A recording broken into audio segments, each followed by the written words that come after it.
how smart you are. New York. I'm not really into what other rappers is doing and all that stuff, man. You know what I mean? When I walk the streets for Dolo. My name's Dirt Dog. I don't know about all the other rappers, Busta Rhymes, all that. I ain't talking about all that. You know what I mean?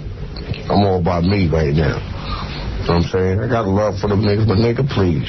You know what I mean? You know, don't with Dirt Dog. Put it that way. Nigga, please. Don't with Dirt Dog. Dirt Dog is not the one to be with. Straight up. I have an itchy rash. Ow! I have an itchy rash. Tonight, it's the new dating game with special guest President Clinton. That's for number one. We begin to date. What kind of relationship do you have with my mom? A sexual relationship. You would do my mom? Could I do it? Yes, I could. Pervert! The all-new dating game on the Howard Stern Television Network. Howard, Rodney Dangerfield's on a cellular phone. He's on the roof of his house, and he's going to jump. Get out of here. I swear to God. Are you insane? That's what he said. Rodney Dangerfield. How do you know it's Rodney Dangerfield? I know it's him. You know that it's Rodney? Yeah, I recognize his voice. Do we have time to save Rodney? It's late. Hold on. I say we let Rodney jump. Is this really... I can't take it no more. Hello? Well, my movie came out. Sister and Ebert. They gave me one finger up. I tell you, Howard, my psychiatrist, he didn't help either. I told him I got suicidal tendencies. He said from now on I have to pay in advance. And you too, Howard. How come you're not trying to stop me? Hey, Rodney, first of all, Rodney, think about your wife and kids for a minute, because I know you got them. Yeah, that's another reason I'm jumping. Your wife and kids? That's right, Howard. Oh. Howard, you were the last straw, I'll tell you that. What? You started rumors that I'm gay. No, I'm not gay, Howard. You know that. I know that. You're not gay in me at all. I tell you, the thought of me making love to a guy turns me off. It'll never happen. Never happen. Maybe Rodney. Tom Cruise. I don't know, Howard. I don't know. Rodney. That's it. Don't. I'm going. I'm jumping. Bye-bye, Howard. Don't jump, Bye-bye, Rodney. world. Rodney, the world loves you. I'm going. The world loves you. Look out below. Don't do it. Rodney. That was not Rodney. Hello. That was Rodney. It's natural. That really was Rodney. It's natural. P-A-double-B-double-O-O. 1 calorie. Taboo. I've got a big smile and a hairy butt. And I got one thing that they don't good. It's natural. For me, it's natural, G. Yo, see, for me, 2 hot bumping in the night. There's not even a single guy in sight. It's ice. It's what they like. For them, it's natural. It's natural, see? Ooh, fight homophobia, honey. Oh, stupid idiot. Oh, honey. Oh, hello. Goodbye. Ooh. And here we go. Robin's going to sing. Girls, face me, would you, if you would? Thank you. I can't hear my music. Hello, lady, you please some good advice from me. If this pageant you might want to win. All right, good advice. Here we go. Paint your face so tastefully. Answer questions honestly. And don't ignore the mounds below your chin. Most important. Put some socks inside your bra. Make them bigger than they are. Don't ignore those trophies on your chest. If you flaunt your memories, you're bound to win the prize. You see, these judges here are dopes who just love sleep. If you've got huge memories, I think they are both double D's. Talking about mine. When I flash them, I get all I need. That's true. Yeah. Brains in girls, they don't mean crap. All men's brains are in their laps. Flash your boobs if you want to succeed. Yeah. Come on, girl. You could have an intellect, but that don't get the men erect. I can't hear this music. To get ahead, push up your sweater. You want those memories. You're bound to win the prize. You see, these judges here are dopes who just love sleep. Move on with Bernie Thompson. Yeah, Robin. Howard, Doug Giffer. I just want you to know, Howard, that Kathy and I have... Hey, everybody, what's happening? Good morning. We have a big show for you today. For those of you who are fans of Sable from the WWF, or I guess she's not with the WWF, she just, it's the whole story. She was wrestling for them, and she accused them of harassment, sexual harassment, or something. Who knows? And then they can't call her Sable, but it is Sable. I think we can call her Sable. She can't call herself Sable. Right. So we'll call her Sable. She'll call herself something else Sable. Very strange. Tom Arnold and David Wells are stopping by to say hello to us. Together? Together. They became fast friends. I did not know that. Yeah, they're going to help us play Male Queen for a day. Okay. They don't know it yet, but they are. Be good to see David. Oh, yeah. Be good to see Tom. David lost last night. I know. I heard. But he was pitching really well until that home run. And that guy that they traded David Wells from New York to Canada, whatever the hell, Toronto. Roger, yes. He's been really sucky. Roger Clemens. He's been booed. It's been a bad year for him. Yeah. And not only did they have to give up Wells, they had to give up two other guys. Right, for this guy. Yeah. He was doing really well in Toronto. Right. So it was a whole deal there. Yeah. I went to the movies last night to see The Haunting. Oh, my God, is that bad? Did you see it yet? No, I haven't seen it. Holy mackerel. So no need to go see it, huh? No, in fact, let me tell you the story of Steven Spielberg and his company DreamWorks and tell you what I think. Okay. It's very, very that's interesting. That's their movie, right? Yeah. Okay. I'm going to tell you what's happening. I'm going to tell you what's happening. Okay. He knows. I know. He's got his finger on the pulse. I know stuff. And finally, I feel some gas welling up inside of me. Would you like to hear it? This has been a long time in coming. I feel some gas. I don't know what's going to happen. This early in the morning? Could be an SPD. Cool. What's he talking about? I don't know. He's old. Leave. He just woke up. All right. Grandpa. Oh, listen, right. He just wakes up talking. Oh, listen. There it is. All right. Cool. He loved it. He loves to come over and smell me after I do that. That's his thing. Oh, my God, I'm going to pass out. Took a lot of energy. All right, listen, it's time to have fun. That's what the show's about. That's what the show's about. We're going to be back right after these words. And now, ladies and gentlemen, let's get ready to smell each other's fart! Howard Stern. What's happening? This is Kid Rock, and you're listening to a man who would perform oral sex on his mom for $10 million. The Howard Stern Show. Radio. K-Rock. You're listening to a man who loves women in lingerie. Howard Stern.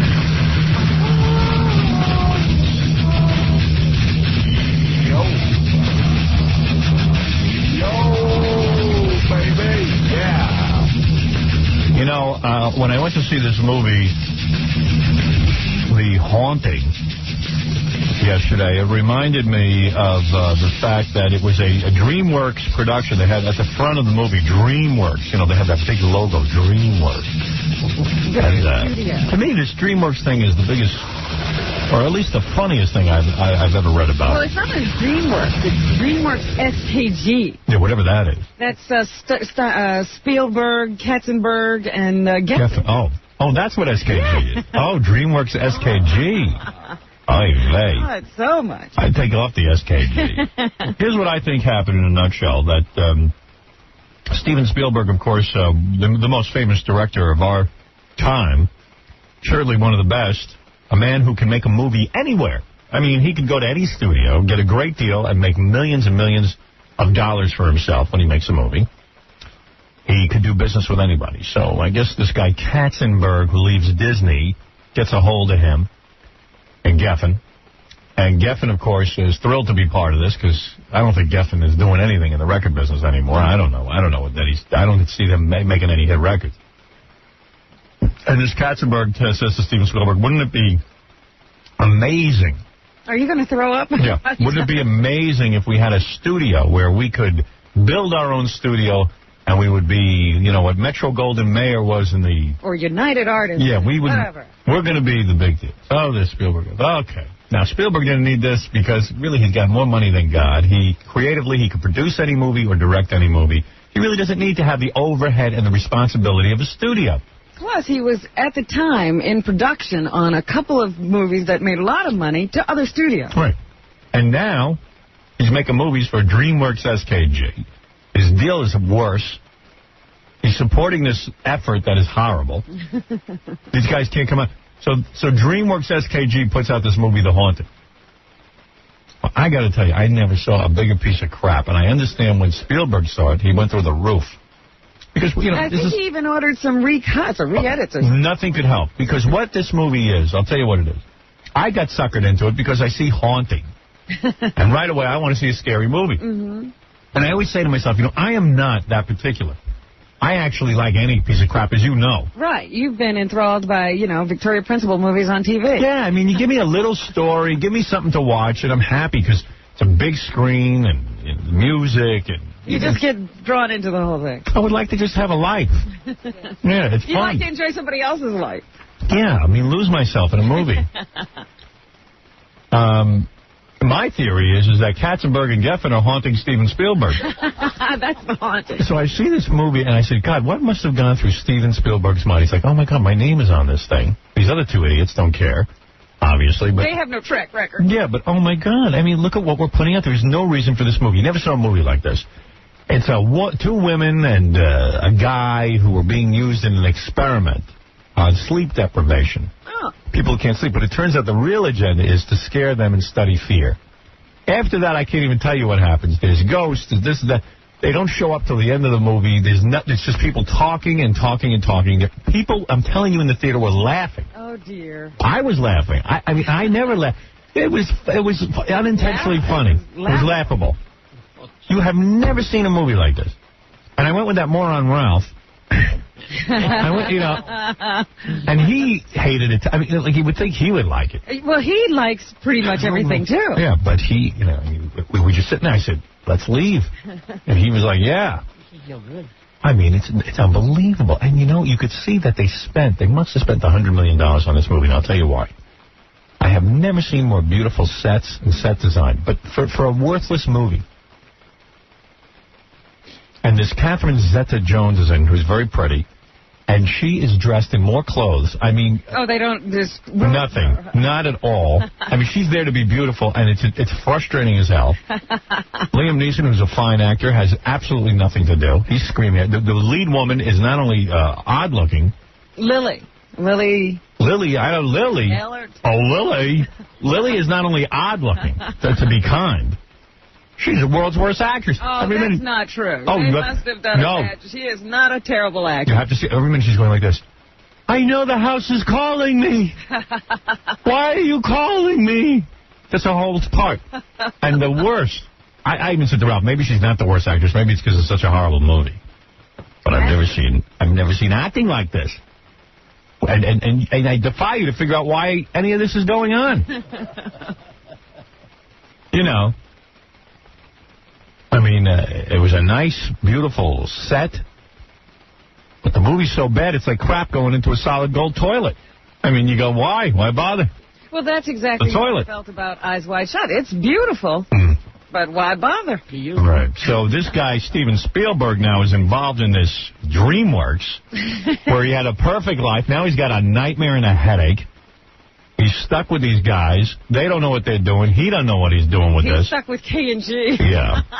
I mean, he's got... And, you know, it's very hard to start a studio in these days because you have to have software. You have to have product. They have no product. They're starting from scratch. The only product they got is Steven Spielberg.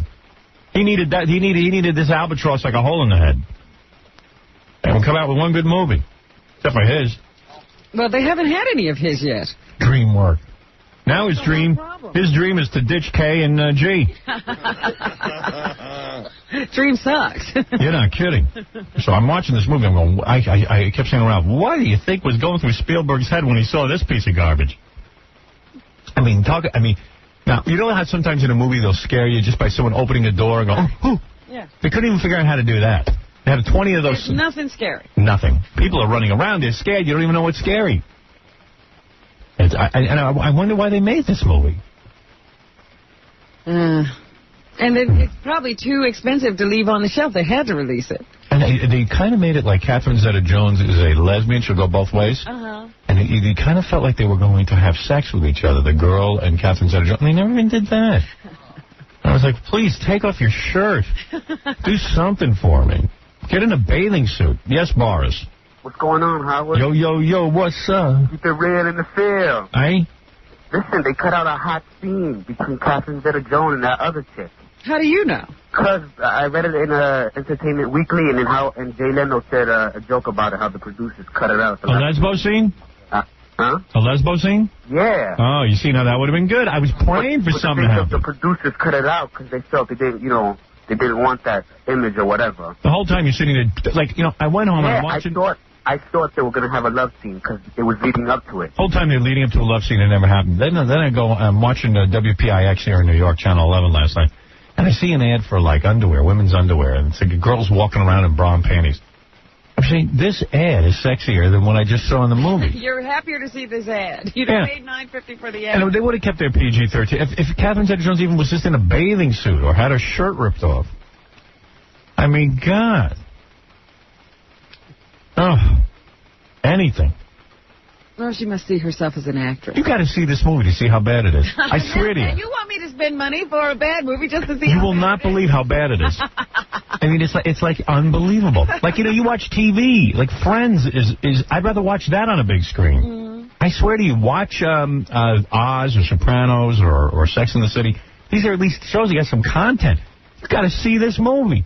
You won't believe what I'm watching. And I'm thinking about this Steven Spielberg, the greatest director of our time, is sitting there and is involved with these yo-yo heads. He must be. I would love to interview this guy. He must be pulling out his hair. He must be going crazy. It must be the greatest story. I mean, I wish someone like from Newsweek or Entertainment Weekly under a desk. Do some investigative reporting and find out what's going on over there. Find out what's happening in those meetings. I mean, I would read the article. Between S and K and G. Oh, my God, SKG. Can you imagine? SKG. That was the best part to me about the name. DreamWorks SKG. Hey, what is this magazine? Talk Magazine. Did you go to that party last night, Jackie? No. Well, you must be nobody. I was the only one, though. I'm reading in the newspaper. There's a new magazine by Tina Brown, who evidently writes magazines. I don't know. She was originally with Vanity Fair, and then she took over the New Yorker. Must have some clout, man.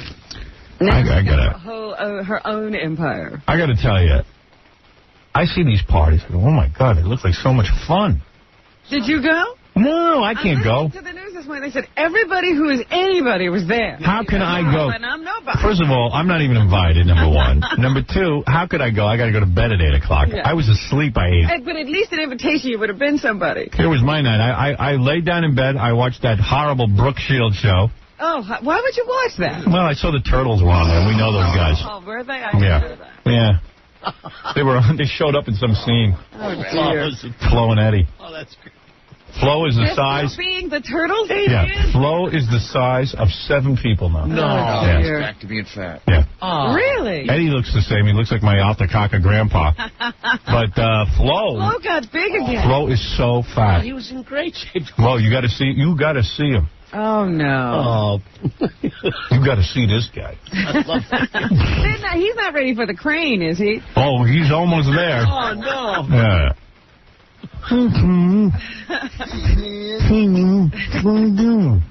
He used to be like 400, right? Yeah, well, he lost a lot of weight, but he had like arms like that, they were just hanging thin, He had flaps. a lot of heavy skin. And he had like a whole sleeve of tattoo, and like he'd show it to me, and his arms would be like a flag. Like a guy has a sleeve, your arms should be a little toned. Holy cow. Well, that skin was just waiting to be filled again, I guess. Well, now it's all pumped up again. It's like a balloon. 10 years ago, Eddie looked 70. Yeah. But he still looks 70. He's growing into his age. He hasn't changed. The Flo got Eddie. I love Flo, but Jesus. Mama Lucian, did you see it? No, but Flo was always funny because he was one of those fat guys who got thin for like a minute. Yeah. So he immediately thought he was an authority on losing weight. Yeah. And would go around telling everybody what to do. So this is what he used to tell me all the time. You should eat like a king for breakfast, a prince for lunch, and a pauper for dinner. Looks like the king got let out of the bag and started eating at nighttime. Morning, noon, and night. Yeah. 24/7. Looks like the king turned into a cow. Can you eat like a king in the morning? King. Aye. Looks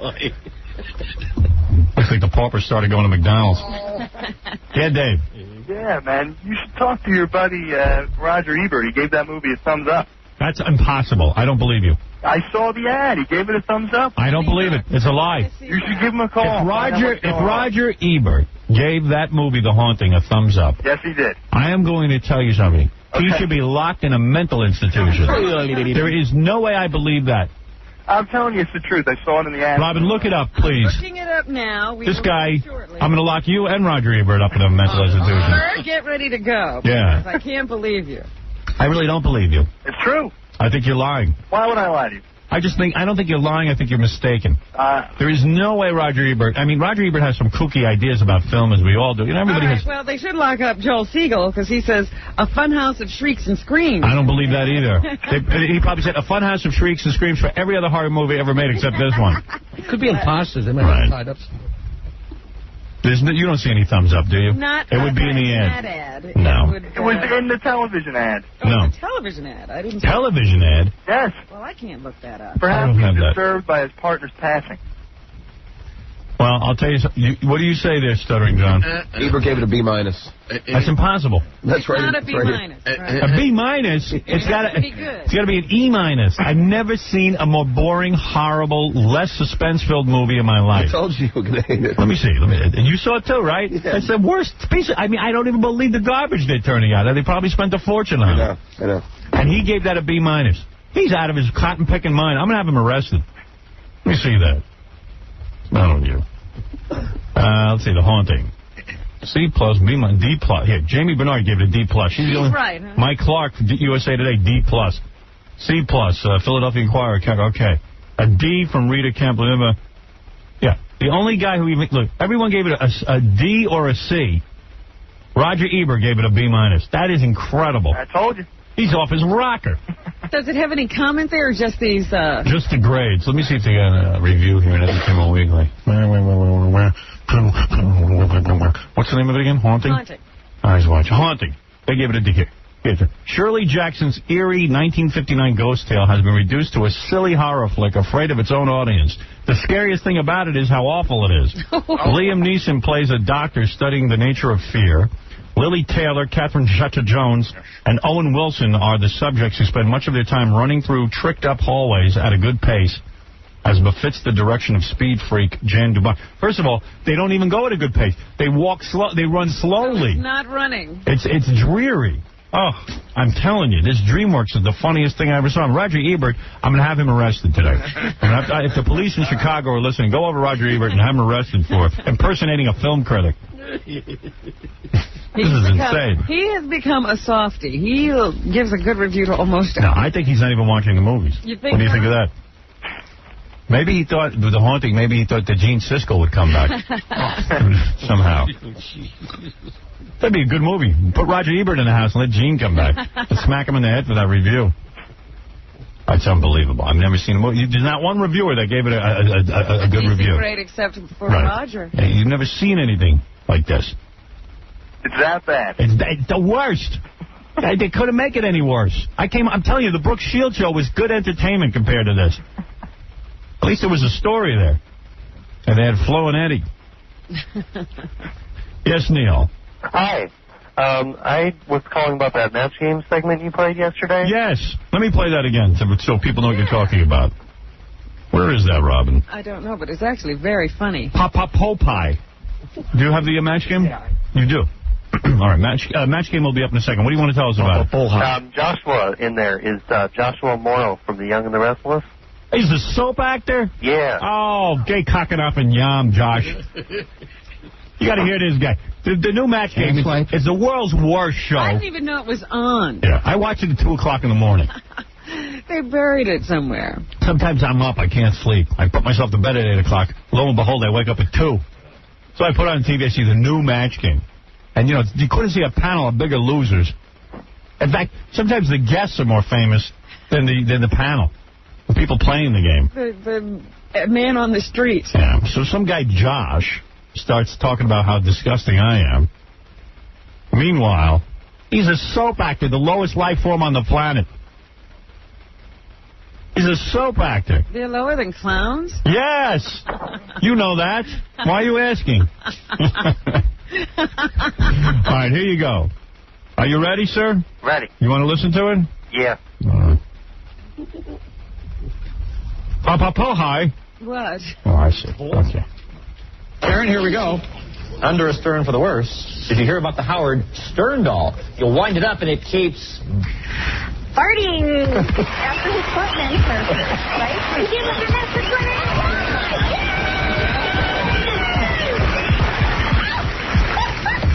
What happened to that noisy audience? That's a double piece. I think we scared the audience. Scared him to death.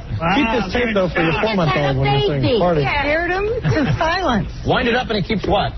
Well, you know, I never use that word, so I said bottom burping. Yeah. That's Vicki Lawrence. Vicki Lawrence, and who was the first one?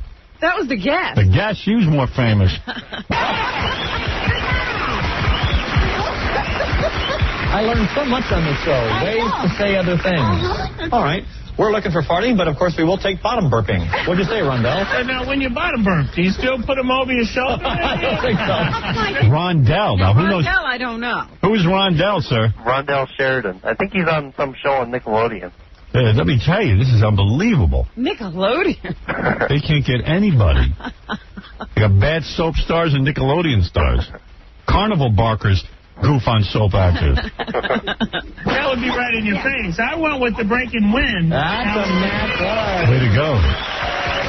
What's his name, Charnel? Rondell. Karen, it's a very easy game for you, isn't it? Exciting. How simple is this? Hi, Judy. No.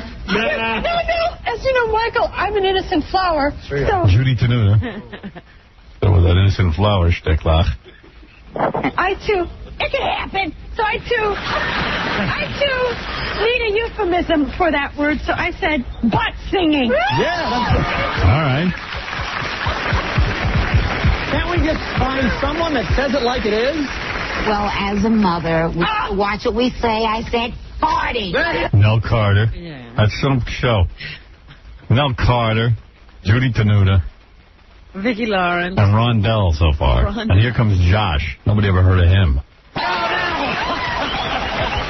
He's not a boner in the lens. It's like the movie The Haunting. Hey, Josh, let me ask you something. Have we got farting across the board? What'd you say, buddy? I'm sorry, I don't watch the show. I hate him, so I put talking. Talking. Yeah, I don't know. I don't watch the show. I hate Everybody him. else is having a good time, Yeah. and then Josh has to. I hate him. I don't watch the show. I No. hate him. Yeah, he's into really good television. Soap show. Yeah. Is he married? Okay, keep talking and talking and talking. What's the same thing? I guess if I would have put butt talking. Nell said that's the same thing? All right. Karen, you got 4. You did well. He did well, except for Josh, who's a complete moron. He hates a show he's never watched. Wacko. So, he's a soap star. Okay, thanks, man. Yep. All right. Bye. All right. Go figure that out. Got a big show for you today, actually. Sable's going to stop by. Tom Arnold and David Wells are coming in together, playing Male Queen for a Day with us. And, I don't know what else. Who the hell knows what else? There's a bunch of other things. If you had made your name as a wrestler, would you agree to be out of the sport for 3 years? If they paid me enough money, I would. Yes. Really? Yeah. Of course. Why wouldn't you didn't stay out forever? Well, 3 years is fine. I mean, she probably will stay out forever. Kevin, you're on the air. Hey, Howard. They probably paid her a lot of money. Yeah. I doubt it. Yeah, I saw that, like, the Cisco and Ebert show. Yeah, by the way, I respect that. I like that Roger Ebert. Call it that next season, though. I like when I look in the paper and I see Roger Ebert from Siskel and Ebert. I like it. I like that they keep his name alive. There next year, he's changing it. We knew Gene, and I wish that they would keep it next year. Yeah, but they're not. They've already announced that they're changing the name. Whatever. It's not right. Like, if I drop dead, I would like Robin to continue calling the show the Howard Stern Show. You know, Gene hasn't been gone that long. Gene's fingernails are still growing. And I'm going to tell you something. I like that they call it Siskel and Ebert. Oh, you know, did you see the... Gene's fingernails are still growing. The repeat of The Sopranos. They were digging up that body and the nails had grown. Yeah, of course. Gene's fingernails are still growing. All right, go ahead. Yeah, I saw it, and Roger must be on a payroll with Steven Spielberg. He said the same thing. He said that the story wasn't that good. It wasn't good at all, but the scenery and everything, because of that, he'll give it a thumbs up. Oh, so you should go and watch the back. No, that's absurd. That's insane. That's insane. Can't give a movie a good review because of that. Sue, go ahead. You're on the air. Oh, Howard. Oh. I am so in love with you. I am waking up this morning. If I could just roll and just see you next to me would make my dreams come true. Is this that woman who... Are you the writer? Writer? Yeah, aren't you a writer? No, I'm still in school. I wish I could write. I think you're the one who's the talented one. Sounds like you also might be a man. Oh. Are you putting me on? Not at all. Not at all. I'm definitely female. And, Are you very heavy? I guess I'm about 5'5", I'm about 110. Oh, that isn't bad at all. Well, you know, and you're in love with me? Well, I'm in love with you, but, you know, my mother says that she says for me to get a life because, you know, I'm black and you're white, and that it's never gonna work. That's probably right. It's never gonna work, and I got enough problems. she said, you know, you'll have, you know... Probably not going to work because I'm married. Yeah, have you ever thought of it? Well, the marriage part I could deal with. You want to be having an affair with me? Anything, Howard. Really?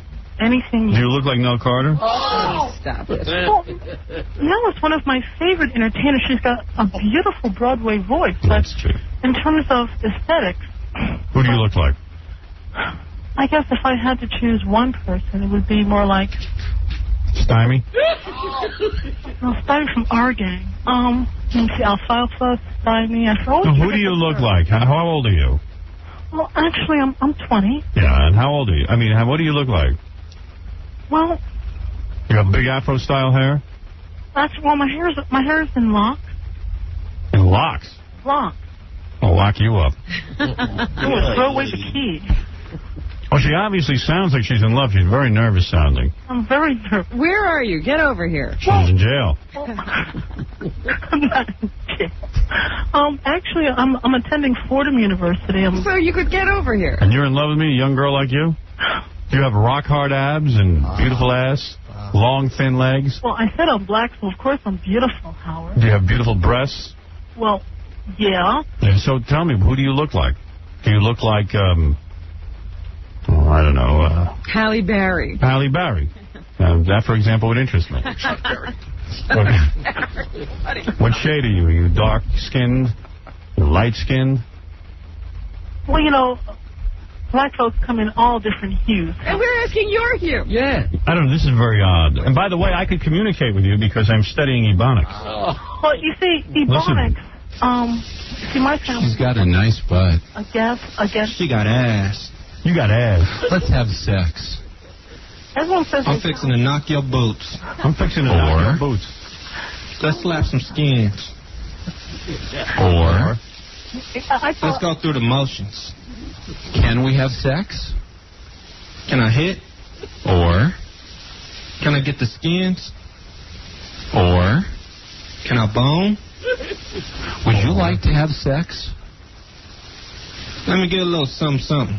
You may want to use a condom. You better check yourself before you wreck yourself. I have a $20 bag of the best marijuana and a pint of cognac. Do you want to get stoned and all night? Oh, yeah. I got a dub sock of Doja, a whole thing of yak. Do you want to kick it in my speezot? He's gone, but the music lives on. Right now, through this special radio offer, you've got the chance to experience Old Blue Eyes like you've never experienced him before. Singing the songs of Bayville's own Jackie Martling. They call it marijuana, And before this song is done, we'll explain to all you swinging chicks how this outlaw causes fun. Yes, Old Blue Eyes sings the best of Old Fat Ass. Martling attempts to croon a ballad to the love of his life. But nobody warbles a saloon ballad like good old Soggy Frank. Another glass of fool's gold. And I'm under again, Jack. Been drinking this spooky fool's gold since I don't know when. Jackie the Joker tries hard to gain steam, but just listen to Frank crank. They roll out the reaper, we'll have some illegal kicks. Roll out the reaper, let's get stoned, all you cats and you chicks. Yes, Frank Sinatra croons the songs of Jackie Martling. You'll laugh, you'll cry, you'll want to hang yourself in a hotel in Las Vegas. Jackie barks for beer, but Frank lets you taste it with his tasty interpretation. Hey, cold gold makes you old before your time. Jack, cold gold makes you sleep right through your prime. Hey. Yes, Frank Sinatra sings Jackie Martling.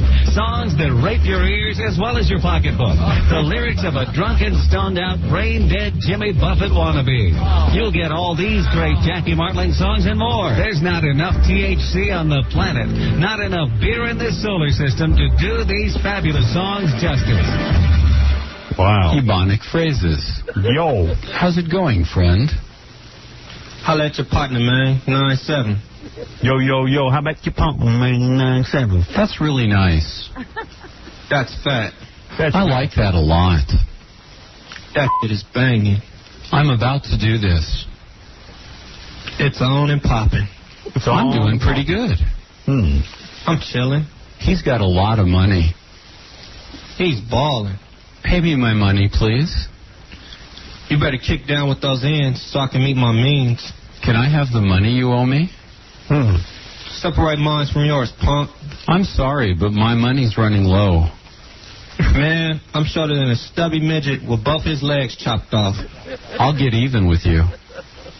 Cancel Christmas, motherfucker. I don't believe you want to fight me. You don't want to chunk him. You're acting as if something is wrong. Man, you bugging. See, a lot of this Ebonics has to do with fighting, sex, and money. So. Well, what else do people talk about? That's it.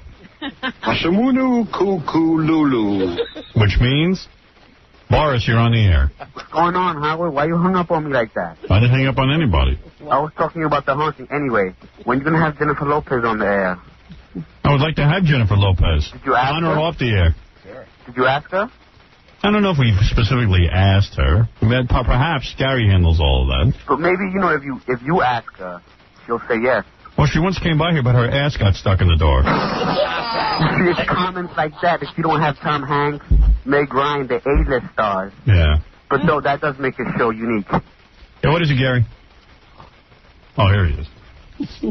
Put in a request for her like one time, and I don't think Baba she said Booey. no. I think Baba Booey. Scheduled didn't permit. But did you see the post 2 weeks ago, Howard? No. They did a history of her ass. And Really? her ass is small again. Right. Yeah. I said the ass has disappeared. Yes. She's incredibly attractive. Really attractive. She was even cute with the big ass. Yeah, big ass is fine with me. I can handle that. I'll handle it either way. She might be a bit much to handle in bed, though, if Puff Daddy's getting her. I don't know that I could handle that. You know what I mean? He looks like he can handle more than me. What? Are you a man or a mouse? Mouse. Quite frankly, I'm a mouse. Okay. Thank you. Yeah, go ahead. You're on the air. Bill. Yeah, I want to. Did you ever smoke pot with John Stamos? Did I ever smoke pot with John Stamos? Yeah. What kind of question is that? I don't know, man. Just wondering. Ridiculous question. John Stamos fan? Yeah, I love Stamos. Y'all posters up. I'm not aware whether John Stamos smoked pot or not with me. All right, man. Thanks a lot. All right, bye. You're not aware of what happened with you? No, I'm really not. I don't know. I think that was Mike Love checking up on John. I'm not sure what happened. Yeah, go ahead, Brian. Yeah, Howard? Yeah. Hey, I have the Roger Ebert review of The Haunting right in front of me. Is it long? Yeah, it's pretty long, but I could just give you the first paragraph. Give me the first. I can't believe anybody. He gave it 3 stars. You got to be kidding me. All right, this is what he says. He's the only one, you know. This guy's a maniac. I actually saw it and kind of liked it, so. Oh, there's no way you liked it. Yeah, all right. There's no way you liked it. There's no way to like this film. I've never seen a movie like this. Well, me and my friend just go and we just, like, bust on it the entire time. Makes Adam Sandler look like a genius. Well, that's not liking the film. That's being so bored with the film you have to talk to your buddy. We talked all the way through it. It's just a lot of fun. I'll tell you, I was talking all through it. Black people were shushing me. I'm not kidding you. Yeah, well, that's what we do. They were like, shh, be quiet. We just make obscene comments. All right, so do you want to hear this? Yeah. All right, he says, to my surprise, I find myself recommending The Haunting on the basis of its location, its sets, its art direction, its sound design, and the overall splendor of its visual. This guy, I think someone's paying him off. Well, here's I got to get him on the phone. He looks for anything he can say positive. Never seen a movie like this. All right, but then he says, the story is a mess. Well, how could he give a... 3 stars. Yeah, okay, you know what, that's crazy. Go ahead. The story is a mess, but for long periods of time that hardly matters. It's besides the point as we enter one of the most striking spaces I've ever seen in a film. He's hung over, I think, from Gene Siskel's wake. Grief-stricken. He's grief-stricken, I think. I think he, I'll give him a pass. I think he's still grief-stricken from Gene Siskel. Gene isn't dead that long. He's still growing fingernails. All right. That man is crazy. It sure is. Yes, I can page my father in the casino, please. Bob Babui. Babui is the last name. Yes, ma'am. Thank you.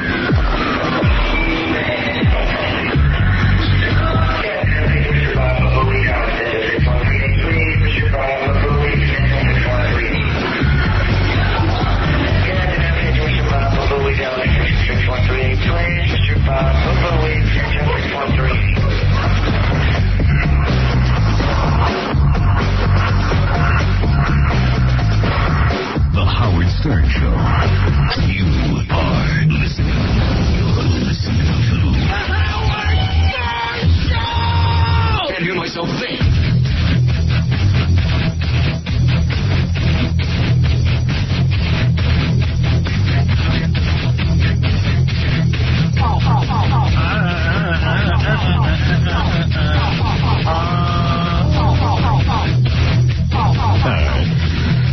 Yesterday we had Everlast on the show. He did a nice version of Ends. People will rob their mother for the ends. Rats snitch on one another for the ends. Sometimes kids get murdered for the ends. Yeah. So before we go any further on my ends, I knew this cat named Bell didn't have a dollar. He was awful material, I believe scholar. Had a PhD, had an MBA, but now he's waiting table because his rent's paid. Well, those microphones of ours sure popped a lot of peas over there. I don't know what to do. I don't know why I have to know what to do. When he says, is that my job to figure out why it isn't right? Smoking crack, and once it hits his brain starts. All right, anyway, that was Everlast yesterday. Because they say, well, the guy gets too close to the microphone, but so what? Should that be his problem? Everybody's got to come in here knowing how these microphones work. Yeah, I remember other radio shows, you're just talking to the microphone. I don't know. I go crazy. Speaking of songs, that was a good one. Now I'm getting like 10 a day of these John F. Kennedy Jr. tribute songs. Oh, tribute songs, okay. Yeah, people are trying to, I don't know, like cash in or something. Not cash in, but I don't know what they're trying to do. Like, guys who want to have recording careers. Right. They're trying to make the Kennedy song their first song. You got to hear this one. This is John, a last goodbye.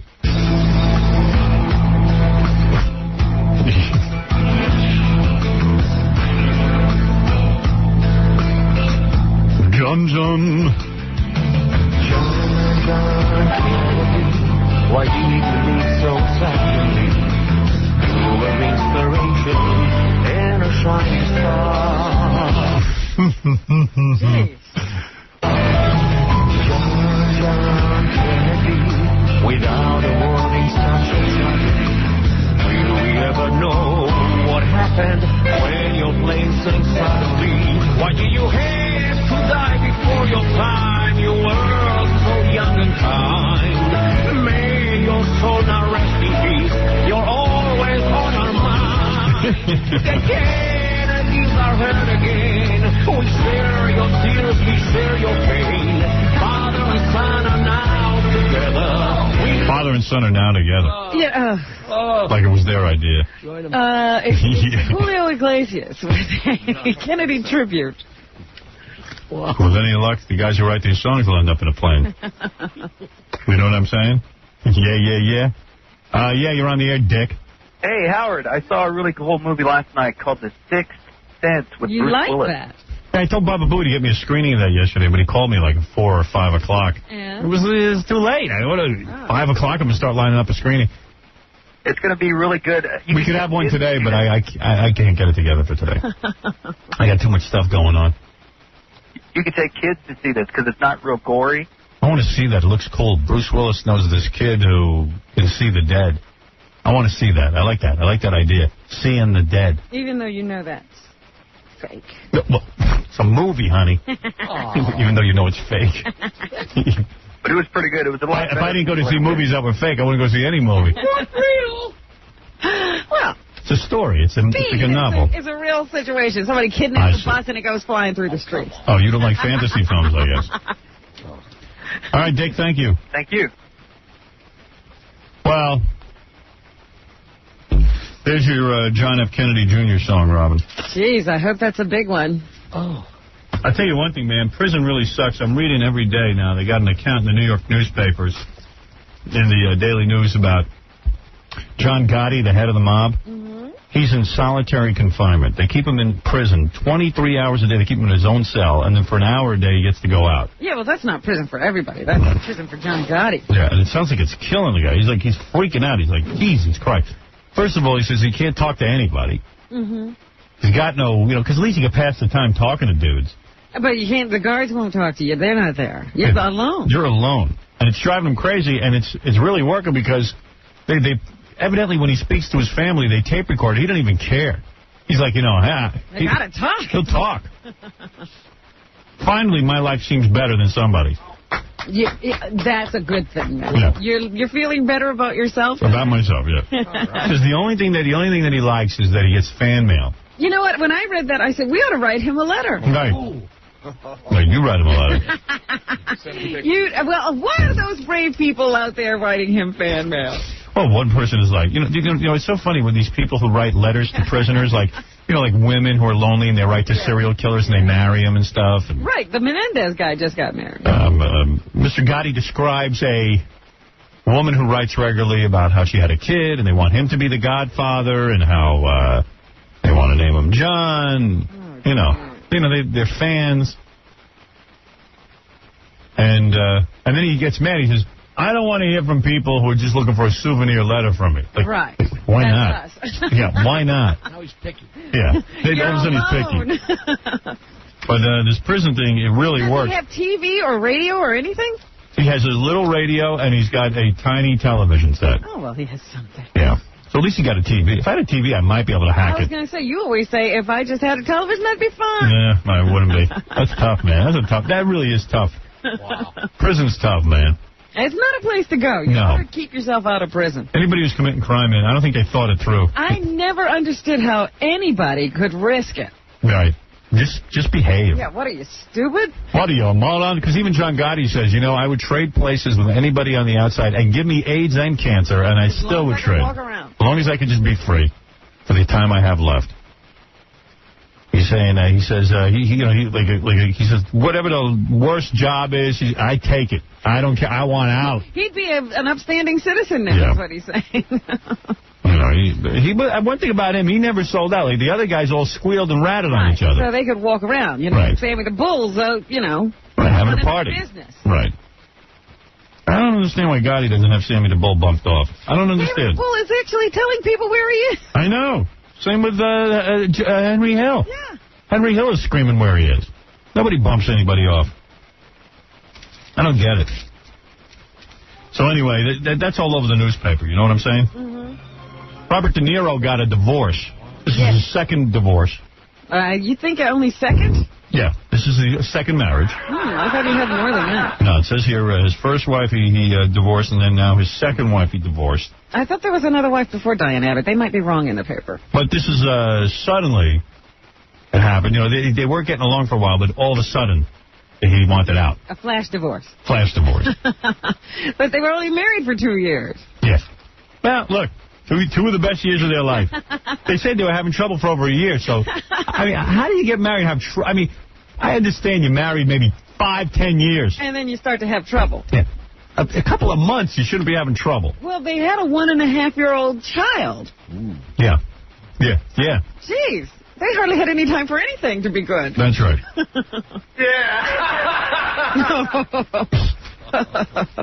So anyway, he's going through that. Well, he looks like a barrel of laughs. My balls as we speak. What was that? I can feel the juices rushing back to my balls as we speak. Oh, okay. All right, I get it. Well, in all of this time, there's been a lot of stories about him anyway, so maybe that was the problem. Yep, maybe he had a roving eye or whatever. A lot of stories. Of course, I heard none of them. Oh, stop it. I told you every one of them. You did? Yeah. Well, I heard them from you. He was in an investigation in Paris where they were, investigating call girls. That wasn't during his marriage, was it? Yeah, that was just last year. Oh. Well, then maybe that's why his wife is pissed. Women tend to get mad when you're in a call girl investigation. And Rory Kennedy, who is the woman that was going to get married when John F. Kennedy Jr. had his plane accident, she got married. Yes, in Greece. Yeah. She's got a good body, but she got that Bobby Kennedy teeth.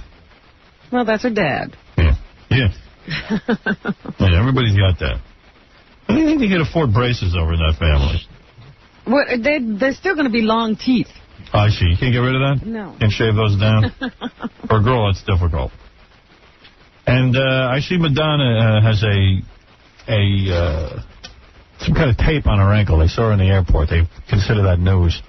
Tape? She had some kind of tape on her ankle, like she hurt her ankle, but she was walking fine. I was wondering why that was news. Good Lord. Yeah. That was the low point of the newspaper today. Madonna has some tape on her ankle. No, the low point in the newspaper today is pediatricians are recommending that you get a TV away from infants and toddlers. But then again, I saw another report. Now this must be good. This must be from a phony, made-up USA Today. They say that there's maybe my reading comprehension is off here, but it says, Soundbites Pop Radio, some company, introduced Tuesday at the Candy Expo in Chicago, the interactive candy. It delivers FM radio directly into the mouths and heads of babies via a lollipop. No, that's true. Now, come on. What are you talking about? When the listener bites down on the lollipop, sound travels through the teeth into the inner ear. In other words... I've read about that before. So, for example, if you were standing next to the kid, you wouldn't hear the radio. I don't think so. It's called calorie-free radio. It can be heard by chomping down on a tiny plastic paddle. That can't be safe. I wouldn't do it. A scan button lets the listener jump from station to station. What scan? On the lollipop? It's on the lollipop holder. It's marketed by Furby. How could that be legal? You put a lollipop in your mouth and you hear radio? With a transmitter in it. A lollipop with a transmitter in it? You gotta be kidding me. This can't be real. That's definitely going to be dangerous. It can't even be good for you. I mean, that just doesn't sound right. You're holding a phone up to your ear. They're putting the radio in their mouth. And sucking on it. Damn, what the hell is that all about? You tell me. I was thinking about you when I saw this. Pediatricians are saying, get the TV away from the kids. Pull the plug on television for kids under 2. Yeah. Yank TV sets and other electronic media out of the kids' bedroom and stop using television as a bedtime babysitter. Ah, please. I bet you that guy don't have kids who wrote that. I used the TV as a babysitter. My kids are all raised on television. Absolutely. And they're good kids. I mean, if you met them, you'd think they were nice. TV's fine. Everybody with TV. TV lets you chill, lets you mellow out. I love to watch television. Yeah. You're so on the money about that, Howard. Yeah. My wife buys all these baby books and stuff. And they don't read them. You can tell that they're written by people who don't have kids. Right. You can hang around kids. Or have tons of help. No, but you can hang, sometimes it says if your kid gets up in the middle of the night, you should stay there and rub their back and do this for 4 hours. I got to go to work. Yeah, I got a life. Yeah, should the kid be able to eat? My mother was very harsh when it came to bedtime, but it worked for her. I admit I'm traumatized, but she would just take me, throw me in the room and lock the door. Not lock the door, but close the door and say, you're not allowed to come out. And you put yourself to bed. Wow. And that was it. When she was done, she was done. My wife and the housekeeper, they go through a 4-hour ritual, and it makes me mental with my 6-year-old. They go through this ritual. There's talk time, nappy time, story time. Then we have talk time, and and I go, just put the kid in the room and leave. Oh, she's 6 years old. Harsh. Oh, God, it makes me crazy. Well, I put my kid to bed the other night. Let me tell you something. My wife was out. The housekeeper was out. I was in charge. It was me and my daughter. Okay? This very rarely happens. And every night I hear my wife and the housekeeper switching off. Do you even know what the routine is? Yeah, I know what the routine is, and I'm sickened by it, and I won't take part in it. I go, this is absurd and indulgent. It's absurd. It turns into a 2-hour ritual. How did this start? And then everyone complains they have no time. I go, it starts because they feel bad for the kid. What are you feeling bad? I mean, just sit there and talk. This is me. I go, okay, here's what we're going to be doing. We're going to swim for a half hour. It's okay. Then you're going to have your snack. Okay? By 10 of 9, we're going to be in bed. We're going to watch TV for 10 minutes. Then for 5 minutes, I'm going to sit and talk to you. So you're doing a whole thing. Oh, hold on. Well, yeah, I give her a condensed version, though. A version that I can live with. Okay. And then you go right to bed. She goes, okay. So what I do? I did exactly that. And? She'd ask me some very relevant questions. I asked her a question. We talked. We had an exchange. Boom. Went right to bed like an angel. Really? Wouldn't even. No nonsense. No crying. No screaming. No nothing. So there's crying and screaming? Oh, every night. Every night in my house is crying and screaming. And it's so simple. I say to my wife, leave the room. She won't leave the room. She loves to engage in conversation. Same with the housekeeper. They love conversation with these children. You're right on the money, Howard, because I find that when I put my son to bed, it goes a lot quicker.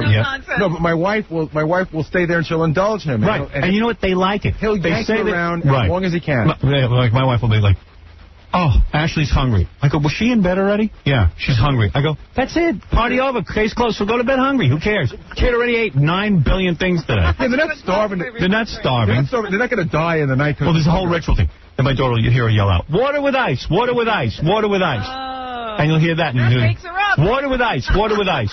And it's like, and then my wife goes, well, she didn't get her water with ice. And I'm like, so friggin' what? It's the same thing with disciplining a kid. It's just like, like the kid will act up or something. It'll be, real pain in the ass. I go, listen to these experts here. Yeah, so I'll say to my wife, punish the kid. Tell her she can't go somewhere. Oh, I don't want to do that. It's mean. It's what? I go, mean? The kid is asking for it. I mean, to me, you know what? So they don't get punished?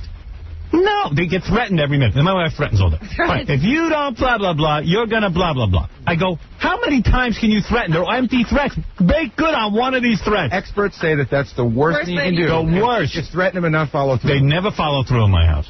Me, I follow right through. Yeah. It's like this. I go, okay, come on, we're going to go to your friend's house. And she goes, I don't want to wear a sweater. If you don't want to wear a sweater, here's the deal. You don't wear the sweater, you're not going. Boom, sweater goes right on, because she knows I'm not kidding. They know I'm not kidding. And then literally, I won't go. I just go, forget it, I'm not going. I go upstairs and I lay down, I watch TV. I'm a prick. You don't follow my rules, you don't go. That's all. It's so simple. Well, what they're saying, Howard, is while certain television programs may be promoted to this age group, research on early brain development shows that babies and toddlers have a critical need for direct interaction. Don't believe that. Let me tell you something, how I did it. Whenever I was left alone with the kids, I went like this. Kids, you got a great day in store for you. You're going to get to do what I love to do. I'm going to put the TV on, and you get to chill. I said, you can do whatever you want. Draw pictures. But you got the TV on, you got the world at your fingertips. I said, here's the clicker. I'm going to go off. I'm going to go do some things. Go ahead. Visit the world.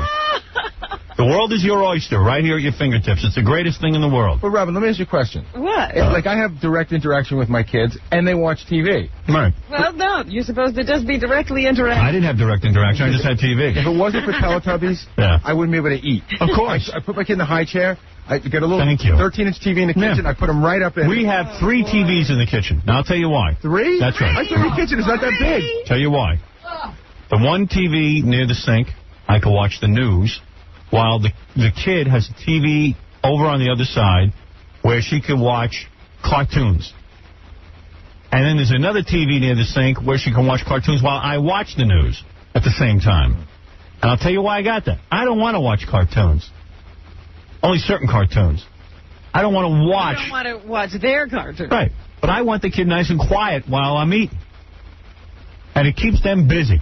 They really don't want to talk. You be quiet. The greatest show on TV now is Rugrats. Love that show. Great show. My kid is hypnotized by that. I can make my kid stop in his tracks. He could be having a tantrum, and I'll go, Rugrats is on, and it's just like, right. It's great. It's the greatest show. He comes to a screeching halt. Yeah, of course you use TV as a babysitter. All bad behavior stops. All those advice columns are written by people who are single and have no kids. All right.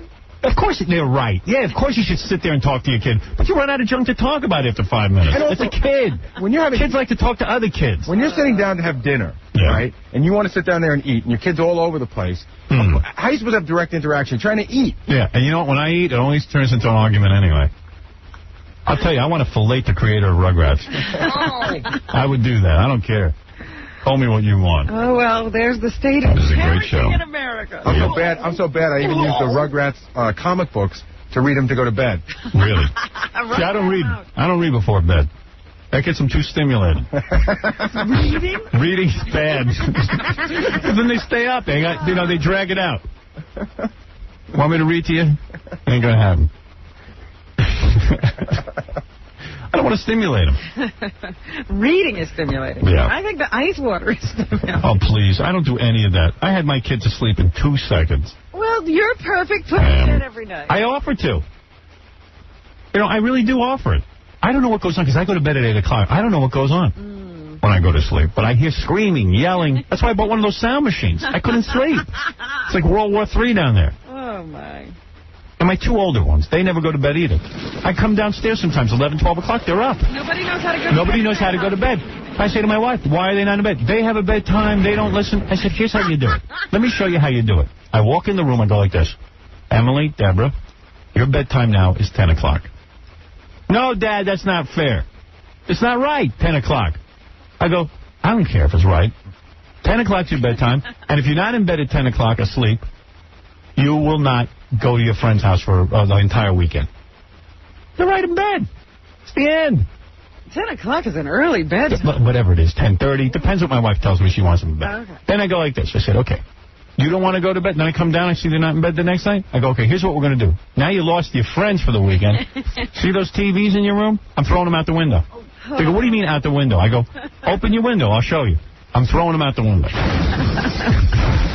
And every night after that, I will throw something else out the window. And soon you'll have a blank room. You'll have an empty room. I'm glad. And then when you have an empty room, I'll throw the bed out the window. I'm glad to see, Howard, that you learned from your childhood you treat your kids better than your parents treated you. But you know what? It never even comes down to that. They know I'm serious. How can you put a kid to bed if you don't threaten them? I mean, you tell me how to do it. There's some amount of truth to that. Of course. There's not. Tremendous truth. Robin, you don't have kids either. It's a little bit. If I was a kid, nobody had to threaten me. Oh, yeah. No threats made against you, Robin. No. You ran to your room. The kids listen. They never have to do it. The only thing I ever had to do is pull a TV out of a room once. And I take away phone privileges. That drives my kids crazy. Because they have no connection to the outside world without that phone. That's where they're getting their interaction. You're shoving a TV in there. That's right. You know what I don't understand, Howard? Right. I have a friend who's got kids that are like, I don't know, 2.5 or 3. And he says that his kids don't go to sleep till after Seinfeld, which is 11:30 at night. That's crazy.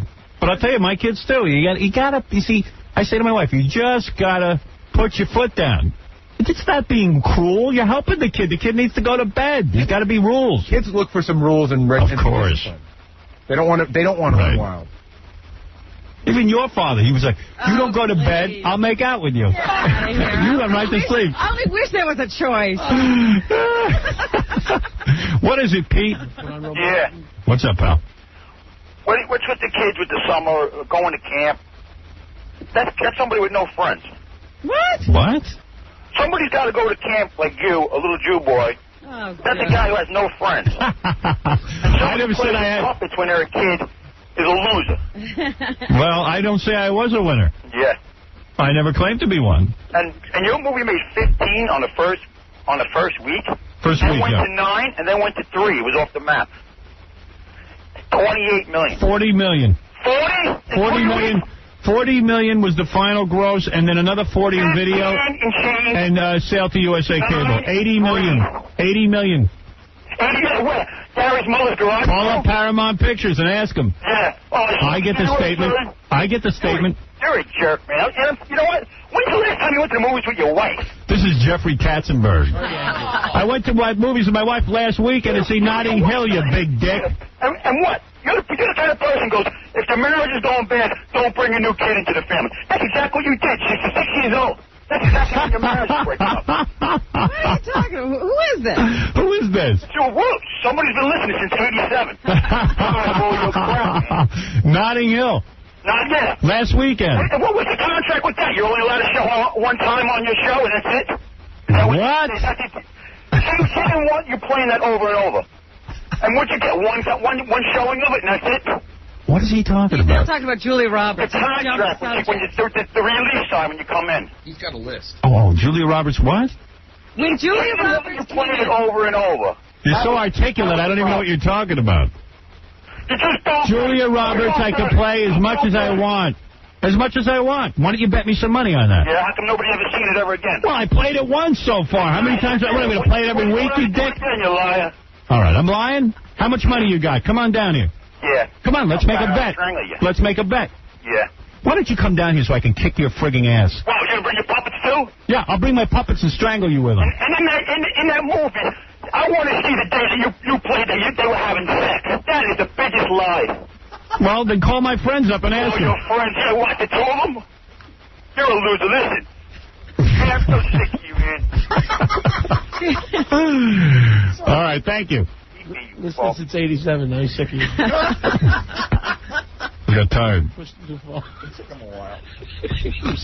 He went over the top today. Yeah, he did. That guy's way over. That guy's way out of line. You can see he had bad parenting. Oh, boy. Very angry. Somebody didn't know how to put him to bed. That's right. No TV. Unbelievable. Hey, speaking of the movie Private Parts, which is what he was referring to, yes. Cable USA begins airing it in August. The end of August. 7th, is that what the date? August 27th. So that's... I mean, most people have seen it already. The thing that I'm excited about is that it will air on... You know, I always dig when I'm, like, tuning by and I see a movie that I like, and it's just, like, on regular cable. And also a lot of people will see it who never saw it. Yeah. But it is time for me to do another movie. I swear to God I'd start one tomorrow if I could find something good. I could do Fart Man. I got the financing together. But I don't know. Then I got offered this movie 2 weeks ago. The director flew in. And I told him he has to go rewrite it because it's no good. Oh. Well, what about, I thought Ivan had an idea. Ivan's got an idea, too, he wants me to do. But my agent wasn't too hot on it. So, what am I going to do? I don't know. Because I don't want to be into a movie like The Haunting. Or Mystery Man. Mystery Man. Oh, my God, that's so bad. And let me make a statement. You know, a lot of people misuse my name. And I'm going to get... This is the year that I get very aggressive about it. Misuse your name? What are you talking about? A lot of people sell product with my name on it. A lot of people... Like, what are these products? Well, I don't mean to be cryptic, Robin, but just I'm putting some people on notice right now. You understand what I'm saying? I wish I did. The people, you see, I'm going to track down people who are ripping off my name. Okay. Let's just say that calls are coming in by people who are confused because they see my name on stuff. Oh, and they think it's something you're putting out. Yeah, people are buying stuff and misleading people on the Internet using my name. You know, and let me tell you why I feel this way, okay? And tell me if I'm wrong. I was wondering if you can stop that. Yeah, well, when people start selling stuff. You know, if you went on anywhere and you use the name Coca-Cola and you don't own it. Right. Oh, everyone understands that. But with me, people think they can just use my name. And as far as I'm concerned, my name is a brand. And this is something I have worked really hard on. I could have sold tons of products using my name. I could have endorsed. I could have had endorsement deals. I could have had T-shirt deals, mug deals, all kinds of deals that I've turned down purposely so that I would not look like I'm a whore. And what other people have done is to take advantage of that. And they put my name on stuff all over the place. And sometimes I just go, what the hell? You know what I mean? Oh, you know, what am I going to do? I can't track all these people down. But now I've hired an attorney, one of the greatest attorneys that I could find, Mike Corman, whose whole job will be to track down animals who feel that they are entitled to my name. I see. Because I really have worked hard to say to the audience, listen, I'm not going to put my name on every stupid thing. So then I go ahead and I see my name's on everything. Are you going to trademark your name? My name is already trademarked. It is? That's right. You could put a TM after your name? Yes. I didn't know that. That's right. Well, then these people should be paying you. It's against the law. Well, get ready, because I'm not going to sit back and take it anymore. You should get lots of money then. Right. And you know who you are, Jackie. Dad? No, I'm serious. The people know who they're talking. Yeah. I'm going after it. You'll be hearing from Mike Corman. I didn't know your name was trademarked. Well, it is. Now you know. Well, of course it's a trademark. I mean, it's my name. Did you go to the place? I don't know. Mike Corman did a whole bunch of things. But the point is that Get on that mic here. The point is that I have a brand, a substantial brand, actually, that I've built up over the years. And I know some people think, oh, he's a joke. Not a joke. I mean, not to me, I'm not. So they'll be hearing from me. All right. Because I've had it. I've had it with these guys. Good. Mark Corman. No, Mike Corman. Mike Corman. Bobby Corman. All right, I got to take a break. Hey, Sable will be here. I can't wait to hear her story. Now, there's a trademark. She's that piece of ass who looks like a Playboy model who became a professional wrestler. She is a Playboy model. Yeah. She's got super big cans, beautiful ass, legs, great ass. I just don't understand when she thought she became a wrestler. I don't know anything about it. I think what they did was they took a hot chick and turned her into a wrestler. And then she starts talking about, well, I'm a wrestler. And here's her Playboy picture. picture. Rip my top off. Here's her Playboy pictures. She must be popular because it's 14 pages. Wow. And isn't she doing another cover? This is the cover. Is this the new one? Yep. She's got a great body. Wonder if she's had any lipo. I bet you she had lipo. Oh, boy. She had implants, I bet you that. Although her breasts look pretty natural. Oh, stop. Look at this picture, dude. Yeah, what? I like this one.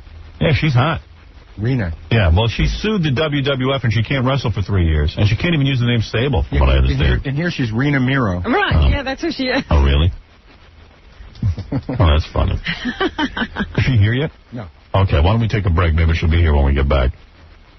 I want to find out. She probably won't tell us how much money she got, but she must have gotten millions of dollars from the WWF. Stop wrestling. Yeah. That's what I hope. Who knows? But what happened with, what's her name? Nicole Bass in the WWF. They got rid of her. Really? Oh, she got rid of that. I don't know. Did she get fired? They didn't renew her contract, but she's very angry about it. And I don't know. I can't get it on the air. She won't talk about it. I talked to you about it off the air, but I can't talk about it on the air. Oh, okay. Well, tell her to call in and talk about it. Get it off her big, hairy chest. Because last night I was watching it, and I think they had some other big muscle-bound woman in there now. I'm sick of these people on the Internet misleading people and using my name. All right. We'll be back right after these words.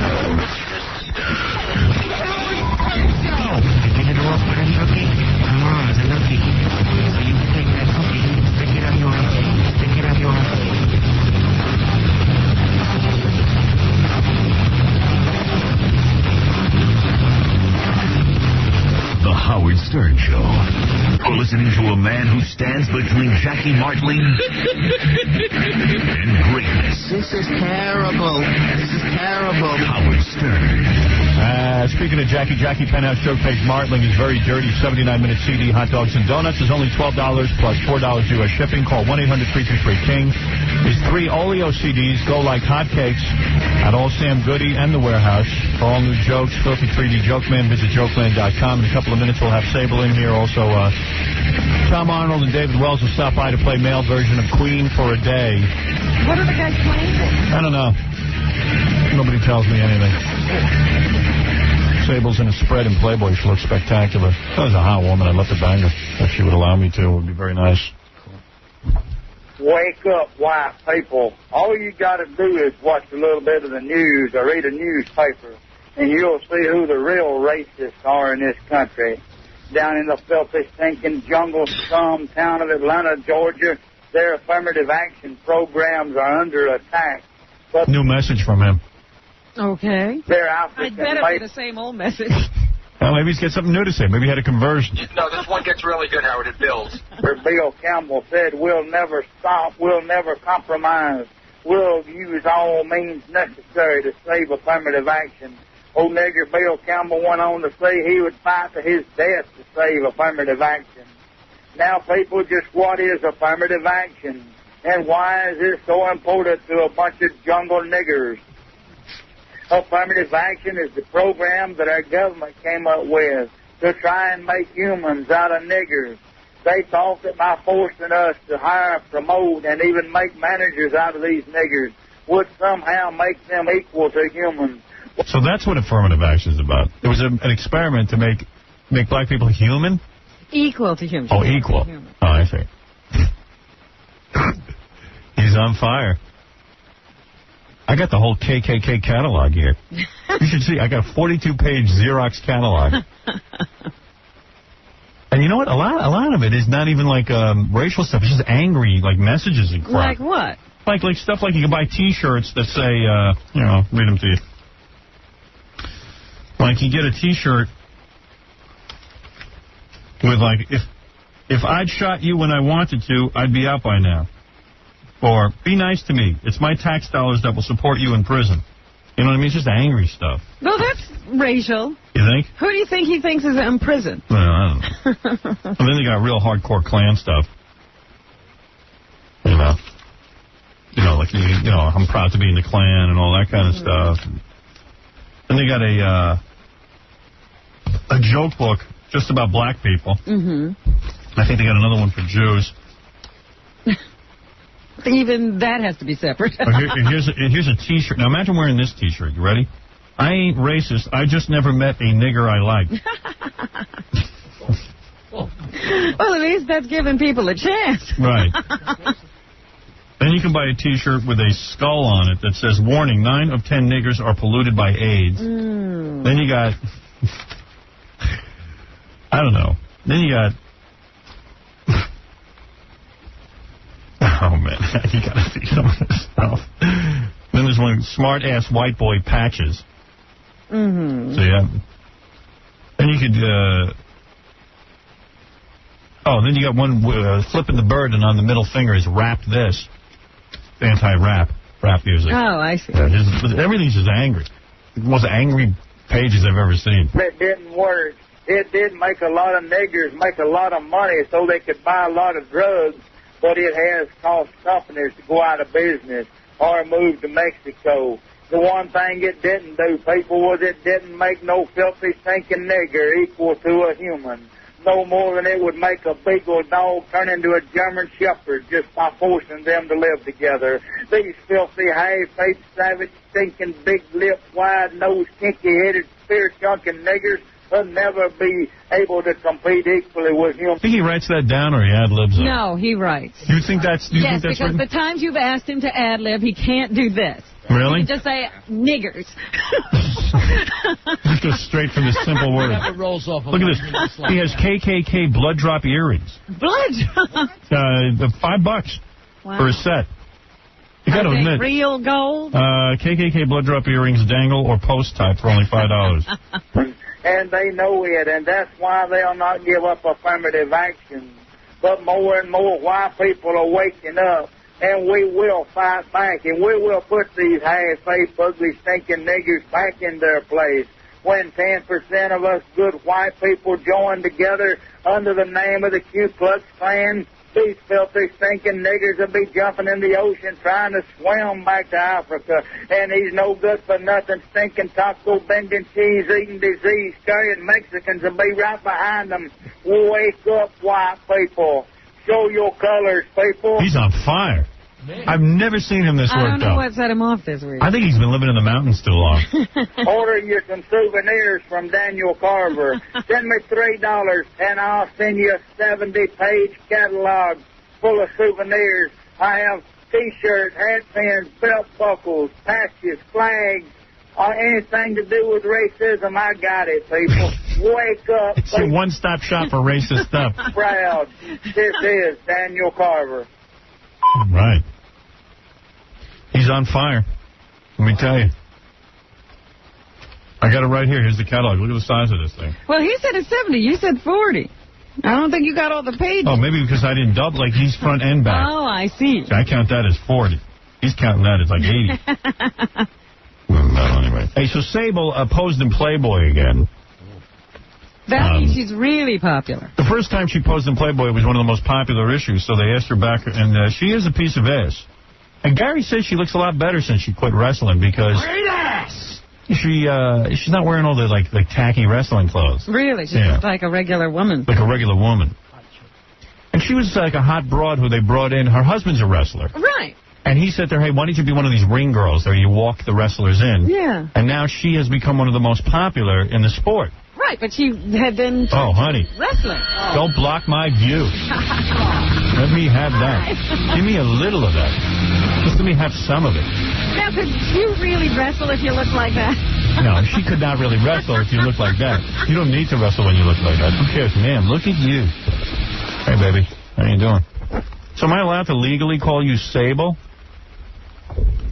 I have to legally be referred to as the actress who played the role of Sable. Gee, that's a long title. I'm going to call you Sable. Let him come after me. By the time you introduce me. Absolutely. She's the artist formerly known. Let him sue me. I'm not allowed to say that, Robin.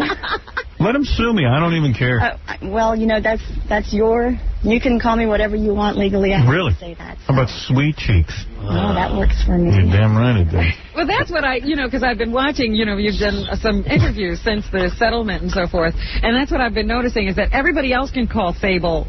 But Sable can't call herself Sable. What are you calling yourself now, Rita? Rena, that's my name. Rena's your real name? Yes.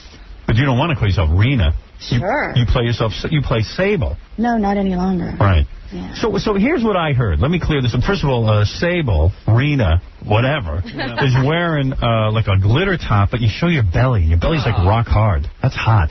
Thank you. Well, you know what I think mean? It's supposed to be a regular top, but her breasts are so large it can't reach the bottom. Is that what it is, Sable? Is it that your breasts are so large that they push the shirt out, or was it designed to show off your beautiful stomach?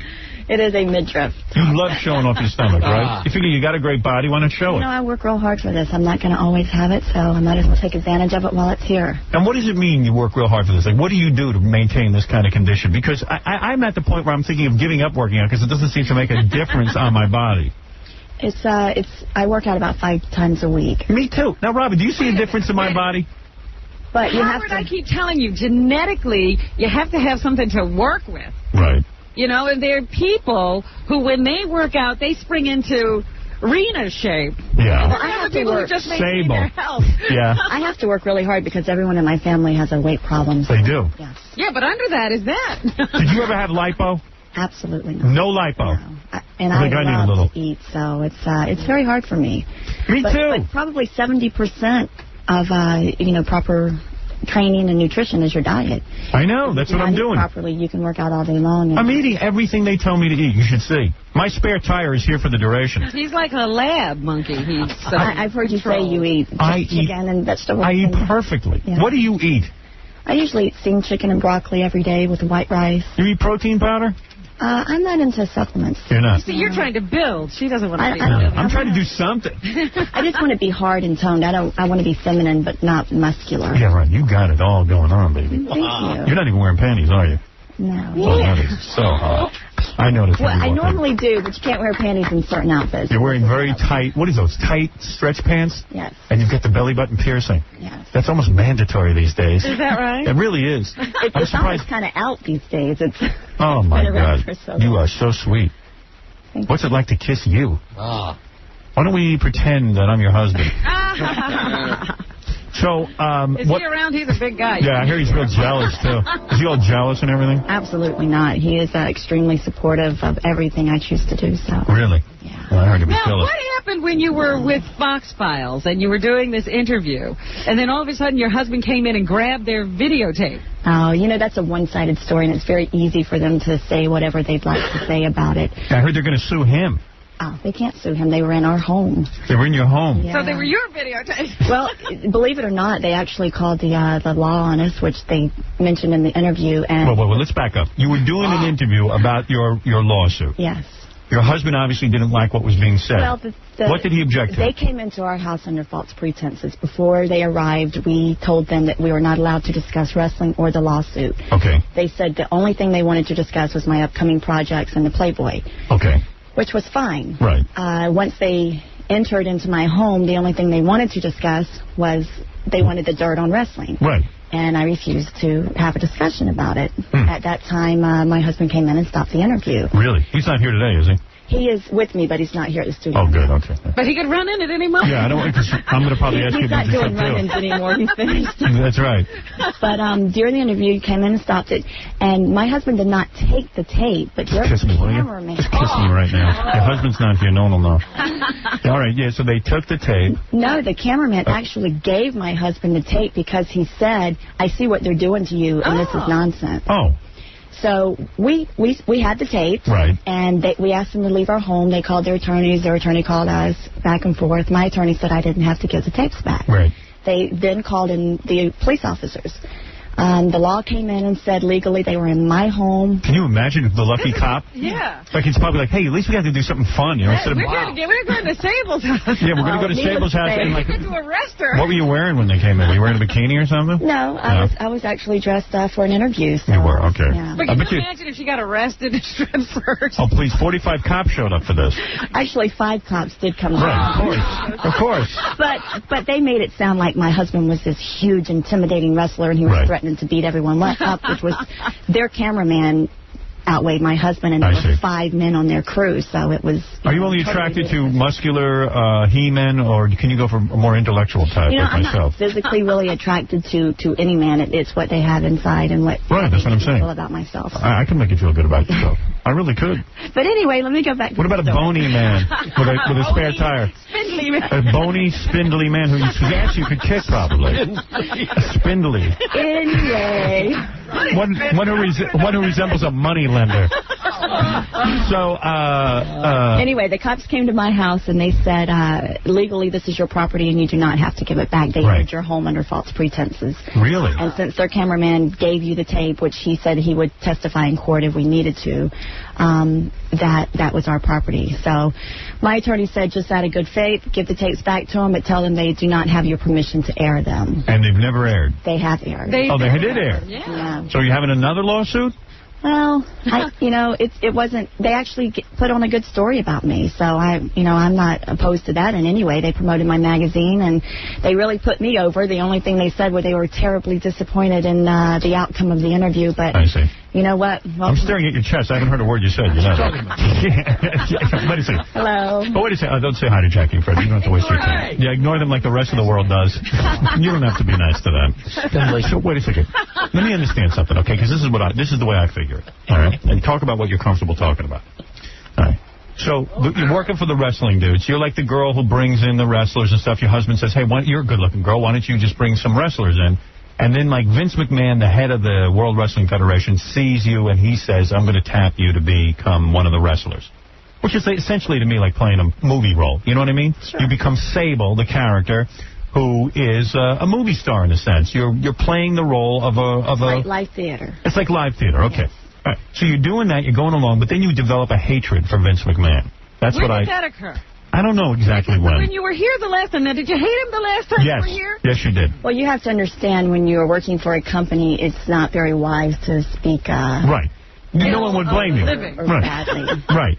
But you hated him. Like him when you were here. Well, I wouldn't say I hate anyone. I think that's a very strong word, but I disliked a lot of the situations I was put into. Right. You didn't like... She spoke very highly of him and the... Well, she had to. She was working for him. She could have never mentioned him. You know? Well... She did say nice things about it. Your status in the company is promoted by how good you make him. If you can lick Vince's ass, I think you would... If you're really good. If you're a brown noser, and if you are...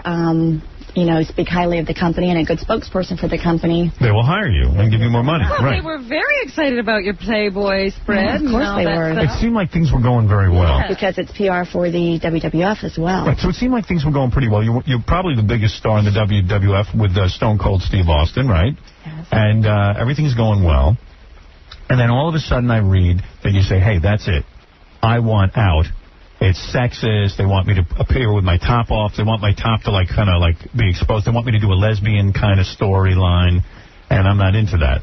But then again, why not be into it? Because that was your character. That's your character. Everyone knows it's not you. Well, I wasn't opposed to appearing in a bathing suit or posing for pictures or certain things like that. But those were some of the issues that were part of the lawsuit. There were a lot of other more involved issues. But Did Vince grab your ass?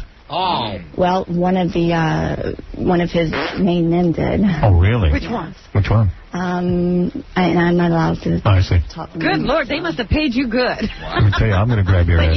But it was all written into the storylines and the characters and the developments that go on in that. So it was written in that you would be groped. Yes. I see. One grope. That was enough for me. But the grope would be, so that would then spur you on to defend women and sexual harassment, and then you would beat up all the guys who groped you, right?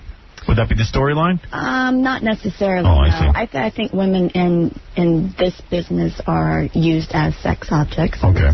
And which, I'm not opposed to that either, but it has to be their choice. Right. So you were upset with the storyline, but you didn't want to do a lesbian storyline. I was upset that I was being pressured into doing something I did not feel comfortable about. Right. Maybe if you could have worked with them on the storyline, you would have felt more comfortable. Yes. So then you sue them for like $110 million, and then you guys settled. But I heard you settled for no money. Well, terms of the settlement are not allowed to be discussed. But this is what I've heard. I've heard there's zero money involved. Well, which I don't get. Earlier today, if she has to stay out of wrestling for 3 years, why would she? I don't know. You have to understand the only people that actually know the terms of the settlement would be the WWF and myself. And if you heard that from the WWF, of course they would say that, paid zero money. Because why would you leave wrestling for 3 years without money? I would think that you could have made a ton of dough in wrestling. So they had to pay you enough money that you thought it was worth your while to sit it out for 3 years, right? One would think. I'm very happy with my settlement. You are happy? I'm very happy with my settlement. So you're wealthy now. Well, I'm very happy with my settlement, and wrestling was never my shtick, so I'm, You're okay to be out of it. Yeah. So you got your fame, now you could go on to other things. Yes. And you got a bunch of dough. Well, I'm not able to discuss the terms of the settlement, but I am very happy. You are. That means to me she's got money. Yeah, who else is happy? Who's happy without money? I'm extremely happy to be moving on with my life. I have a lot. So in other words, you got a lot of money. Wait, right? You got something in your eye, Howard. Yeah, right. So you are happy. I am extremely happy. Ecstatic, yes. Wait, you're ecstatic? Oh. Well, Are you ecstatic or extremely happy? Are you just I'm ecstatic to be out of wrestling. How are you in bed? To go on and That's what I want to know. Because it doesn't make sense that you didn't get any money. I mean, that just doesn't make sense to me. I mean, because I would think you got... A caller told me you got $1.2 million, but I don't know if that's correct. Well, everyone's going to have their speculations, right. And they're wanting to assume this or that. And doesn't it help your marriage now that you're out of wrestling because there was too much competition between you and your husband? Your husband was a famous wrestler, and then you eclipsed him in fame. So now it maybe psychologically takes the pressure off of that situation. My husband actually sacrificed his career to allow me to go ahead of him. Really? Yes. He has been extremely supportive. There was never any stress or pressure in our marriage at all. Really? And you desire other men? Once in a while to touch your body? Absolutely not. You do not? I think you're over there right now desiring me. What do you think of that? Are you ecstatically married or just very... Are you very happily married? How long have you been married? We've been married for 5 years. 5 years, and you never think about other guys ever? No. I don't believe it. No. With your body at the gym and you're sweating. Where'd you meet a wrestler? I was having dinner at a restaurant, and he walked in with a couple of other wrestlers, and I see.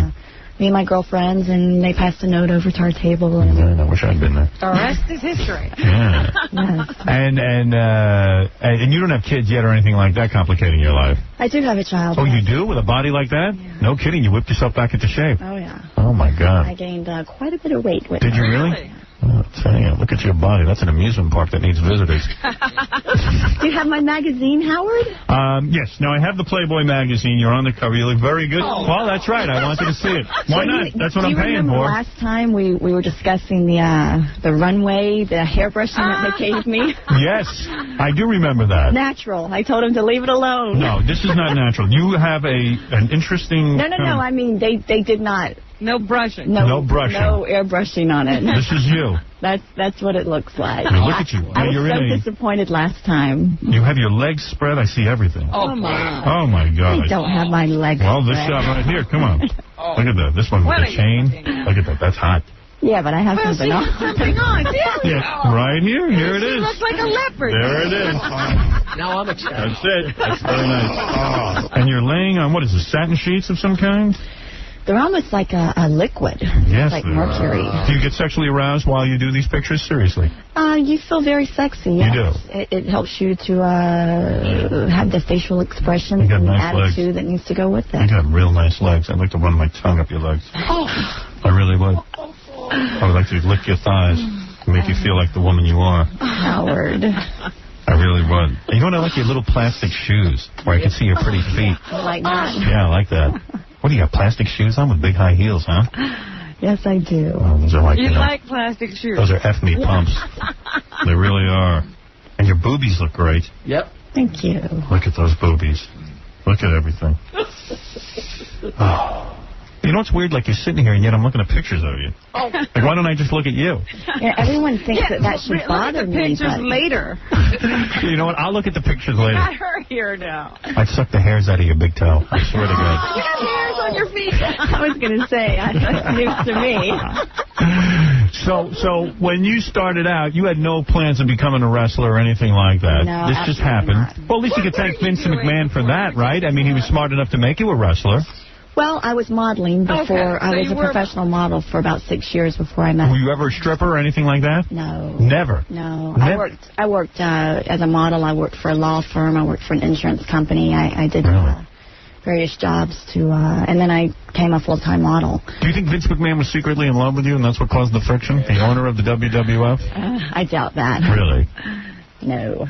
I swear I'd be your love bidet. You can do whatever you want to me. I think Vince. I have to say, I think Vince McMahon was very happy with what I brought to his company. Yeah, I think you brought a lot of attention. Absolutely. Absolutely, you did a great thing. I mean, you brought him attention, and the people liked you, and it's good for wrestling. I mean, it's good for the organization. It's unfortunate. It was good for a long time, and then, as you know, wrestling is becoming somewhat very different from what it used to be. Are you upset about Owen Hart? I mean, obviously you'd be upset about it, but I mean, but don't you think wrestling is supposed to be theatrical? The guy's an athlete. He knows how to sort of... Do you feel like he was pressured to do what he was doing? I feel like there's a difference between being an athlete and being a stuntman. Mm-hmm. And if you're not trained as a stuntman, you should not be performing. You think he didn't have the proper training? That's my opinion. Yes. Really? I like when you give your opinion. It's very sexy. You have nice teeth. Did you have braces as a kid? No. Oh, really? That's natural. Yeah. So what are you saying about Stone Cold Steve Austin? Is he a good butt kisser? Is that what it is? Who cares? So when you go into pose for these Playboy pictures, the first time you did Playboy, it was a very popular issue. So they asked you to come back. Yes. What about Hef? Did you meet with Hef? I did. You did? Yeah. Did he try to squeeze your ass? Was he sitting there with Mandy, Candy, Sandy, and Yeah. Bambi? He's always sitting there with them. Mandy, Brandy, and Sandy. I got to get back to that Playboy mansion. You got to see what goes on over there. I have to say I met all three of them, and they are very, very nice girls. They are nice girls. Yeah. The girls that he has sex with on his Viagra. Really? Oh, dear. Well, he has sex. Hef has sex. You should see Hef. He looks pretty good for a guy like 900 years old. You were in Hef love. openly admits that he takes his Viagra daily. Yeah. Daily he takes it. You should see. You got to appreciate this cat. He's about 80 years old or something. 72 years old. How old is he? Like 72? 73. Maybe. Yeah. And like you should see. Like he was sitting there, man. He's in his jammies. He's like mellowing out. He's in smoking jacket. Yeah, he's in his smoking jacket. And I'm like, you know, this is eccentric, except for the fact that he's getting laid a lot more than I am. By three women. Yeah, and he's got these 3 hot chicks. And they're really hot. Viagra. See, that blows all your theories. Well, listen, the guy had a stroke. I admire him. Very, very warm and loving man. He's You bet. very nice. Me too. Yeah, he's that way to you. Yeah. You ever take a walk in the grotto where they have that pool where you can make love? Yeah, I actually shot a video in there. Did you make love to your husband in the grotto? No. You did not? No. So, I don't know. I don't even know if I want to make love in the grotto. I don't think so. But as I was walking services around, are alive. Yeah, right. You know, they also have like the 70s room where they have all the big throw pillows and things Right, like that van. And they have screwing rooms, too, like where you go to have sex. Well, that's the van room. It's almost like you want to be very careful about sitting on everything. And I know. been there for a while. I'm sure it's seen a lot of action. Right, I don't know how good the back is. Yeah, I sat down on one of those cushions in the grotto, and they were staying, those cushions. I mean, they really were. I'm like, ugh. Of course, I'm in there with 5 guys. Right, yeah. Someone You know how probably to do spilt it. a drink. Yeah, maybe that was it. Yeah, maybe it was a drink. I'll tell you something. You can get pregnant from that drink stain. You can only hope. Yeah, you can get pregnant looking at pictures of the grotto. So when you went to pose for these new set of pictures, what do? You come out? Do you come out just naked right away, or you have to work your way into it? You work your way into it. You do? Yeah. Like you first you come out with like a little nightie or something? Yeah, I came out, the very first outfit was the leather panties and bra. You did, yeah. They just really let me have a lot of fun. I think this one is What kind of fun were you totally having? different. Like when you start to like get the pictures taken and you're naked, and like who's in the room? Like just the photographer? No, I have a closed set. There's usually a lot of people, but my set's closed. What does that mean? It means that I get to pick and choose who's in the room with me at So the who was in there with you? just the makeup artist, wardrobe, and the photographer. The makeup artist Your is a guy? husband's not there? No, they do not allow husbands, boyfriends, anyone Thank God. outside the Is country. that right? They have a rule. That's not her. She doesn't want her husband in nagging her. No, it's a Playboy rule. They feel like you'll be inhibited in some way. And believe me, that takes the pressure off the girls. She wants to tell her husband not to be there, but, this way they tell. You don't even have to do it. Yeah. It doesn't hurt your marriage. You don't have to do anything. Right. Sometimes some things you want to do by yourself so you feel hot. You know what I mean? You don't feel sometimes hot with your husband. With your controlling husband? No. No, you don't. My husband is not controlling. Whatever. Sure, I'm sure he's not. No, every husband is controlling, especially when you look like you. Honestly, he's not. So wait a second. So you walk out on the set and you're just wearing your bra and panties, your leather bra and panties, and the guy starts to snap away. And then what happens? You take your bra off first? Go ahead. You just do what you feel comfortable with. Whatever strikes your fancy at that moment is what you do. You're saying those wacky things like, yeah, baby, that's it. Give it to you me. look Make love great. to the camera. No. The photographer is Arnie Freytag. He's a... Yeah, he doesn't even look at you. he's been working with Playboy for over 20 Yeah, years. he could care less. He's like too many women. Fabulous. Is there music playing? They do. Any incense or weed or champagne? Nothing? No. To loosen you up? Full of There's a ecstasy? lot of women that like to have a drink or maybe a shot of tequila or something. Loosen up a little bit, but that's not your thing. No. Wow. I felt very comfortable. I really enjoyed working for Playboy and the people that I work with. So when you're in your bra and panties, and then all of a sudden, like, you get up on all fours and start crawling around on the floor, like, just to get into weird poses and stuff? Whatever you feel like doing. Yeah. You don't feel silly at first, trying to pose? No. I think it was very easy for Could me. you just take your clothes off now and make love to me? Let me ask you something. Now you're uncomfortable. Is there a chance I'll make love to you before I die? Is there any chance? If every other being on Earth died, Yeah. any kind of scenario. No, seriously. Is there any chance that I could bang you before I die? Probably not, because I plan on being very happily married. You do. All right. Well, I just wanted to know. Thank you. All right. Let's take a couple of calls from your fans. Sable is here, and I call her Sable. Other people call her something else. I prefer to be called Rena. Rena? Okay, Rena's here. Check out Rena's Rena. a nice name. It's a nice name, but everyone knows you as Sable. Check out Rena in the September issue of Playboy on newsstands now. Rena in big letters on the Playboy cover. No, it says Sable. Oh, okay. This was actually shot before the I had whole it. thing. Yeah. Right. And meet Sable today from noon to 2 at Tower Video Books on Lafayette Street in Manhattan. Are you going to wear that outfit? No, I'm not, actually. What are you going to wear for your big appearance today? I'm going to wear a very long gown with the slit all the way up the So we'll side. see some leg? Oh, yeah. What kind of shoes? You always got to do You should wear those plastic shoes. You're going to have a lot of cleavage. You're going to have a slit up your skirt. Are you going to wear panties? You can't wear panties in this outfit. Oh, You careful sit- getting into and out of the limo. When you get out of the car, it's possible a guy could see your vagina, right? You learn to be very discreet and very much a lady when you're getting in and out of cars. At your appearance, will you wear a vibrator between your breasts? Oh, cool. I'm telling you. I thought about it. Oh, please. I'd love to take your temperature with my tongue. If you ever get sick, allow me. You sure you get accurate readings? Then? Oh, I can read it down to the 10th of a degree.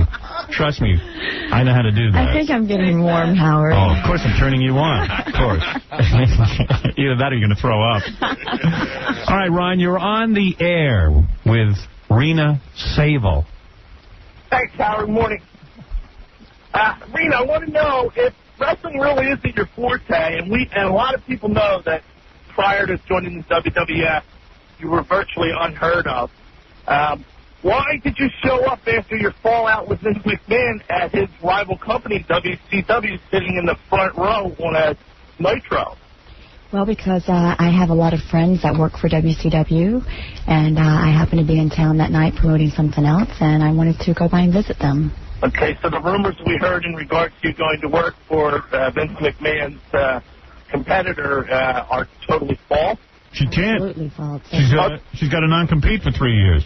Okay, hey, Howard, also her husband, Mark Miro, when he worked for WCW as Johnny B. Bad, he was one of the most awesome performers they had in that company. And the truth of the matter really is that his career went down when he left WCW. Well, what do I know about that? Well, I just want to bang her. These are things I just want to have sex.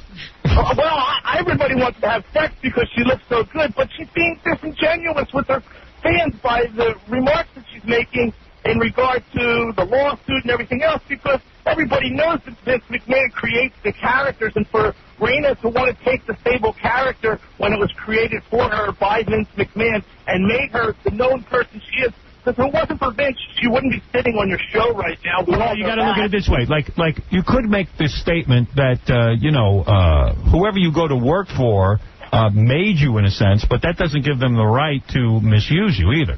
No, you're absolutely right. Listen, there's I'm lots sorry, did the producer or the writer or the director of Conan make Arnold Schwarzenegger? I don't think so. And I could also pose this question to you. Does Vince McMahon make us, or do we make Vince McMahon? Well, obviously Vince probably McMahon both. runs the company. There are a lot of women wrestlers in that whole organization. None of them attracted the attention of this woman. That's what I'm That saying. had to have something to do with her. You know, Vince McMahon does give you the exposure, but you have to have the talents and the perseverance to be able to run with the ball when it's handed to you. I agree. You have to have the persona, which you do. But for you to want to take your character and leave the company, have your cake and eat it too, complain about sexual harassment and show up at a pay-per-view with pasties on your breast, don't you think that's a bit hypocritical? No, not at all, because like I was saying earlier, some of the things that you're asked to do in the World Wrestling Federation, you have no choice. And whether or not that was my choice to show up at that pay-per-view with pasties, and it wasn't pasties, it's latex, which is a form of clothing, you do not know whether or not that was my choice or if that was something that I was pressured into doing. So unless you read my lawsuit and you pointed out the fact of sexual harassment, that was one small issue that was combined with more major issues. That was the one thing that everyone pulled out of the lawsuit. There were so many more important issues that were part of that lawsuit that you are totally unaware of. Can we cuddle? Well, what I'd like to ask finally is how would you respond to all the fans, the ones that made you, their reactions today with them holding up these signs that are pretty derogatory, the comments they're making in regard to you? Do you think that has a lot to do with the owner, or are you not in a position where you can make comments about that? Well, I would also have to say that sometimes at wrestling matches, signs are handed out. I know because Yes, I'm well aware of that. And I would also like to say that I have a tremendous support group behind me with my fans. My fans are here today with me. Well, what's happening? People are holding up some negative signs? They do that. They're putting some really the same people that loved her, screamed and hooted for her. Once McMahon turned her character into a heel, then they started booing her. Now they're holding up, some really derogatory signs. Wrestling is entertainment. It's fake. We're all aware of that. You're given a storyline to work with, so whether or not he turned my character into a heel or not, I had absolutely no control over that. People realized that I was playing a character. That's not the person that I am in real life. And as I said before, I have a tremendous support group with my fans. They continue to support me. They come out in droves to see me at my autograph signings and my appearances, and I have my own website, renamero.com, which they... You know, it's so overloaded, and the traffic is so heavy that it's very difficult to keep it up. So. What do they got on there? They got any naked pictures? No. No? But I would some video. I would like to also say that a lot of people don't know all the issues that went on and all the behind-the-scenes things that go on in wrestling. So it's very easy for them to be opinionated about certain situations. They're wrestling fans. You got a chat room on your website? Sometimes I do online chats, yes. Filthy chat, or has it got to be G-rated? No. But I would like to also say they feel like I turned my back on wrestling. I didn't turn my back on wrestling. Do you criticize a person because they want to make something better out of their life, and they've been there, they've done that, and now they feel like it's time to move on and pursue other goals? I have no problem with that. Let's see. Augustus, go ahead. You're on the air. Howard? Yes. There's a new show on your local affiliates in L.A. Huh? Okay. Yeah, and these two bros, they call themselves Shinem Metal or something like that. I don't know what you're saying. I'm talking to Sable, Rena. Yeah. They said that Sable used to be a stripper, and Vince McMahon. Well, she just said she wasn't a stripper. I mean, you know. I just asked her that. No, it's a show on your local affiliate. Okay. Feel free to make an entire sentence that makes sense. Right. These two bros started a new show on your local affiliate. These two bros made a show on your local affiliate. Well, what do you want from me? I give up. You know, I have to comment on that by saying that a lot of different magazines, the National Enquirer, legitimate magazines, have dug into my past and come up with a lot of things on me. Right. But, you know, nothing that's going to be devastating to me. So what if you were a stripper? I wouldn't care. That they've never been able to say is that I was ever a stripper. They said I've worked for a law firm. They said I was a professional model, but I was never a stripper. No one's ever been able to prove that or say it. Because I would like that. I would like you to be a stripper. Strippers are fun. Not the point. That's right. Tom, go ahead. Hi, good morning, Howard. Yes. I just wanted to... Hello? Goodbye. Hello? Hi, Sable? Yes? Do you like Rena. butt sex? I'm sorry? You want to know if you enjoyed anal sex. Actually, I want to know that, too. I just didn't have the nerve to ask. Not with you. I would guess you're open to everything. I would just guess that sexually you're a very warm partner. I think that when you are in love, you like to please your partner. That's the right answer. You're very athletic. You're certainly athletic. Yes. Robin is, too. Oh, get out of here. Robin's not even in love, and she'll please him. Oh, get away. Well, there's nothing wrong with pleasing yourself, too. And that's right. If you enjoy that kind of thing, listen, who are we to pass judgment? I have the gold medal. At least I got an award in something. All right, Mark, go ahead. You're on with Rena. Yeah, Sable, you're one of the biggest pigs I've ever heard. Oh, whoa. What is but that? You know what? That's okay. No, I'll tell you why. She's a very pretty woman. Yes? You didn't like your job, so you screamed sexual harassment and you quit. I didn't scream sexual harassment. I never even mentioned the word sexual harassment in my lawsuit. So what's one thing they did that was inappropriate to you? Well, when you asked me to expose my bare breast on national TV, I think that's inappropriate. And why not just quit then? Well, I tried to, but when you're locked into a contract, you can't just walk away. So there. What do you think of that? I think she's like a stupid slut. Oh. Well, you know, that's okay. He obviously has not read my lawsuit. He does not know why what don't you make the it issues public? are. It is public. Yeah, go get it. Where is It's on the Internet. It's public record. You can go look it up in the courthouse. Well, who are you, Ken Starr? Jesus. You can see my girlfriend has answers for everything. All right. Well, obviously, this is a lot more controversy. It's controversial. I can't believe it, but it is. It's unbelievable, but you seem to be able to handle it. Wrestling fans are like true grit wrestling fans, and if they feel like that you have turned your back on the sport that they love, whether or not they loved me at one time or not, they're not going to agree with me. Look at your lips. So. Lips and teeth and your face. Perfect.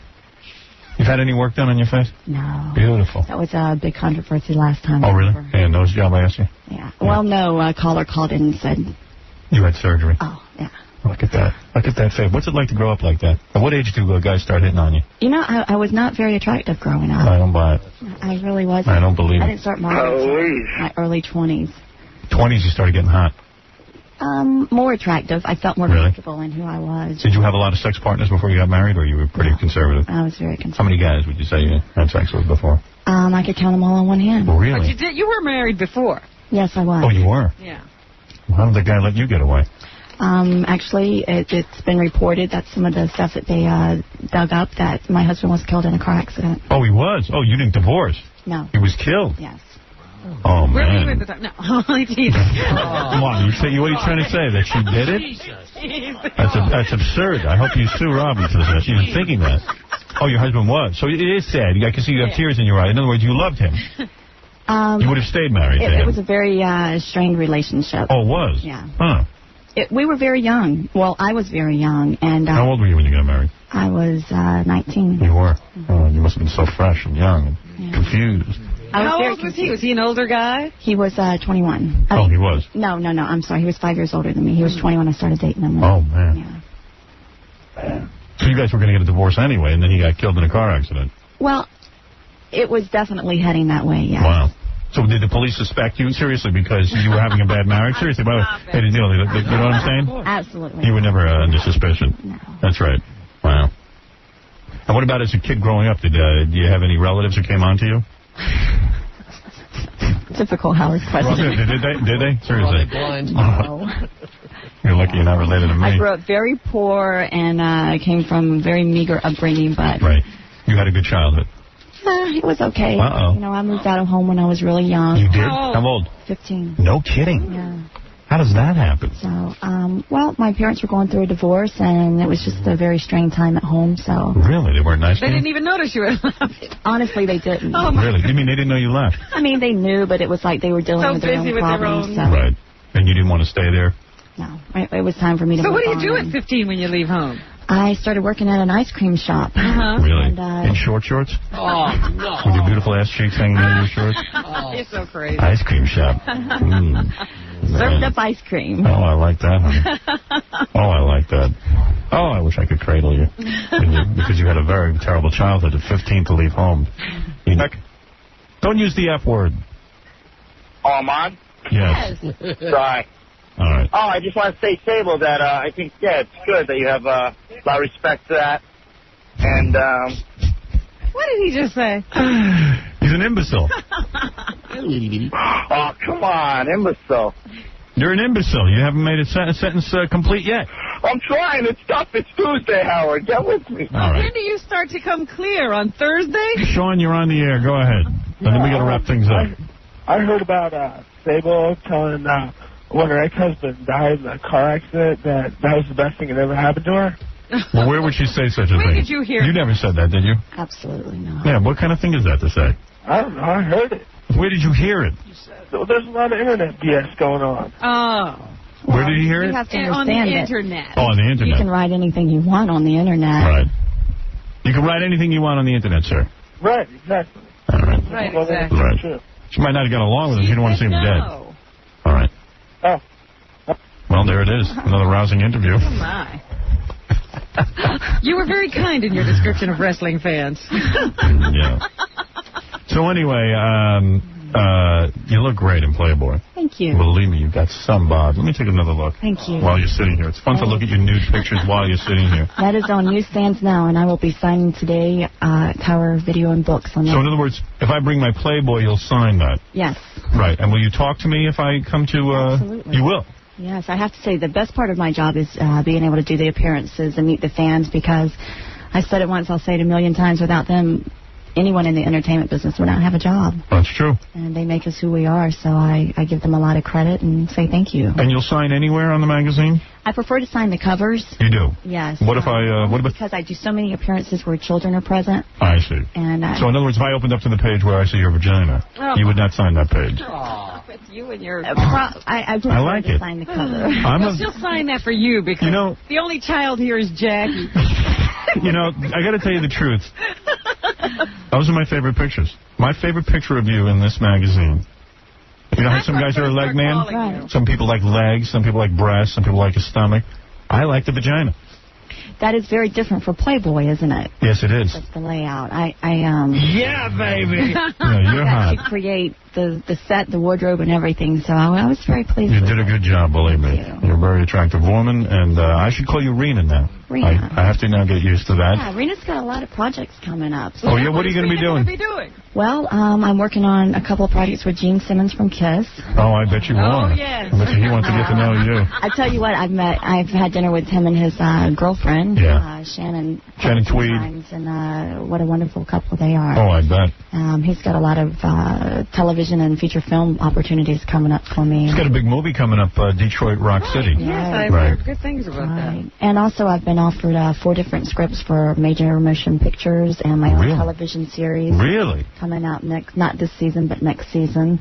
I'm working with Threshold Entertainment right now on a project, the series Red Sonja, remember? Yeah, Red Sonja, yeah. They want to make that into a television series, and they want me I'll to watch play the lead role. Oh, that would be cool. If you wear bathing suits, I'm there. What did Red Sonja wear? I think loincloth. Yeah, something like that. Whatever, that's good. Loincloth is good. Heavy Metal is another television series I'm working on. From the cartoon, you mean? Comic book. Yeah. Judge Julie from Playboy, I think, is who that's kind of made after. So there's a lot of good things going on. I might have some work for you, too. I'm thinking about you for a television show. See, now that she told you there's other ideas, all of a sudden you've got ideas. I'm working on a show called Blackules. It's a Black Hercules. And we need Don't you think she'd be better for Julia Lee's? Julia Lee's, too. It's a Jewish Hercules. What about Vaginules? Private parts, too. There you go. No problem. Check out Rena Sable in the September issue of Playboy on newsstands now, and meet her today from noon to 2 at Tower Video Books on Lafayette Street in Manhattan, and you'll meet a very sexy lady. Also, you can check out and learn everything you'd ever want to know about me on my website, renamero.com. How do you spell Mero? M-E-R-O. Just as it sounds. And August 7th, I will be appearing at the World Gym in Oviedo, Florida. And my friends Savannah and Russ will be joining me from Monsters of the Midday, which follow your program. Really? In Orlando. No kidding. Yeah. Oh, that's sweet. I'm very excited about all my new projects. And, good. Thanks for letting me come in and see. No, it's great to see you, too. And good luck with Playboy. Thank you. And believe me, she must have gotten a lot of money for this layout since they asked her to do another one. I'm going to guess $500,000. Well, you know what? This is the first time any woman has ever appeared on the cover twice in 1 year in the history of their magazine. Yeah. No kidding. And they just put out their new magazine called Sex Stars of the Century. Yes. And it went 1 through 100, starting with Marilyn Monroe, Pamela Anderson, all the way through 100 women. And they named me the #1 sex star for the new millennium. Let me touch your abs. I'm honored about that. You ever let any guys touch your stomach? Just my husband. Oh, that's too bad. Yeah. I'm going to put my hand on your pants. You're smart, aren't you? That's a trick I do. I touch their stomach and then I throw my hand on their pants. I see. See what happens. I think we're all wise to your tricks now. Right, all right. Anyway, thanks for coming in. Thank you. And everybody go down to Tower Video Books on Lafayette Street, Manhattan from noon to 2 and say hi to Rena. We'll be back right after these words. Would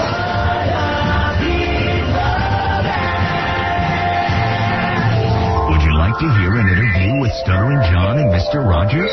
Sure. I knew that you would. Would you like the Machine Gun Barney? Pardon me? Would you like the Machine Gun Barney? Would you? I would, would you? Well, those people are trying their best to do something that's helpful for children. And anybody who wants to do something good for children is important for me. Why is Captain Kangaroo so bitter? So what? Why is Captain Kangaroo so bitter? Do you find him bitter? Yeah.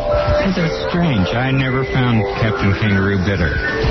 Let me ask you one more question. Do you advocate... excuse me. All right.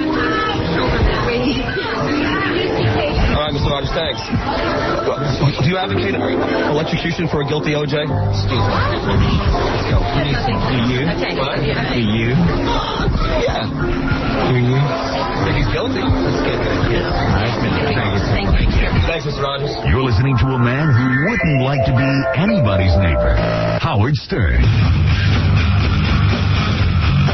Listening. It may seem, all of it, highly exciting. A pleasurable trip into Wonderland. You're listening to The Howard Stern Show. Well, Tom Arnold was booked to come on the show, but now it seems that Tom Arnold and David Wells somehow hooked up and became friends. David Wells, of course, former pitcher for the New York Yankees who was traded to Toronto. So they're here together. And I want to say hello to them. Big show tomorrow, too. Homeless Jeopardy with a $10,000 prize courtesy of USABank.com. So here's two guys who became fast friends.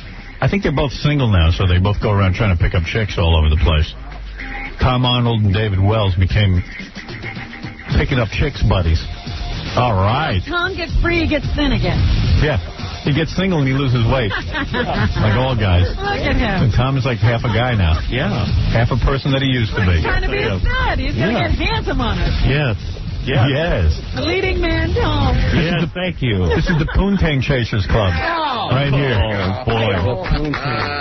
David, you are now single as well, right? I understand you're out of your relationship. Yeah. You are. That lovely girl we met is gone.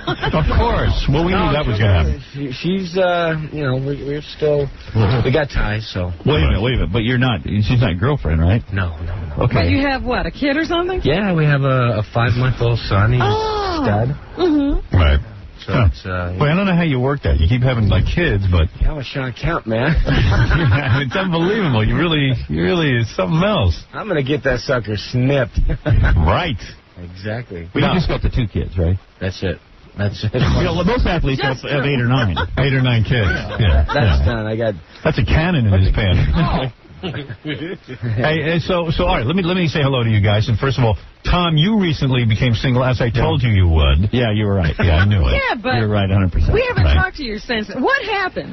Well, honestly, I think she was too young. I don't mean to put it on her. They're never too young. Well, 21. I mean, it's just that she lived with her mother, and went to college. It was so great. Do me a favor, just back off that microphone just a little bit because it's popping a lot, and I don't want to miss a word of this. But I think what happened is, I'd been through this other marriage, and I was, I met this gal. She's beautiful. You were married to Roseanne, weren't you? The famous TV star. Yes. Right, and then after the Roseanne marriage, I thought you would play the field for a while, but you married a young girl. Right. Almost immediately. Immediately. Hey, isn't her sister have some ties with Leonardo DiCaprio? No, that's the girl. That's the girl that I'm dating now. I just recently started dating a gal. But listen, I want to tell you something. Right. Back up that microphone just a little bit. I'm sorry. Yeah, right. Okay. I know you get for it, Tom.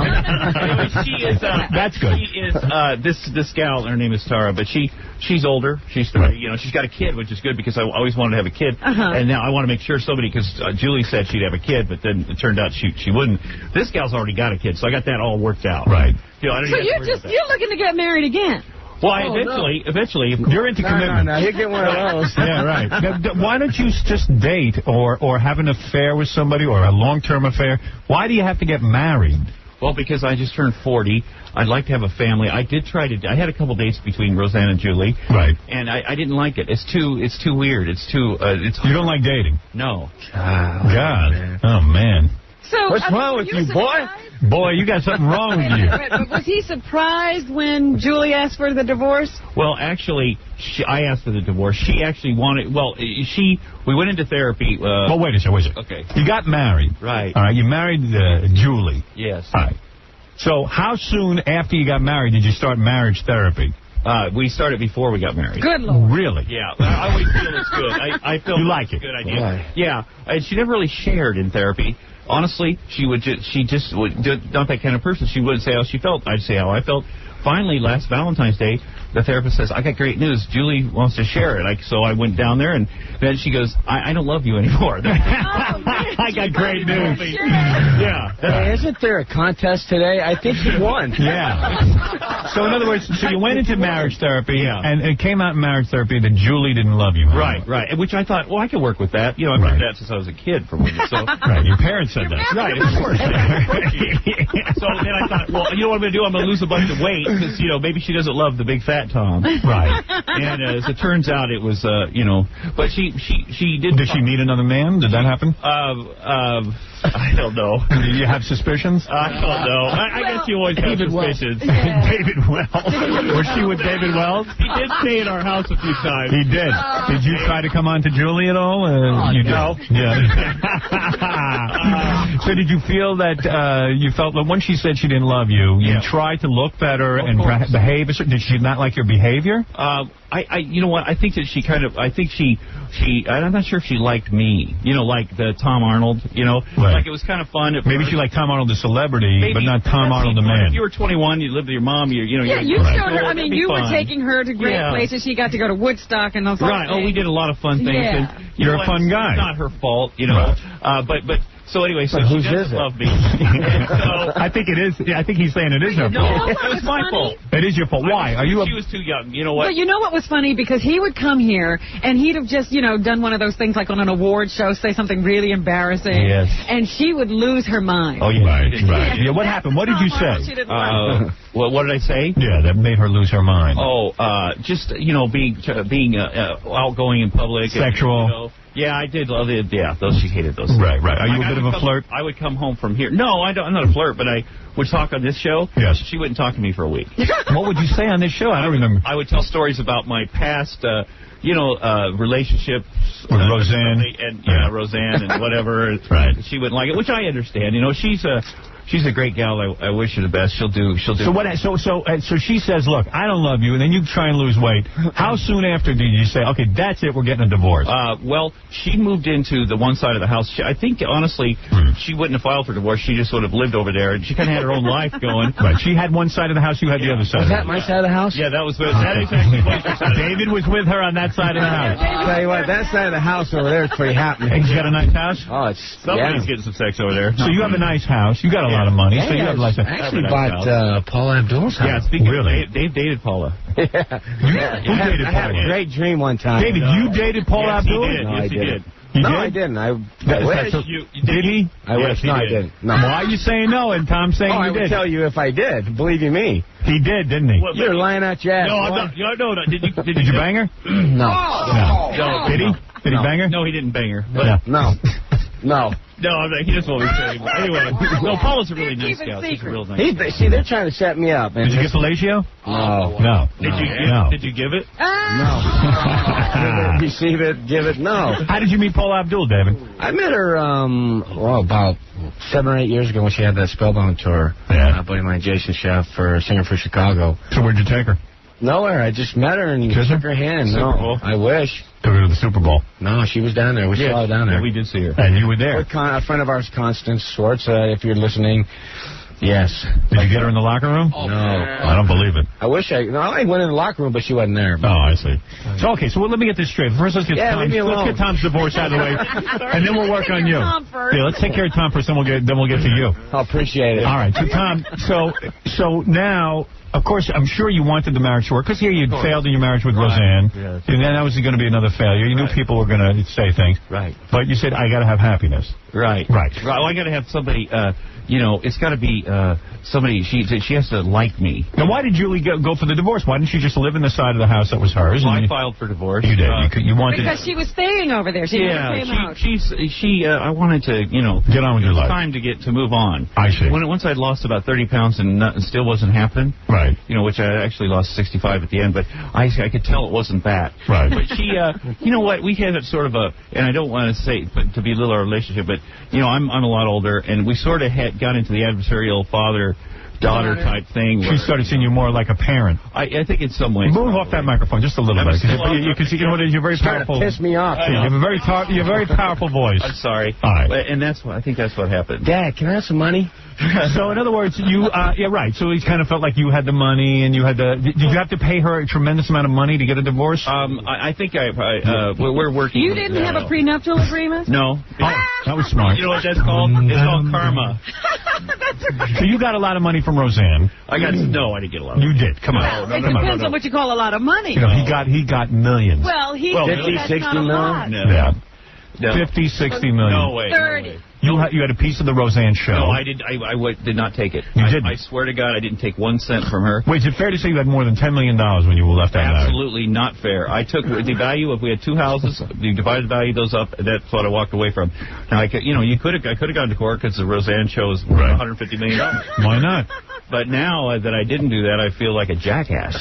Right. So because everyone always assumed that you got tons of money. Well, it's funny to think that I did. I mean, it makes it And funny. Roseanne even says you got a ton of money. Well, she probably believes that right now. Right.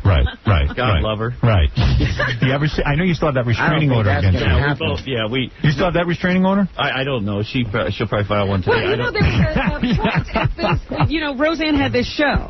And she still has a show. Yeah. And there was a point at which she was thinking of reuniting with Tom. She asked me to. They asked me to come on a show about forgiveness, and I thought, well, that's a good idea. And then her psychic or something talked her out of it. Really? Yeah. So you were going to do it? Well, yeah, I want to do that. We used to be friends. David, did you ever bang Roseanne? Dave, that was my wife you're talking about. All right. Hey, he was married. Good. So now you have to work out a very painful divorce. In other words, there's going to be alimony to pay. Yeah. Oh yeah. Doesn't that suck? The young girls really cost money. They really do. And I just got her all fixed up.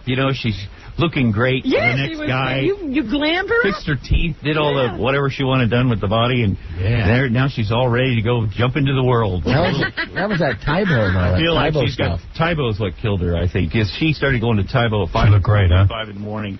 Yeah, but she was spending a lot of time down there. Right, at the Tybo. Yeah. Right. They're into that. Yeah. But this, not to put... Well, what are you saying about Tybo? What are you saying? I'm just saying do you feel she met men down there? Is that what you're trying to say? It became an obsession with her, the working out down there. I see. Her whole life. But I just want to say this. Oh, so you're saying... No. Tybo breaks up marriages. Yeah, it does. It's a terrible thing. Is that what you want to say? It's a cult. It's a cult. It's a cult. Judy is a beautiful woman, and I wish her well. And I waited it's been about 8 months, and then I just slowly, I'm starting dating this gal. All right, so how soon after... You meet another gal already. Well, I just met her about 4 weeks ago. Yeah. Are you in love? Steve Tish's house. Am I in love? Yeah. Hell yeah. But you fall in love very easily. Well, no, He's mesmerized. Well, we've talked a lot on the phone. Where is this girl? She's in L.A. right now. Yeah.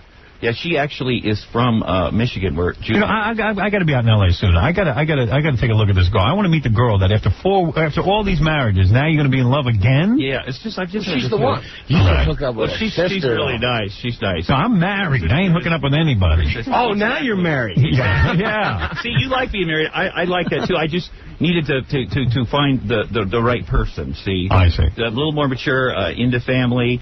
Honest, all those things. And you're saying she wasn't honest? Who? Your wife. I'm not saying no. I mean, no. I'm talking. So, have you heard from her lawyer yet? Has he decided how much money he wants? Yeah. How much money are they looking for? Ironically, they had the same lawyer that Roseanne had. Oh, really? Well, he does a good job. Yeah, actually, they are very good lawyers. Right. And so, how much money do you think you're going to have to shell out? Be honest.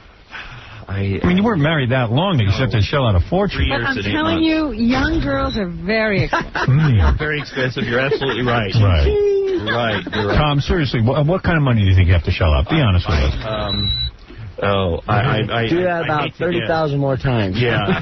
Because he's got the thing of, what is she going to do? She can't afford the lifestyle he now has introduced. Right. She has got to her lifestyle is going to change. Well, not necessarily. She's going to have what you have. You're right. She might have 50% of what you have. Right. How they justify because of the life that they led for a couple of years that they should live that the rest of their life? Good point. This is what Tom should think about before he jumps into something. Right. David, you'll never get married. No. What about David? You have a girlfriend who now had a baby with you, but now you're not with her anymore. No. You're going to have to pay child support. Yes. So who's going to decide how much you pay? Me. You got to go to a lawyer, don't you? Yeah, we did, but we worked it out. She's very... You did work it out? Yes, we did. She's very understanding. So you're going to support her now for the rest of her life, too? The mom? No, she's very independent, which is really great. But no, that we have a son, which is fine. Now, what is it? You don't wear rubber when you have sex? Yes, I do. You do? What happened? How did you end up with a kid? Well, I was with her for 5 years, but no, I mean... You didn't wear rubber when you were with her? No. You didn't? So it was a new adventure. So in other words, it was an accident that you had a kid. You weren't planning it. No, we weren't. You broke up, weren't you, when that happened? No, we did for a bit, and we got back together, and... And then, Wow. Well, what can you do? But you know what? It's... No matter how you look at it, we got a beautiful son together, and it's... There you go. And that's the most important thing. Absolutely important. Yeah. Look at you, man. Look at you. David, are you on a plane on Father's Day? Yeah. It's the most confusing day of the year. So, you know, from now on, I'm going to my ranch on Father's Day. And you're going. I'm going with you. That's right. So, now you two have found each other, Tom Arnold and David Wells, an unlikely couple, but you have found each other because you both love going out, having fun, and meeting girls, right? As far as you know. We love having fun, and we love sports, and we love laughing. We love laughing. Yeah, it's a perfect marriage. You two ought to get married. That's the relationship he had with Roseanne. Yeah, it was. Right. You know, he looks a little like Rosie. but I'm 200 pounds lighter than her. Hey, she looks good. There you go. Yeah, but I lost mine on working out. I didn't do it the other way. The expensive way. David, I hear now you're happy being on the Toronto team because they're starting to win. The team's starting to gel. You guys are the leading contenders for the wild card berth in baseball. Right. And so you're starting to like it there better. Better than the first time. Right. Around. Yeah. No, it's very enjoyable. We've got a very young team, and you know it's kind of exciting to go to the park every day and see what these guys are doing because you know the average time of service is probably a year and a half, 2 years on that team. And what they're doing right now is pretty remarkable for such a young team. And don't you feel a certain satisfaction now because you were traded, not only were you traded, but two other good players for the Yankees. Graham and Homer, yeah. For this pitcher that they brought in who stinks, who's having a horrible season. And you have to admit that everyone, I mean, at the time, I was devastated that you were traded just because I like you. But at the same point, it has hurt the team that you left. So it does feel good, doesn't it? Yeah. It was a mistake. So you feel good. I feel really good. You know, it's something, but you got to look at it as a business. Right. And that's what I do. I don't hold any grudges or hard feelings towards the organization or George. Because, you know, I do like George. He's bizarre, but he's... So what Julie is to Tom, George is to you. Exactly. Right. All right. You broke up. We broke up. Yes, we did. Right. Why are you wearing an F. Steinbrenner T-shirt? No. Because what happened? You pitched last night. You did not win, but you pitched a good game. Derek Jeter smacked, what? He hit a home run off you? 2-run homer, yeah. And the fact of the matter is the Yankees only won by 3-1. If your team had better hitting, you would have won that game. You pitched a good game. Yes, I did. But, you know, those things are going to happen. This game is... Have you beat the Yankees since you left? No, I haven't. Damn it. What's wrong with you? Well, his team could have come through for him. The gods are hovering over the Bronx. I must have pissed them off somehow. But so let me understand something now. You live in Toronto? During the season. During the season. You have a restaurant there now? Yeah, the Indian Motorcycle Cafe. Right. And kicking some butt. And you're also having multiple women partners, right? Female partners. I wish. Right. What did you guys do last night? Now, you were out somewhere drinking with Derek Jeter, weren't you? Drinking water. Drinking water. Yes. You were with Derek Jeter. Even though Derek Jeter hit off you, you're still friends with him? And Yes. Yes. You don't care? No. And where did you go out with Tom Arnold last night? Yeah. You did? Where did you go? China Club. You went to the China Club. China Club. And did you meet girls there? I went home early, didn't I, Dave? No. Seriously. Yes, I did. No, I did. He's lying. I swear, I went home at 1:30. Yeah, you did. About 5 chicks. Yeah, right. That entourage that walked in. Oh, boy. No, it was very relaxed. We had some friends there, and you had some. It was friends a there. mile. Did he have some ladies there? Yeah, he did. He did. Friends. I didn't have them. They showed up. But they showed up to see you. Hey now. Hey, yeah, really. Hey now. And what are these? What are these? White girls? Black girls? What did you have? Mixed. Mixed. Oh, that's beautiful. Hey, You're not prejudiced. Not at all. Wow, that's unbelievable. So you're having fun. Yes. Right. So this is a new match. You and Tom Arnold somehow you got together. So are you living in Tom's house part of the time? Yeah, only when I go to L.A. Right. Yeah, I get the East Wing over there. Yeah. Well, Dave's got a nice house, too, down in Tampa. Is that right? The toilets don't flush, but it's a nice place. Yeah, you know what this guy did, man? What? He went floater. Tom, why would you do that? Well, you know, but the best part, he didn't have to clean it up. Mo did. Yeah, my buddy Mo, my assistant at the time. What happened? You went to the bathroom, you moved your bowels, and your movement was too big? They, it was Mo's mill, man. I guess he's not used to people using toilet paper in his house because it was a problem. It's one of those tanks that don't flush very good. Right. You got to get the industrial ones. So you moved your bowels, which any person would do, and then all of a sudden, when you're in David Wells' house, you can't flush. Do you tell someone or you just leave it there? I had my assistant there. He took care of it. But let me just say one thing. And what did he do? He took an axe to it? A plunger, so he had to use his arm. Oh, no. Is that true? He's got this beautiful, big, giant house, Howard. It's beautiful. He's got a big screening room, you know? Yes. And he's so proud of it. About 4 in the morning, he was going, look at this. Watch the DVD. We were watching Austin Powers, and he goes, and he couldn't get the remote control to work, and he started getting more pissed and more pissed and more pissed. Finally, he goes, if this thing doesn't work this time, I'm going to throw it through that wall over there. So it didn't work. He went up to the wall, right beside me, and threw it all the way through the wall. I don't blame you. You know, I recently spent some money on they call this home theater. Right. Yeah. And every time someone's over, I hit the goddamn buttons, and it don't come on. It comes on. And I take the thing, I smashed a whole unit right through a glass table. Yeah, I smashed the whole thing right there because I go crazy if it doesn't work. Yeah, well, because it's embarrassing. I feel your pain. Yeah, it was. I had about 4 people. They're ready to watch a movie. You couldn't get the movie. The button for it to get the whole screen. It was just a little bitty one.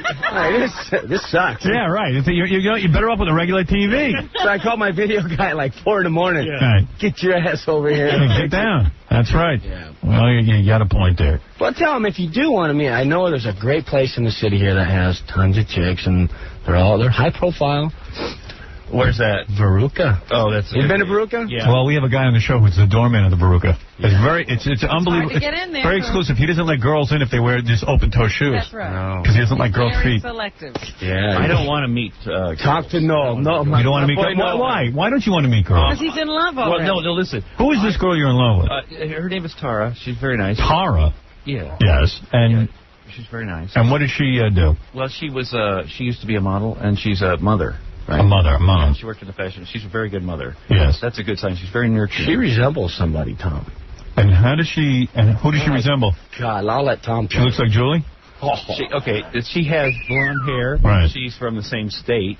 Other than that, I told him to switch states, man. Right. No, we're to Birmingham, Alabama, or something. She's from Birmingham, but she's very, very nice gal. And you know what? I want to, I like meeting people, but I don't want to be dating a bunch of people. First of all, it's good for Dave because he's, that kind of guy. Right. I want to get it together. What kind of guy? And get settled down and get a. You're not going to be settled That's down. what he said. Yeah. No, you're not going to ever settle down. You're going to keep marrying people and getting divorced because You know what, Howard? I do got a good vibe on this. I think this one. No, it'll be good for a couple of months. No, don't get married. You gotta wish. I'm not going to get married. She's not. She doesn't. First of all, neither of us are completely divorced yet. Let me ask you something. If you were driving in your car and you smacked into a telephone pole, would you back up and smack into it again? No. Then we get out. Right. I'm thinking about that. You're on the air. Go ahead, Rob. Yes. Yeah. Go ahead quickly. Sorry, Tom Arnold. Yes. What's it like working with Kathy Lee?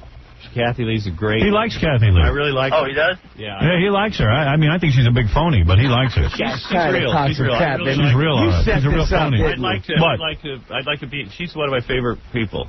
Yeah. He asked her to marry him. Yeah, I would. You would marry Kathy Lee? I would like. Oh, well, she's already married, but I would like somebody like that. Yeah. You would like someone like Kathy Lee? She's a great one. She'd be great. Really? Yeah. Because you could cheat on her and she'd stay with you. Oh. You set this whole thing up. I did not. Yes, Rob, you're on the air. Go ahead. Hit me, Robin. Go ahead, Rob. You're on with the great David Wells and Tom Arnold. David Wells, you're the reason why I started watching baseball again in '98. Wow, I appreciate that. Yeah, nice well, compliment. the '94 strike really pissed me off, So I stayed stubborn. I wouldn't watch any baseball. And then '98, you threw that perfect game. Thank and you. just Perfect game was great. Well, I was a little how about what's his name who pitched the perfect game? Coney. He pitches it on the weekend JFK Jr. dies, and nobody pays attention to the perfect game. That was terrible. How about called bad timing? You ain't lying. Meanwhile, who did he pitch a perfect game against? Montreal. Yeah, I could pitch a perfect game against Montreal. Yeah, Montreal's way worse. Please, just put me on the mound against Montreal. Who did you pitch your perfect game against? Minnesota. Yeah, it was a little tougher, wasn't it? Yeah, they got some good hitters. Well, you know what, yeah, Howard? Right. Yeah. You know what the worst thing about David Wells getting traded? They traded him for a Boston Red Sox named Roger Clemens. Yeah. That's right. That's like trading for. He gets booed all the time. You know what I think it was that since the curse of the Bambino, was in Boston, so they were trying to make things better. And although David, since leaving the Yankees, your record against the Yankees is like Tom's record as a husband. We 0-2. 0-2. 0-2. You know what? We're just due. You're getting there. You're due. You're both due. We're just baiting them. We're sugarcoating it, man. And when it comes down to the real deal, then you know, we stand up to the... How about Strawberry? Huh? Does he know how to party or what? Guy's on chemo, and he goes out and he beats cancer. He beats cancer, and he's trying to score coke, and he's trying to get hookers. He hasn't beat it yet. He hasn't beat the cancer yet? Well, you have to have 5 years under your belt or something. Right. Oh, he beat it. I'm telling you, man, because if you could be out looking for hookers and coke, You must be well. you must be fine. Maybe a lot of guys take, this is true. Tom, you missed the coke? No, not really. You don't? A lot of guys take it anally. What, cocaine? What? Did you ever take it anally? No, I never. Yeah, or else somebody else does. No wonder you clogged up his toilet. But maybe he was sure, is what I'm trying to say. Oh, I see. Oh, you're saying from the cancer? Yeah. Okay. Yeah, hi, you're on the air. Hi, Howard. How you doing, David? Good, how you doing? I have a question for you, but Howard, I'd like to ask you a question real quick. Okay. Why is it that you support bands like Rage Against the Machine when they support convicted cop killer like Mamiya Jamal? No, I did about 10 shows on that. I did not support Rage Against the Machine in their politics. I just like their music. Yeah, but their music is their politics. That's what they're all about. I don't agree with that. I went to see them at a show in Philadelphia, Lollapalooza. They stood on a stage naked with their hands behind their back and their mouth taped for censorship for 20 minutes. I paid $50 for a goddamn ticket for them idiots. I saw them at Woodstock burn the American flag. I don't agree with that either, but I could still admit that I like their music. You know what? They want to be black so bad they'll do whatever, and they'll even support killers. Why don't you go over OJ's and play golf? Anyway, I got a quick question for the best pitcher in baseball. This guy, you're such a dog, man. I swear to God, I see you out all the time. Like, what do you do? Do you go to, like, every club in New York when you come into New York, or what? As far as you know. Oh, man. Follow me, pal? Yeah, but even after a game, you don't sweat it. You're not one of these guys. Your leftovers? You're like you're like Babe Ruth. You don't sweat it. Like, you have a game, and then you go out and you party your brains out, right? I'm conservative. I'm not this wild, crazy. You don't let it bother you, though. I enjoy life. You're out every night. If you can't enjoy it, then, you know, I'm not going to be no hermit. Do you smoke weed? What's that? Do you smoke weed? No. You do not smoke weed. All right. Tom laughing. I've never seen him smoke weed. No. You never saw him smoke weed? No. Tom, you smoke weed? You have some drug addiction problem, yeah, right? I'm a drug addict. I haven't done anything for almost... Do you drink at all? No. Nothing? No. Tom is one of those guys who always calls people with problems and tries to talk them down. I always think Tom's on coke, even when he says he's not, because he's always so hyper, man. I always think you're doing it. Coke used to calm me down, though. Really? Hyper people, it calms down. I remember I once saw you on Donahue, one of those shows, and you were fried out of your mind. I was still on coke. I know, and you were like grinding your teeth, and you were like, and I just went, oh my God, doesn't Donahue realize that Tom is high as a kite? Right. Donahue was doing it too. But then I got sober, and then I got married like a week after Roseanne, and then I was like, wow. Yeah, I need coke. Hey, get to a commercial. We need a bump. Hey, you guys want to play Queen for a Day? Yes. All right. Might be able to mention. I mean, if you don't want to, you don't have to. What is that? You guys don't have to play. I'll wrap it up. But what do you got there? What do you want to mention? Next weekend, the Hard Rock Hotel and Casino in Las Vegas. We're having a thing called Hoops in Vegas, and it's where there's a place called the Air Center, which is for kids that are at risk in L.A. And we're having a big thing, a 3-on-3 tournament, and they're going to have a roast. You're going to play 3-on-3? Well, I'm one of the guys. You're going to play basketball? Yeah, I'm okay. You're going to collapse. Yeah, I know. And but we got professional basketball players, a whole bunch of people, and then the roast, Arnold. Why are you doing this? But raising money for the school for kids. I see. It's a really great thing. Peter Morton and Steve Tisch and Steven Shapiro. And anyway, so you're a big charity guy. Yeah, unbelievable. Probably going to be chicks there. Yeah, right. There's going to be a lot of celebrities, a lot of people, and it's a great thing at the Hard Rock Hotel. You haven't seen Roseanne all this time since I left you? I actually was driving down the street the other day, and I just looked. I was reading in the backseat of the car, and I looked, and she's 2 feet from me. Right. You could have been hauled into jail if. Right. If she had known. Yeah. He's got a restraining order. I know. Howard, can I ask Tom a question real quick? Go ahead, real quick. Tom, what do you think about Kabbalah and Roseanne, how she's so into that? Are you into that, too? Well, no. I think it's great. Whatever. I'm not sure what it is. Kabbalah, man. Isn't that Jewish witchcraft? Yeah, it is. Exactly. Right. For her. You're not into that. No. Tom, what's scarier, her doing Kabbalah or her looking through a Victoria's Secret catalog? I like this guy. That's funny. You're talking about the woman that I used to love. Right. Well, it's very, very upsetting. Glenn, go ahead real quick. It's funny to hear the phone calls. Go ahead. Yeah, David Wells. If you ever hit on my girlfriend, he was at Hogs and Heifers last night, drunk out of his mind. He was hitting all over my girl. This is Glenn Strange, and I'll knock his jaw off. I don't care who he is. Wait a second. Wait a second. David, were you hitting on this guy's girlfriend? How did he know? Where at? Where is it? Hogs and Heifers last You night. at Hogs and Heifers last You don't night? mess with Glenn Strange, because he'll knock your jaw off. Man. Now, what about this? If I was at Hogs and Heifers, I probably... You were not there? No. You were not. Okay, No, so this guy's lying. Yeah. He wasn't there last night, sir. Yeah, he was. There's a big fat guy. Looks just like him. Had white stuff under his nose. Oh, come on. That's outrageous. That guy must be gay. Sherry, go ahead. Sherry, quickly, come on. All right, no Sherry. Not there, huh? Kevin, go ahead real quick. Yeah, Howard, how you doing? Go I ahead. just want to say what's up to you, all the guys. I'm a member of the Lindenhurst Fire Department. We all listen to you every morning. We love you very much. I got a question for Dave. Yes. Dave, I think you're the best baseball player of all time. You're a real player that regular fans could look All right, up come to. on, You're a stop the normal ass guy. licking. Let's just go. What's How'd you feel when Coney pitched the perfect game? I couldn't be more happier for the guy. It's just You're friends with him? Yes, Yeah. very good friends, and all the stuff that he's been through in his career, it's well deserved. It couldn't happen to a better You guy. banging anyone famous? Nobody. Yeah, come on. Paula. See that right there? That's Paula what I'm Abdul. banging right there. You didn't get her? No. Will you stop it? I did. I was kidding. Tom, what about They did you? this crap last night to me. No, I was just teasing. Paul, I think he should go out with Paul. He's just really a nice guy. Absolutely. Yeah. Right. Yeah, no, I don't have anybody. No. I already did my famous chick. Larry, go ahead. Hey, Tom, how you doing? Hey, guys, I just wanted to say that I've had two occasions to meet Tom Arnold, and he was a class act in both, and Roseanne was not. And you might remember me from the True Lies scene, the one where Arnold Schwarzenegger was pushing up against the truck going, stop trying to make me feel better. And I gave you the picture while we were sitting on the set of the three of us when we were at the restaurant. All right. Mike, you're on the air. Hey, Howard, what's going on? This is Captain Crap. I have a question for, actually, I want to speak to Tom Arnold. Yes. I mean, that movie, The Stoopies, was that a character, or is that his real, is that his real person right there? Come on. This guy has no self-esteem. Why are you saying that? Because, I mean, he's making a fool out of himself. He's saying he's talking about his personal life here, and he's going to go, he wants to be with this girl because she's a kid. He always wanted a kid. That's not his kid. That's leftovers, Right. That's some other guy's crap. Hey, they're all... Bang the guy, man. They're all correct. Wow. Come on. Yeah, that's a good one. Come up with something better. All right. Well, let me tell you, the audience can be vicious. At times they can be vicious. Over the phone. That's right. Yes, go ahead. Mike, you're on the air. Hey, Howard, good morning. Good morning, David. Hey, Tom, you got some money, right? Are you going to use it to remove that stupid, ridiculous Rosie tattoo off your chest? Well, I don't have the Rosie tattoo because I already had it removed. Did you have it removed? Did you go through laser? Let me see. Yes, Let me I went see. through 2 How's it years look? of it. 2 years of laser. Check this out. Wow, it's gone. But you still have the big Jewish star on your chest. Yeah, I still got that, but I got several. I've had a name removed from my ass, which tells me that I don't know about. Let me see. You don't see any trace of it. They did a good job. Well, have him turn around and show him your ass. Well, there's nothing there. Did it take 2 years to remove that It took tattoo? about a year and a half because. Is it painful? Yes, it's very painful. Wow. But it's worth it. That's got to be the biggest. Roseanne is off your body now. Yes, she's not on my body anymore. Right.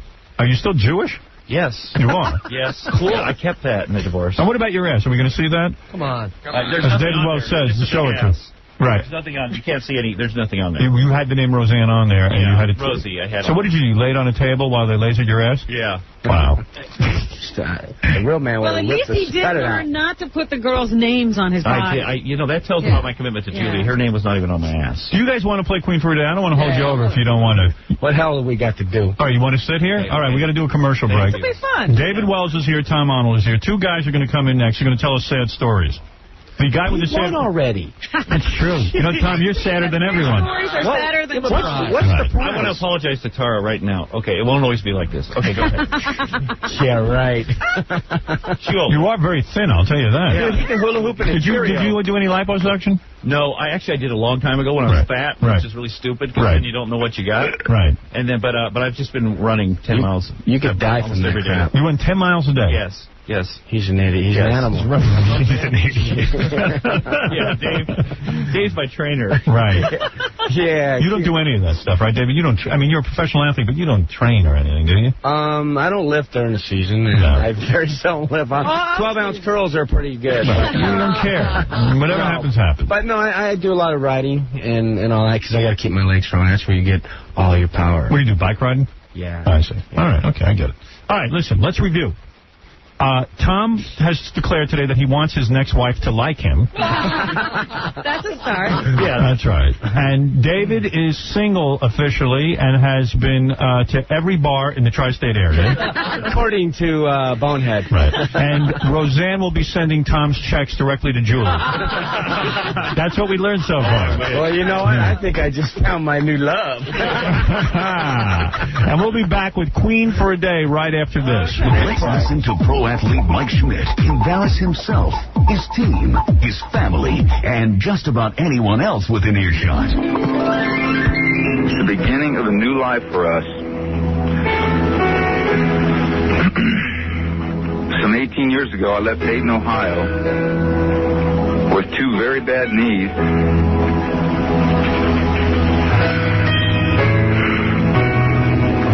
And a dream to become a Major League Baseball player.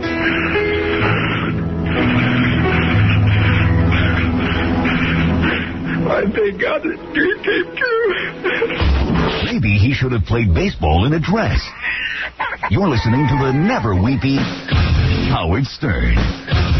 When is Satan gonna show up? By popular demand, biggest life and twice as right. The Howard Stern Show.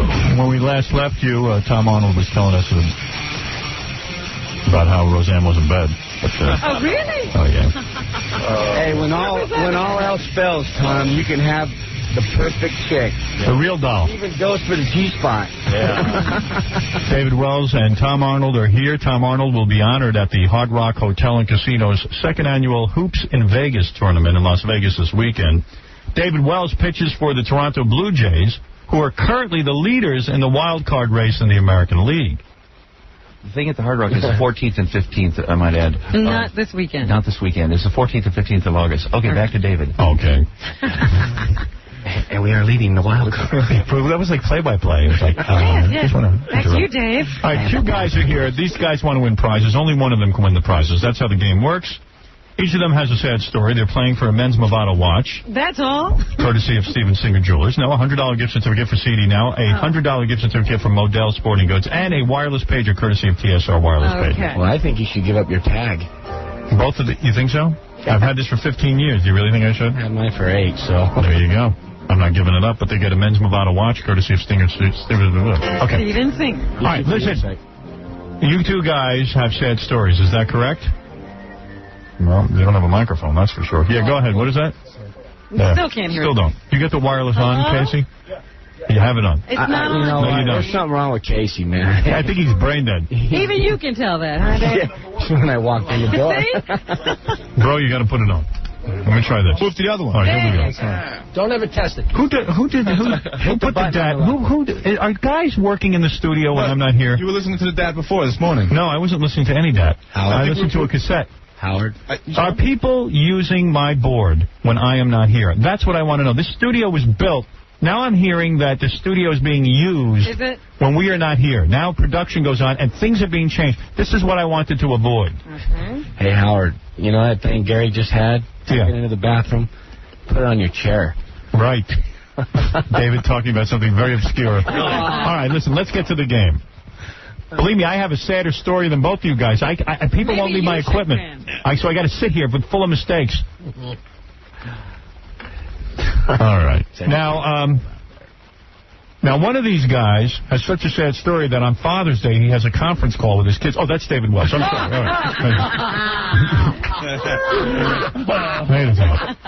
I'm sorry. That's the wrong guy. All right, John. Where is John? That's John. That's my turn. All right, John. Let's see. I can't hear myself in this. You can't hear yourself? That's all right. Why don't we spend more time? Here. Right. Okay. John, why don't you tell Tom Arnold and David Wells and Rob and everyone else your sad story. Okay, at the age of 5, I was taken to Colombia, South America, in the jungles of Colombia, in the Amazon. And by the time I was 14, I had been physically abused, mentally abused. Well, hold on a second. Why were you taken to the jungles? Who took you to the jungle? Oh, okay. Outward Bound? No, my parents were missionaries, Anna. They were. Now, who physically abused you? Men from the missionary camp right there on the farm. Missionaries abused you? Missionaries? Yes. What would they do? They would fondle your genitalia? Correct, yeah. Would they perform anal sex on you? Yes. They would? Against your will? Of course. Wow. Jeez. Oh. And these are missionaries. Yeah. I'd shoot the bastards. You're not kidding. I don't know if we have to continue with this. That sounds like you win. He wins. So what then happened? Well, how many times were you raped? I would say at least, I mean, after a while you lose count. I'd say at least 100. 100 times by men? Yeah. Where are your parents? Oh, boy. Yeah, where were your parents? Out and about, preaching. Spreading the word. Oh, boy. Jeez. Yeah. These were the babysitters. Oh, yeah. Oh, boy. These are the people in charge. Wow. Are you pissed at them? Yes, I hope so. I hope not so. even a little religious, are you? I don't think the word is pissed. Now, you say you were brainwashed, too. In what way were you brainwashed? Well, I think the emotional, I think the whole environment breeds a certain kind of person that, when you're a child, you don't see anything wrong with it to a certain degree. So you started to believe that you're supposed to be raped? Right, you're supposed to, exactly. Right. Now, are you confused about your sexuality? No. Okay. Right. Then what happened? Oh, you're not confused. What, are you gay? No, I'm not gay. Definitely not gay. All right. Man, you guys ever been raped, either one of you? Tom, you had some kind of physical abuse. I did. Unfortunately, I wasn't raped. Unfortunately? You wanted to be raped. Well, how? Fortunately. Here, wait, David's going to help you out. I have a Sharpie, and it's got a kicker, too. This is a terrible thing, and he's right. David, you use a Sharpie on Tom if he wants that? No, but you had an abuse thing. And I remember you went to the guy. You confronted him. I did. I confronted him. Did you kick his ass? In Des Moines. Well, I didn't want it. I didn't want to do it because then I could have been arrested, and then I would have suffered more because of what he did. But it was a good situation. I ruined his life, if that means anything. Good. I'm sorry, I got to pull He a was a Rambo religious guy, act. too, by the way. What? I got to pull a Rambo act. You would have killed the guy. I'd go right to the throat.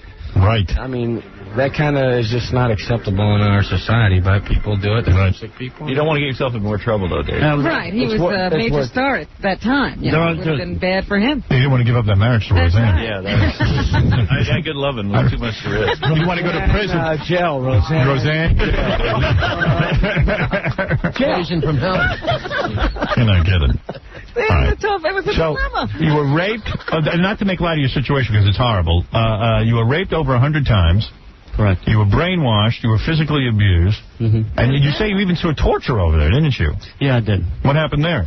Well, that was mostly done by either the military or the guerrilla force that came through there. And if they suspected anything that they didn't agree with, maybe let's say the guerrillas suspected you helping out the military suspected you helping out the guerrillas, they would torture you or one of your family members. Did you see a young boy die? Yes, I did. How old was this boy? I'd say about 8 or 9. They killed a 8-year-old in front of you? Not directly in front of me, but I did see him die later, consequent to what had happened to him. What happened? Was he being raped too? No, he was basically, tied to a tree with barbed wire and tortured for like 3 or 4 days. So you probably figured if you didn't give in to these guys, you would get killed. Oh, at least. Yeah. Really? Oh, mackerel, Tom, you have nothing to complain about. I feel so grateful. What did you do? Just perform some fellatio or something? Well, it's mostly hand-to-hand. Hand-to-hand combat? Who won? Hand to gland. I lost. Really? Oh, he used his hand on you, the guy? Well, we played a game. He had a game he liked to play with both of us using our hand. Show me this game. Show it on David Wells. Oh. David. All right, let me see this. I can't. All right, so then what happened? Anything left? Well, I spent about 5 hours on my knees one time. My mother was sitting next to me, or kneeling next to me, and a military guy played Russian roulette with our heads for about 5 hours. Wow. How old were you? At that time, I was about 11. Holy mackerel. Wow. The hits just keep on coming. You must be messed up in the head, right? Did you have a therapist? For about 6 months. Really? Do you still see your parents? Yeah. Wow. Gee, I wouldn't. No, didn't. Yeah. Didn't they try to do anything to help out once you told them? I mean, no, not really. No, that's what Jesus is for. That's what God is for. God's to help you help you make it through all those, the tough things in life. Well, is that what they told you? Yeah. Pretty much. You probably hate Jesus now. Right. What Jesus? Yeah, what Jesus Schmeezus. What are you, married guy now? No. Single? Yeah. You banging chicks at least? No. Really? You're a good-looking guy. Mm-hmm. Right, Robin? He's a good-looking guy. You're not a virgin, are you? No. Okay. But is it hard for you to get it I'm up? divorced. I divorced and I did remarry. I am married. You are married. Make up your mind. Yeah, what is I'm it? just teasing. Yeah, I'm married. You are married. Yeah. And you're able to get it My up? first marriage, what I was trying to say, my first marriage went by the wayside due to all this. All this stuff, all these problems, yeah. You're able to get it up and everything? Oh, yeah. Oh, okay. Yeah. There's no problem there. Okay. So you're married again? Yes. So you're still being tortured? Ask him. All right. Only in a masochistic way. Okay. So, no, you're happily married. That's Yes. Okay. And they played Russian roulette, and you even were in a coma for a while, weren't you? For a month and a half, yeah. Why was that? That was, I fell out of a two-story window. This happened down there on the farm. One of the few concrete slabs around in the middle of the jungle. There was one there at the school. Wow. And How'd you fall out of the window? I was actually trying to climb back in. I was trying to climb into school, of all stupid things to do, but I was trying to get into school in order to copy my homework down on a proper piece of paper. If not, I would have been punished for it. What does it mean you were attacked by piranha? Well, you talking about lawyers? This is getting unbelievable. It's unreal. not attacked in the sense that, I guess it was a little embellishment there on the attack, but it was a common thing to go swimming and come out with a piranha on the end of your finger. That's not a big deal. Oh, my God. So in other words, this was all done so that a bunch of natives could learn about the body of Christ. They have to feed upon the body of Christ, yes. They have to feed upon. This was your parents' mission. Yes. And it became your nightmare. Well, there it is. That's story number one. That is John. Competing with John is Mel. Do you still want to go, Mel? Mel, do you still even want to try to beat this gentleman, or do you think it's possible? Mel, is it possible to beat him? See, I'm not good at games because I always like to let the other person win. Right. Well, that's very sad, too. Now, tell us what happened to you. Now, I see things on your sheet of paper here that your father was a sick man. He had Parkinson's disease. And your brother killed himself? What was that about? Oh, that's a long story, but no. That's what we're here for. We got time. What happened? How did he do it? I plead Mariah Carey. What is that? That means when you had her on the show, she said she didn't want to talk about family. And So in other words, how are you going to win if you don't talk about this stuff? Well, you know, you picture this 1,000 different ways. I was told I had a minute, right? Oh, go ahead. So you go ahead. You take over the microphone. No. You tell us your sad story. But there's like there's sad stuff that has to do with the sexual. You had sexual abuse too? No, with that area. Oh. Or there's other types of. He ain't gonna win, is he, guys? No, you got 100. You got 100 rapes to overcome. Yeah, you got 100 rapes and attacked by piranha. And falling out a window being a and Russian roulette into his head. I see this guy. I see a new snazzy watch on this guy's arm. Your whole family better be dead. Yeah. All I can tell you is I've had sex like 4.5 times. 4.5? Really? What was the half time? How do you have a half? I got a Palladio. Palladio? That's what he made me say. Palladio. $20, right? And by the way, the few times that I bought sex, it was after I passed up something that I could have had for nothing. You're not a public speaker, are you? Dale Carnegie. And let me tell you what's on your cards here. Maybe it'll help remind you. Okay. You were hit by. His own life. You've been hit by a car twice. That's my friend who's telling all this stuff. Is it true you were hit by a car twice? Yeah. All right. Same car? And your mother took you to the psycho ward, and then you hitchhiked home. That's Rob's version. That's not. Well, you tell us that. Did you put? Let me read this. You put turpentine on your penis to burn off a herpes sore. Is that true? Yes. That is true. Did it work? No, it grew like a chapstick cover, and I had had to go to a doctor. A lighter because I was at the drive-ins with watching The Thing. Yeah. Kurt Russell pulled out the. I was trying to figure out how to kill the thing because I was sitting there with a Band-Aid. I had a Band-Aid with salt on it, right? And I was hoping, to dissolve it because my friends, I want to go to the drive-ins, and I'm like, how am I going to fly out of here? Ouch! And what are we talking about exactly? I think we're talking about the sore, the herpes. What about it? My penis hurts. He had a Band-Aid with salt on it. Right. Why would you put a Band-Aid with salt on it? Because it was dissolving it, but then the salt started going everywhere, and I was squirming. So then you lit your penis on fire? Yeah. Now I get 8 stitches, right? Yeah. But I want everybody to know that, it's like the stitches on the back of my hand, it's just like a line going, well, you're going to want to see it anyway, No, I don't want to see it. All right. But you still have a penis? Yeah. Well, then you aren't going to win. But there's nothing. So I don't see how you win that. Well, so far, I'm not sure I understand this. And, keep reading. Yeah, he better come on strong. Now, you say you shaved off all the skin on your penis last night? Mm-hmm. Why did you do that? He wants to win. No, seriously, Mel, what's going on? I mean, you're attacking your penis viciously. Do you not want one? I'm drizzly challenged by bad woman, right? I see.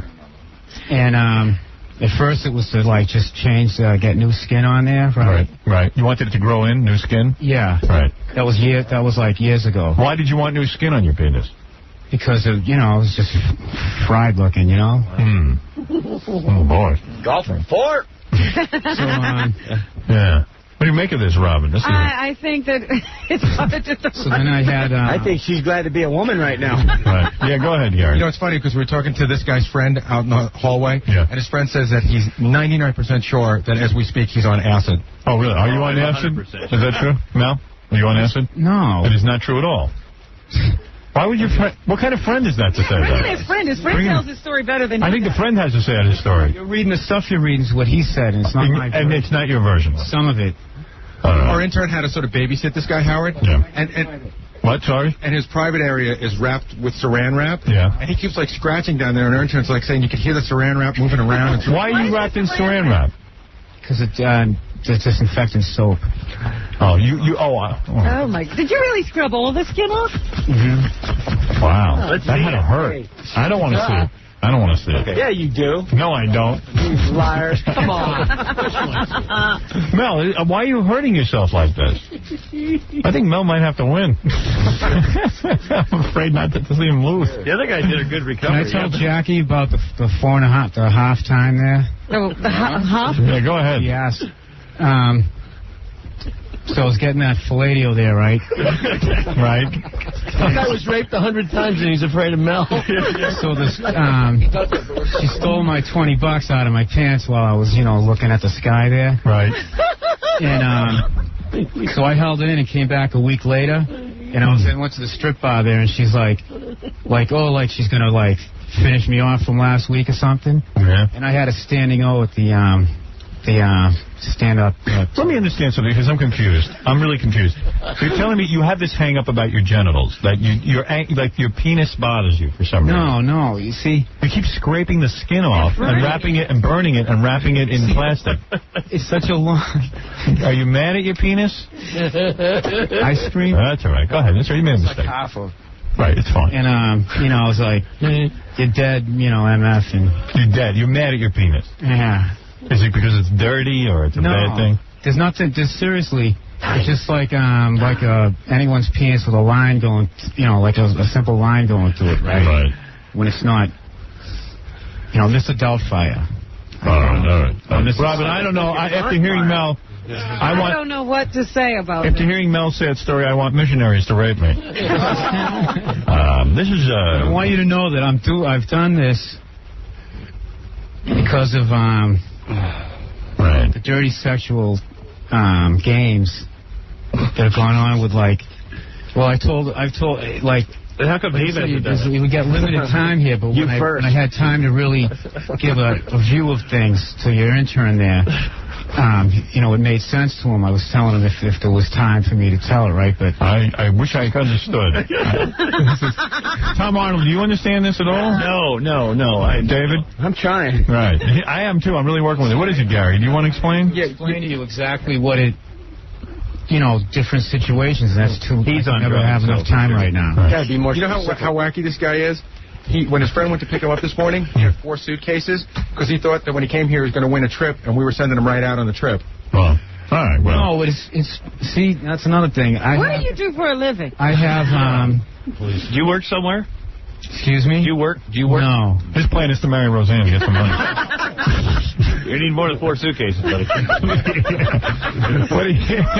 No, when I called up, I knew it was the Queen for a Day thing. Queen for a Day, yeah. But, or King for a Day. If I told the whole world about, and you had a laugh at Mr. Doubtfire here, right? Right. That, I would get to... I'm not even sure what people are laughing about, because you lit your penis on fire, you mean? No, What, he said if he came in and told his story, he had to laugh at Mr. Doubtfire, which is the name he calls his penis. Yeah, you got to, you know, and I was hoping that, that I would get to, well, we're just, the other friend that didn't show up, he was like, we left early, and he was going to meet us here. Right. The ends of your sentences didn't show up either. The middles are... All right, go ahead. Take your time. I'm fascinated. I'm trying to make sense of all this. I've hit the numbers 46 times. I've hit all 4 numbers, right? Right. These are from dreams. 4 numbers of what? You better not ask questions. You know it's good for you. You're going to have plastic involved in it. There's this magazine, Dead Rat Records. Right. And they're going to be interviewing the people from this Hennessy's News where I play my numbers. All right, listen. Let me say something. All right, let me say something right now. Okay, listen. Let me say something. He's on a roll. I actually told people that a number was going to come out a month in advance, 5 times, 5 times for the last 2 years. Let me ask you something. Do you know what year this is? I'm being serious now. Do you know what year? 99. Okay. And who's the president? Who is the president? I think I'm just... Who is the... Clinton, right. What planet is this? I'm serious. I'm asking you a dead serious question. The one Kurt Russell's on. I don't know. What is with Kurt Russell? Are you asking me? I just want to know. That's all I'm asking. And you can pick the number, so you've won the lottery, I suppose. So, well... No. I also... Do you want to hear a little more? Do you want... I don't think I need to hear anymore. I think I know how I'm going to vote. Oh, my God. I wasn't even thinking about that. Oh. Howard, you got to see him do the praying mantis. What is a praying mantis? I need the music. Remember when Larry had to get the music so Curly could wrestle? Yes. I need the Dazed and Confused by Zeppelin in order to do the praying mantis. Do we have that? Well, let's get it. We like that song. Well, if absolutely. It's hard to believe that you like a song called Dazed and Confused. You know what I'm saying? And you swear you didn't take anything today. You're lying. You took something. You did. I can tell. Did you take anything? I don't think he did. I agree with him. I don't think he did. I think he's naturally like this. Can I show you? I got a picture of me 4 years old. I don't want to see that. I don't want to see it. Got any more? I look the same. I had the same exact look on my face. Right. Why don't you look at it? Well, no wonder you had a hard life. So you say we're gonna let me play Dazed and Confused. Melancholy. Here's Dazed and Confused. I think I'm the melancholy man from the Moody Blues. Tom Arnold dances nude to the Wind Cries Mary, but we're gonna see that next time. I would too. Mel, have you ever blinked? Go ahead. Let me. What do you do? Do the praying mantis. Do the praying mantis. I can't really. You can't do it. I need the music. It's It's on. on. You don't hear it? We're jamming. Is it going through headphones? I guess he doesn't hear it. Headphones, CC. That's all right. You better step back. Oh, that's not the right one. I need the violin vocal. All right, forget it. That's all right. I don't want to see the praying mantis. No. Do the praying mantis. There it is. There it is. Oh. Okay. All right. Now sit down. I scream like Bruce Lee in Godzilla. Let me hear that. All right. Go ahead. I do that. It's total madness. All right, listen. Let me just say something. Mel, you have a very interesting story, as does John. See, that's what I mean. I don't even. My friend's gonna kill me. I don't even care if I win. Right? You don't. What do you care about? Being heard. That's why I've been silenced my whole life. That's the whole thing. Oh, we're not silencing you, please. Yeah, we want to hear. In the long, I mean, just tell me how you give me an interview in the future or something. Oh, sure. I'll have you back. I'll have you back anytime. You're a regular. You're a great interview. No offense to Tom Arnold and David Wells. I wish I'd put you on first. Oh, thank you. The only crazy thing these guys do is get married or have sex with chicks and make babies. You're way out there, man. You know, that's 2 now. I get so much you wouldn't believe. He calls you Mr. Doubtfire. What do you call yours? Yeah, me? Howard Jr. Howard Jr. It's a special Mini-me? Mini-me. No, micro-mini-me. So you don't even want to see. For all you know, I'm full of... You don't even want to see it? We don't think you're full of it at all. All right. Look at his bag. Let's see it, man. All right, listen. You, Casey. Let me say something. We've had Queen for a day now. Time to vote. And I'm going to make it very simple. I'd say give them both prizes. Yes, because they both had terrible stories. You both have your own weird stories. Yeah. John's recovering better, I Play think. Monopoly with lesbians or I think that you're going to get watched. You're going to get to do everything. You got to have this guy on every day. I know. I'm going to have a men's Movado watch courtesy of Stinger. Like he can tell time. Steven Singer Jewelers in Philly. I think the first guy should get a watch and the second guy should be watching. $100 gift certificate for CD now. $100 gift certificate for Modell Sporting Goods. And a wireless pager courtesy of TSR Wireless Pagers. Congratulations. Speaking of wireless in liquid form. This is the only show where having a hard life can win you prizes. John, congratulations to you. Thank you, Howard. Right. And Mel. All right. I have a love to call the smart pussy. All right. Thank you. Cat. Good job. Cat. All right. Thanks, guys. Congratulations on the big win. There's two guys with two sad stories. You know what? What? I'm getting a new identity. You're not kidding. You're lucky you don't live in this country. Got a photographic memory, man, and you saw all of us. Right. Yeah, don't think you're out of this bit yet. I was looking for somewhere to jump. I was Robin, you're lucky you're in that booth. He knew he lived on Earth. Wow. Tom, yes, sir. Let me congratulate both you and David Wells for surviving that. Thank you. My heart's pumping. Meanwhile, he's your new catcher. I didn't want to tell you. Well, I thought that was a new skip. David, you're a great guy. You know I love you, and it's great that you're pitching well. I wish you still were in New York, but you're not. But congratulations on all your success with Toronto. Thank you very much. And of course, currently Toronto are the leaders in the wild card race in the American League, so let's hope you get into the playoffs. Yeah. That's right. Tom Arnold will be honored at the Hard Rock Hotel and Casino second annual Hoops in Vegas tournament in Las Vegas this weekend. I love having you on the show as well, Tom. It's always great to see you. Thank you. Thank you. Will we be seeing you in any movies or TV? I'm starting a movie. I'll be in town for the month of August. A movie called Box Marley by a kid named Chris Chereau, young black director. Very funny. Oh, a black director. Yeah, young. Wow, remember. Yeah. Oh, that's very good. Yeah. That's the hottest thing to be with a black director. It is. Absolutely. Oh, absolutely. That's what you need to do now. Sounds like a movie with no pay, though, I'll tell you that. You're right. Right? Oh, I think you'd be the star of that movie if you did what that guy did. Yeah. No, I see a lot of the young black directors go like, I had to use my credit card to get the movie made. Well, you think it's an independent film. It's not a studio. This is so independent. It is. But, Tom, I hope it works out Thank you. well, and I hope you enjoyed this experience with the black director. And and I want to thank both you guys for coming in here and playing Queen for a day as well. You should get a prize. That's right. You should get a prize for playing. Right. I'm scared. You should be. Oh, dear. We'll just give that guy tickets to your next game. All right. We'll be back with the news right after this. Thanks, guys. Thank you. Thank you. To the Howard Stern Show.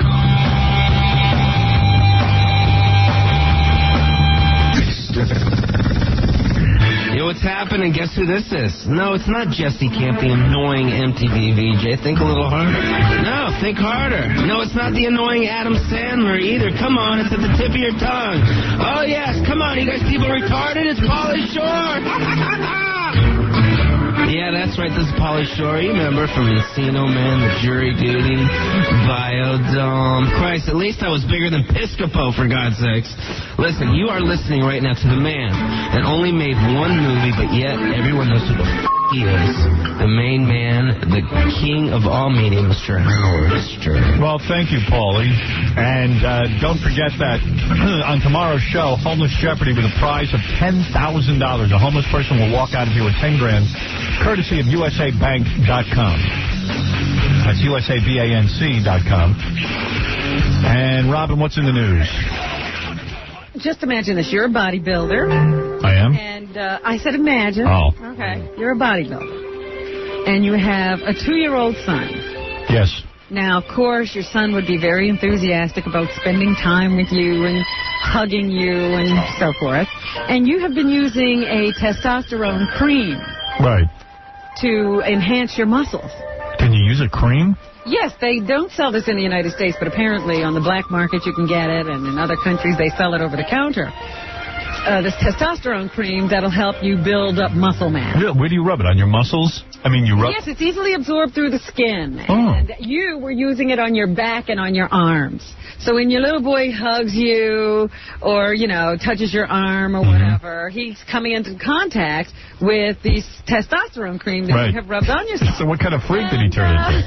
He's also crawling around your equipment, you know, and you have these benches and so forth that you're lying on with your back, and he touches those. I mean, this guy's using so much testosterone cream, it's all over his kid. And one day... Tell me the kid grew a third nut. He gets hairy. Yeah. His penis becomes enlarged, and he develops facial acne. I gotta get this stuff. I need it. Oh, my goodness. They say it's very rare to hear of a case where just by contacting somebody who's using the cream, someone else gets the benefits. But that's what happened to this 2-year-old boy. Boy, I wish my father would have used a little testosterone cream. So, absorb the cream through the skin by contact with the father, the exercise equipment, and the mats. The father must have been bathing in this stuff. The father had been applying 4 ounces of the cream daily to his back and arms. Is he supposed to do 4 ounces? It sounds like a lot to me. Right. Wow. You know, 4 ounces could be a jar of stuff. So, is he upset about it, the father? Well, yeah, you don't want your kid developing acne at 2. Yeah, but look at the arms on him. Look at the hair on his shirt. Right. The kid is going to have to shave before he goes to kindergarten. He developed pubic hair, too, so, I mean, you know. Dad, the other kids wake up a half hour before kindergarten. Well, you have to shave and pop your zits. Oh, dear. I hope that these symptoms receded after they stopped using it on the kids. I'm sure they do. Yeah, they do say that both pubic hair and acne diminished within 4 months when he was no longer exposed to the testosterone cream. I think I was exposed to estrogen. Although the penile size did not. So he still has enlarged genitals. Oh, he's so lucky, this kid. The long-term effect of this exposure is not known. Boy, you get that age to have a large genitalia. This kid will be playing with himself while he watches Rugrats. I mean, that's unbelievable. What is it, Greg? What can I do for you? Yeah, I'm trying to access the Howard Stern show through the internet. That ain't going to happen right now. It's not going to happen right now? Right. Okay, I live in a small town in Kentucky. Yeah, I'm not interested in giving it away for free. I make a living doing this. Not interested. Although many people have tried to rip me off by actually just throwing it up on the internet, but I've sued them, and I hired an attorney named Mike Corman who was going to go after everybody who abuses in my name. Huh. Well, I just thought, it'd be a good way to get more listeners, but... No, I don't need more listeners. I got enough listeners. This isn't a charity show. Oh, I understand. I'm just a big fan. All right, thank you, Greg. All right, thank you. I don't know how you're a fan if you don't get the show, but... Well, maybe he sees the TV show. Well, maybe you're right. I doubt it. And he knows about the radio show, so he's trying to find it on the internet. Wonder if he wraps his genitals in saran wrap. From Harare, Zimbabwe. Right. A British student was dragged out of his tent by a pride of lions and torn to pieces in a nature preserve in I read about Zimbabwe, according to police. You know, these people I know, like even my in-laws, they go on safari. They go to Africa. Zimbabwe's Africa, right? Yes. They go to these places, they want to see animals in the jungle, and they sleep out in tents. And finally, what happened here is exactly what I always say could happen. These lions don't know they're there for picture-taking purposes. They think you're food. And they dragged this kid out of his pack of them. That's how they attacked. Yeah, they came. It was 10 to 12 lions. And they ate this guy. They'll blame the lions, too. Right. Yeah, now they'll go hunting for them like they did something wrong. They don't know. What you're supposed to do is move to civilization. Park officials said the student and a professional safari guide were in separate tents away from their tour party, so they were too far away from everybody else. I don't want to see lions. I could care less. I go to the zoo, I'll see it. The tour guide was awakened by screaming and saw the student being dragged from his tent. Everybody goes, oh, it's so great to see the lions out in the wild. Oh, well, what do you mean? That's where I could be mistaken for food. That is the worst way to die. No, the worst way to die. Tried to scare away the lions, but by the time he reached his rifle, the student had been carried into the thick bush nearby. So that was that. What is it, Casey? Hey, Howard, I know it's late. I'm really sorry to interrupt. But there's this guy that just showed up out front, and he's on ecstasy right now. He's claiming that he's Leonardo DiCaprio's cousin. He said that he's just saying all these really weird things, and it's kind of for the moment. So, well, if you want, take the wireless near and bring in 12 guys around him. I don't. He's probably hopped up on something, and I don't need him in here. Yeah, I wouldn't let that happen to you, bro. Go ahead, just get the wireless, and we'll make him part of the news. Certainly having Leonardo DiCaprio's cousin here. That's newsworthy. That is newsworthy. Can't be scarier than Mel. Boy, that guy was scary. Whew. Amazingly, that guy goes home and does just fine.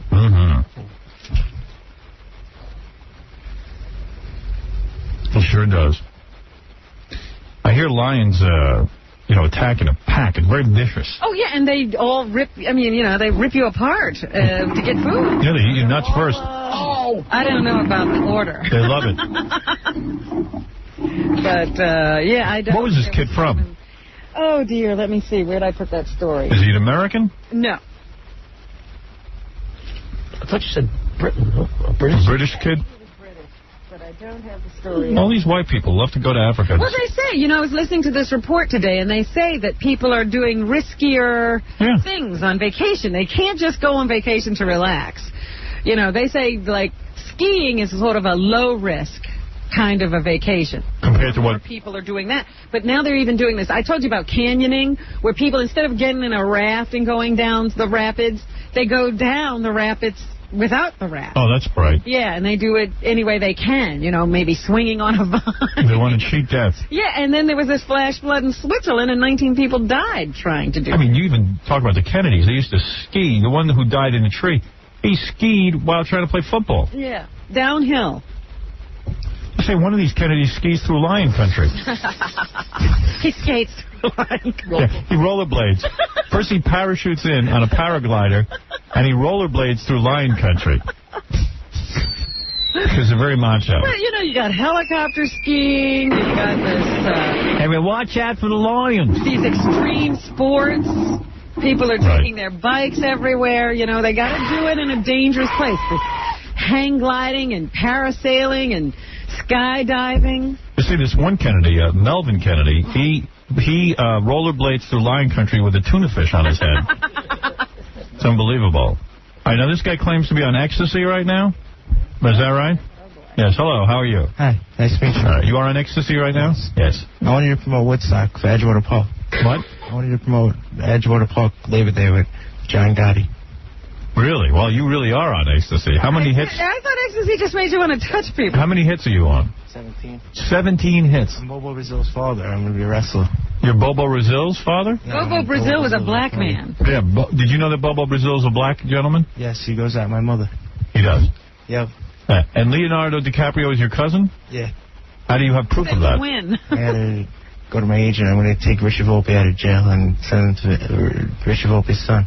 Really? Yeah. And you are interesting. Well, obviously, he had. What's of sex with Sable? Oh, you had 17 hits of ecstasy, and you obviously have a statement to make. So I'll turn the airwaves over to you. Yes. Go ahead. I am stoned. Right. Okay. Oh, said so. What do you want to say, though? Do you want to say anything about your career, or what? Yes. Go ahead. Richard Volpe is my agent, and I'm going to take Justin Volpe out of jail and become a Godfather, and go on the Godfather movie. Well, there it is, Ramen. Well, I'm sure somebody will call. Like, here's a good one. You ready? How are you related to Leonardo? I'm his cousin. How does that work? He's my cousin, and my aunt's the head of the board of education. Oh, she is?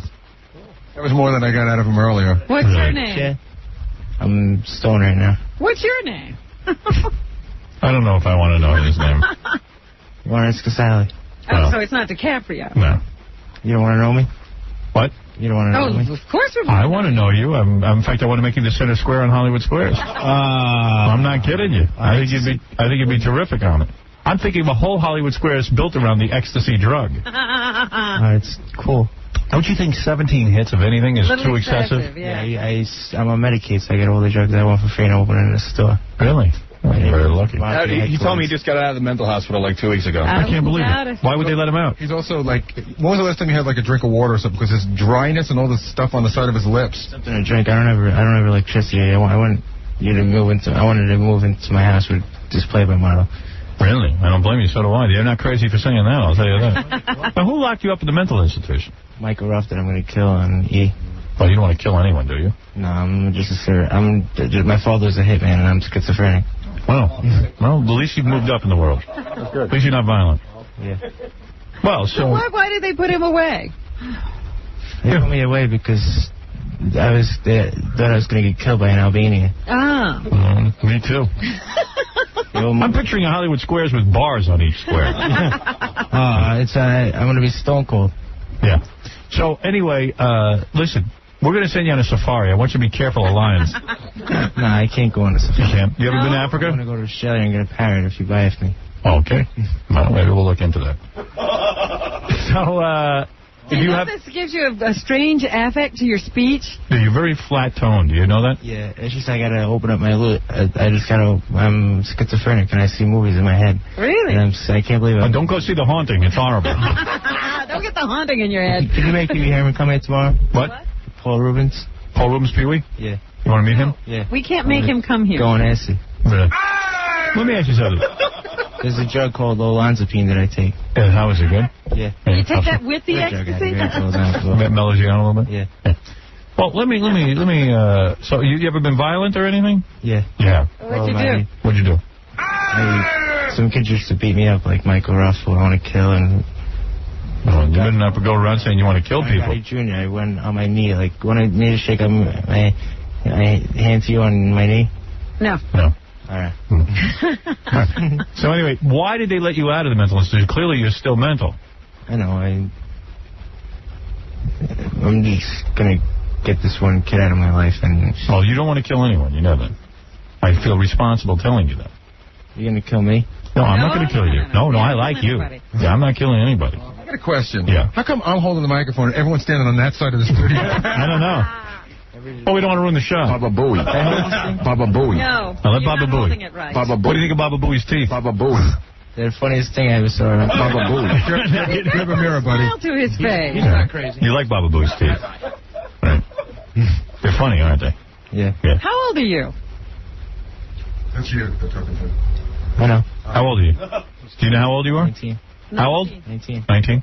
Yeah. You know what planet you're on? Earth. Right. You know who the President of the United States is? Bill Clinton. Right.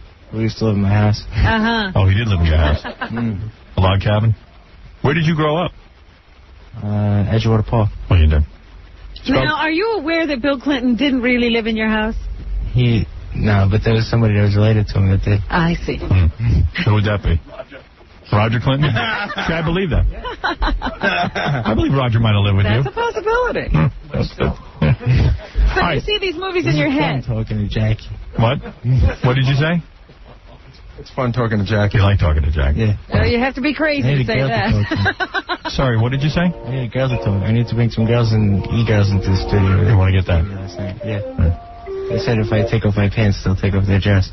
They did say that? Yeah. Hey, what else did they say? None. All right. Listen to me. I mean, You say that. You can't say dirty words. Oh. Yeah, all right.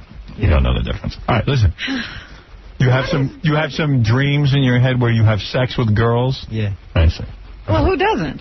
Have you ever had sex with a girl in real life? No, I'm a virgin. You are a virgin. My virginity is disabled. You want to lose your virginity to Sable? Yeah. Yeah, well, that ain't going to happen. I think she might have something to say about that. Right. She'd have to be unconscious on roofies in order for you to have sex with her. All right, so you were not partying with David Wells last night, were you? No, I was with Joe Torre and... Close enough. Oh, you were with Joe Torre. I thought so.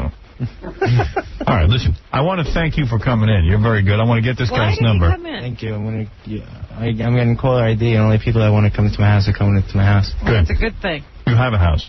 Yes. You live with your parents? No, my aunt's the head of the board of education, and I'm Leo's cousin. All right. So where do you live? Edgewater Park. You want Okay. to come down and... No. When was the last time you saw Leo? I never saw him before. All right. Where's your parents? My mother's in a mental institution, and my father's dead. I haven't had any parents, like the neighborhood raised me up. Gary, why don't you live at your house? How are you with kids? I don't want to raise a kid yet. Yeah, he's too young. All right, listen. That's good thinking. Good luck. Yeah. Thank you.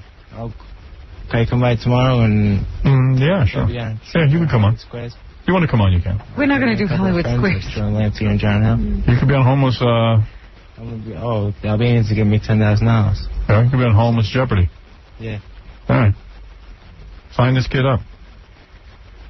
What is it about today? I'm having all mobsters kill this kid that shot to end the world. Really? Yeah. All right. Good luck with that. Yeah, because it seems a mom can't kill anybody anymore. Right. Well, I would invite you down here tomorrow, but we're moving the studio this afternoon. We're not going to be here anymore. Yeah, we're going to be doing the show from Holland. So I don't know if you... What? In Amsterdam? Yeah. Want to be a drug dealer in my house? Yeah, right in your house. All right, listen. Are you sure? You want him to play the homeless game tomorrow? He could probably be a part of that. What do you think? You smart? Yeah. But you know what? Who knows who's going to show up tomorrow? That's right. Yeah, okay. Forget that. Yeah. Well, anytime you want to show up... Weeknight rave tonight and getting some drugs. Could be here tomorrow. Anytime you want to show up, you show up. All right. All right? We like having you here. Yeah, thank you. All right. What's 10% of 1,000? 10% of 1,000? Yeah. 100. That's right. I think he's too smart for tomorrow. He's too good. Yeah, you're too good. The Albanians know I'm smart and they give me $10,000. Yeah? Yeah, I'm raising money for the Albanians. Those Albanians. I'll fix them. All right, hey, thank you. Nice meeting you, and good luck with... And say hello to Leonardo DiCaprio, please. Ask him to come on the show sometime. Thank you, guys. Yeah. A little too many hits of ecstasy over there. I think it's a lot more than that. You do. About 15 Well, there he goes. I forget his first name, but... That is crazy. Now, stop that. Well, he'll probably be coming down to see us again, Robin. Could become a show regular. He'll probably be president one day, the way things are going. We should run him for president. You know, we do record him and then make a fake presidential commercial. Gary. Dear. Yeah, let's just let him go on. It's Leonardo DiCaprio's cousin for president. The Albanians gave me $10,000. Want to be a drug dealer in my house? It's Leonardo DiCaprio's cousin. Bill Clinton in my house. No, he doesn't. Roger Clinton. All right, what else is in the news, Robin? Oh, well, it's another day, another story about Hillary. There's a new book coming out on the Bill and Hillary, The Marriage. The author is Christopher Anderson. And he says that not only does Bill Clinton stray, but Hillary had a hot affair with her law firm colleague Vince Foster, as her husband cheated on her. And he says that he had friends of theirs confirm this affair for him, and that Bill couldn't do anything about it, of course, because of his philandering way. Well, that would make a lot of sense because, you know, people always say, why isn't Hillary mad at Bill? Well, maybe because she enjoys other people as well. They say that she has said in the past that there are some things you have to get outside your marriage that you can't get in it. Well, there you go. So there. So she's not sexless. I like that. All of a sudden, she's more popular. All of a sudden, she's human. Sometimes you got to get some things. Yeah, there you go. So? That's what I tried to tell Sable today. She's looking for everything inside her marriage. Rory Kennedy, the young lady whose marriage was postponed after the death of John F. Kennedy Jr., quietly got married in Greece yesterday. Did they ski to the wedding? To the wedding? No, they say it was a quiet ceremony attended by about 25 guests and family members. She was supposed to have this big bash in Hyannisport with a guest list of 270 people. But they're now saying this is probably more like the wedding she would have wanted to have anyways. They're quiet and understated documentary filmmakers. And so Robert Kennedy's youngest daughter has gotten married. Good. Joe Kennedy made all that money so they could become documentary filmmakers. Well, why not? It's the greatest. So jealous. My life would have been so stress-free if I could have had just a couple of million and become a documentary maker. Oh, look at that. I'll make a movie out of that. Oh, there's some interesting people over there. Let me put a camera on. Yeah. I like watching people. Right. That's what, documentary is a lot of crap. That's people who want to be in the movie business, but they're too lazy to come up with a fake story. Right. Oh, yeah? Please. I'm wise to that. Find other people with good stories, and they put the camera on them. Any idiot can make a documentary. Thank you. But, it takes, I guess, something to make a good one. Somebody says, I saw the most brilliant, they showed it to me, brilliant documentary on child beauty pageants. No! I go, yeah, it's not a brilliant documentary. You put the camera on these maniacs. Yeah, those maniacs already existed. Yeah, they're interesting. Oh, my. Excuse me? I'm not into these extreme sports. I'm not into that at all. I always play it very safe. Well, you won't even play volleyball. Yeah, I'm thinking of rollerblading through Harlem. See what happens to me. see if I make it. Harry, don't do it. That's amazing. I got a story here. I got to ask you this. A 110-year-old Long Island woman is getting a wooden ramp for her birthday. Oh. And it's just what she wanted. Viola McKnight celebrated her 110th birthday on July 24th. She has to use a wheelchair because arthritis prevents her from walking more than short distances. Jackie got a wooden thing for the water on his birthday. Go straight to the jetty. The Nassau County executive says members of the Long Island Regional Council of Carpenters have agreed to build the ramp at the woman's house for free. Well, that's nice. Gelada still is looking for someone to donate the wood, however. They don't have the wood yet. Take that piece of crap in the water Jackie has. Use that wood. Do you want to be 110 years old? Yes. Not walking? Yes. And rolling around in a wheelchair? No, of course not. That's no way to live. Sometimes I see that and I go, why bother? Right. Just go do what the Indians do. You just go walking away from the tribe. Yeah, go to that Indian graveyard. Right. Sit down. Go on safari. Oh, that's terrible. Well, all right, listen. Something new is showing up in church collection plates in Detroit. Not Jackie's money. No, gambling chips from the MGM Grand Detroit Casino. Oh, I didn't know Detroit had a casino. The day after the casino opened last Thursday, chips were donated to the nearby Most Holy Trinity Catholic Church. The church's pastor won't say how much the chips are worth, but he says, let's just call it a pile. He tells the Detroit News he plans to cash the chips in and use the money for the poor. I would put it all on 22 Red. Donating chips is legal. They can be exchanged by anyone for cash at the casino. The denominations range from 25 cents to more than $100. In Las Vegas, some cab drivers accept chips as payment. So it's currency, and you can donate them to the church. I'll give you 3 CDs for chips.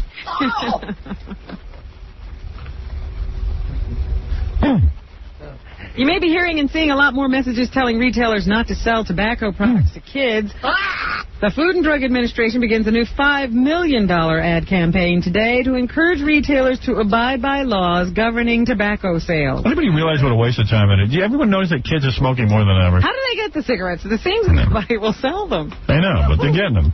Advertisements will air and appear in 5 states and 11 metropolitan areas. As an incentive, the FDA is giving retailers a chance to win tickets to sporting events or concerts if they refuse to sell tobacco to people under the age of 18. So you could win a prize. Investigators in Washington State are investigating the murder-suicide of a father and son in a national park. Authorities believe Billy Boyd killed his 7-year-old son, then himself, during a camping trip at Mount Rainier National Park. The boy's body was found yesterday, and his father's body was found on Sunday near a stream. The investigators believe Boyd and his son fell from a 125-foot high bridge into an icy mountain stream. They think the pair either jumped together or the father pushed the son and then jumped. They have no motive, but a park spokeswoman says a suicide note was found in Boyd's car. The boy was visiting his father from Texas, where he lived with his mother. Wow. That's, Ugh. New York City resident Robert De Niro wants out of his second marriage. The Raging Bull star has filed for divorce from former flight attendant Grace Hightower. They were married for 2 years and have a 1-year-old son. It's enough marriage. 2 years is good. 2 years is long enough. Is that right? That's what you would enact, a law that said marriages last 2 years? The story of a teacher involved in a notorious affair with a 12-year-old student is coming to cable television. Mary Kayla Tourneau has approved a USA Network project titled All-American Girl. Like she approved it. Yeah, it chronicles her relationship with a boy she was convinced of or convicted of raping in Washington State. She's had 2 babies by him. You know it sucks if she approves of it. What, it's going to be the flowery story of their romance? I guess. Well, she really believes it's a romance. A network vice president says filming will start this month in Toronto. And Letourneau, who is now 37 and is serving a 7.5-year sentence in Washington State prison, will give any money she receives from the project into a trust fund for her children. Darryl Strawberry got the okay yesterday to return to baseball, so he will rejoin the minor leagues next week. And they say that he could be back with the Yankees in another week or so. Wow. They want his bat. Right. They say that he has a very potent bat. Sure, let him play. Who cares? It's just a question of whether his knees will hold up. His knees will be fine. They're out there. That's why he doesn't run the bases. He's a designated hitter. Right. Got bad knees. So do I. That's how I got out of the war. Is that right? MC Hammer may have a new job. Tell you what, you put Coke on second base, he'll run. And a hooker on third. Yeah, there you go. He'll get around. Guarantee you those knees will stop hurting. Holy mackerel.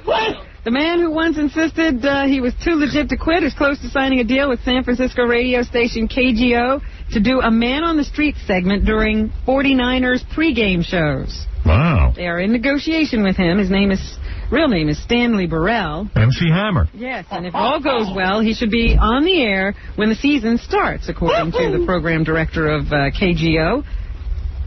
They say that he'll do the man-on-the-street interviews and interview celebrities. So, MC Hammer coming to radio. Way to go. Maybe we'll get a morning show in Hartford. John Gotti is very upset. He's in jail, in solitary confinement, and he says his family is a total disappointment to him. Right. That he doesn't hear from them, his marriage is on the rocks, everybody's disappointed and upset him. He can't take jail much anymore, and the only thing that keeps him going is his fan mail. That's why I'm on the internet. I answer my email.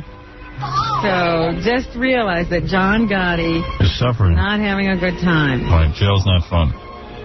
Yeah, don't go to jail. It's not like it used to be. Yeah, because mob guys used to have it good in jail. The spaghetti and bread. Right, it was like they were still running the show, even from jail. Bringing hookers and everything. I don't know, times have really changed.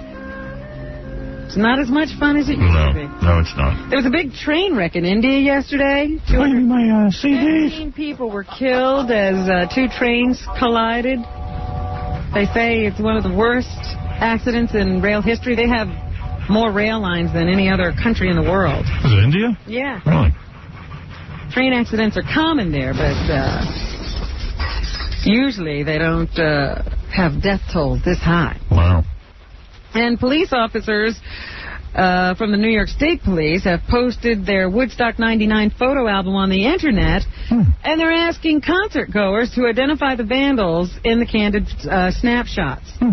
The 14 photographs are posted on a website. One photo shows a couple prying their way into an automated teller machine. Another captures a man trying to break into an Ace Hardware trailer. And a third photo shows looters carrying away bounty pillaged from other trailers. There are 2 photos of men vandalizing pay telephones. Group shots show people tearing down the colorful peace walls. And they're asking anyone who can help them to identify these people to contact them. However, they may be in trouble because these are news photos. And the news organization, Associated Press, has complained that the 10 AP photos were used without their permission. But they are trying to find the guys who ruined Woodstock. Wow. And bring them to justice. Well, there you go. Loot stock.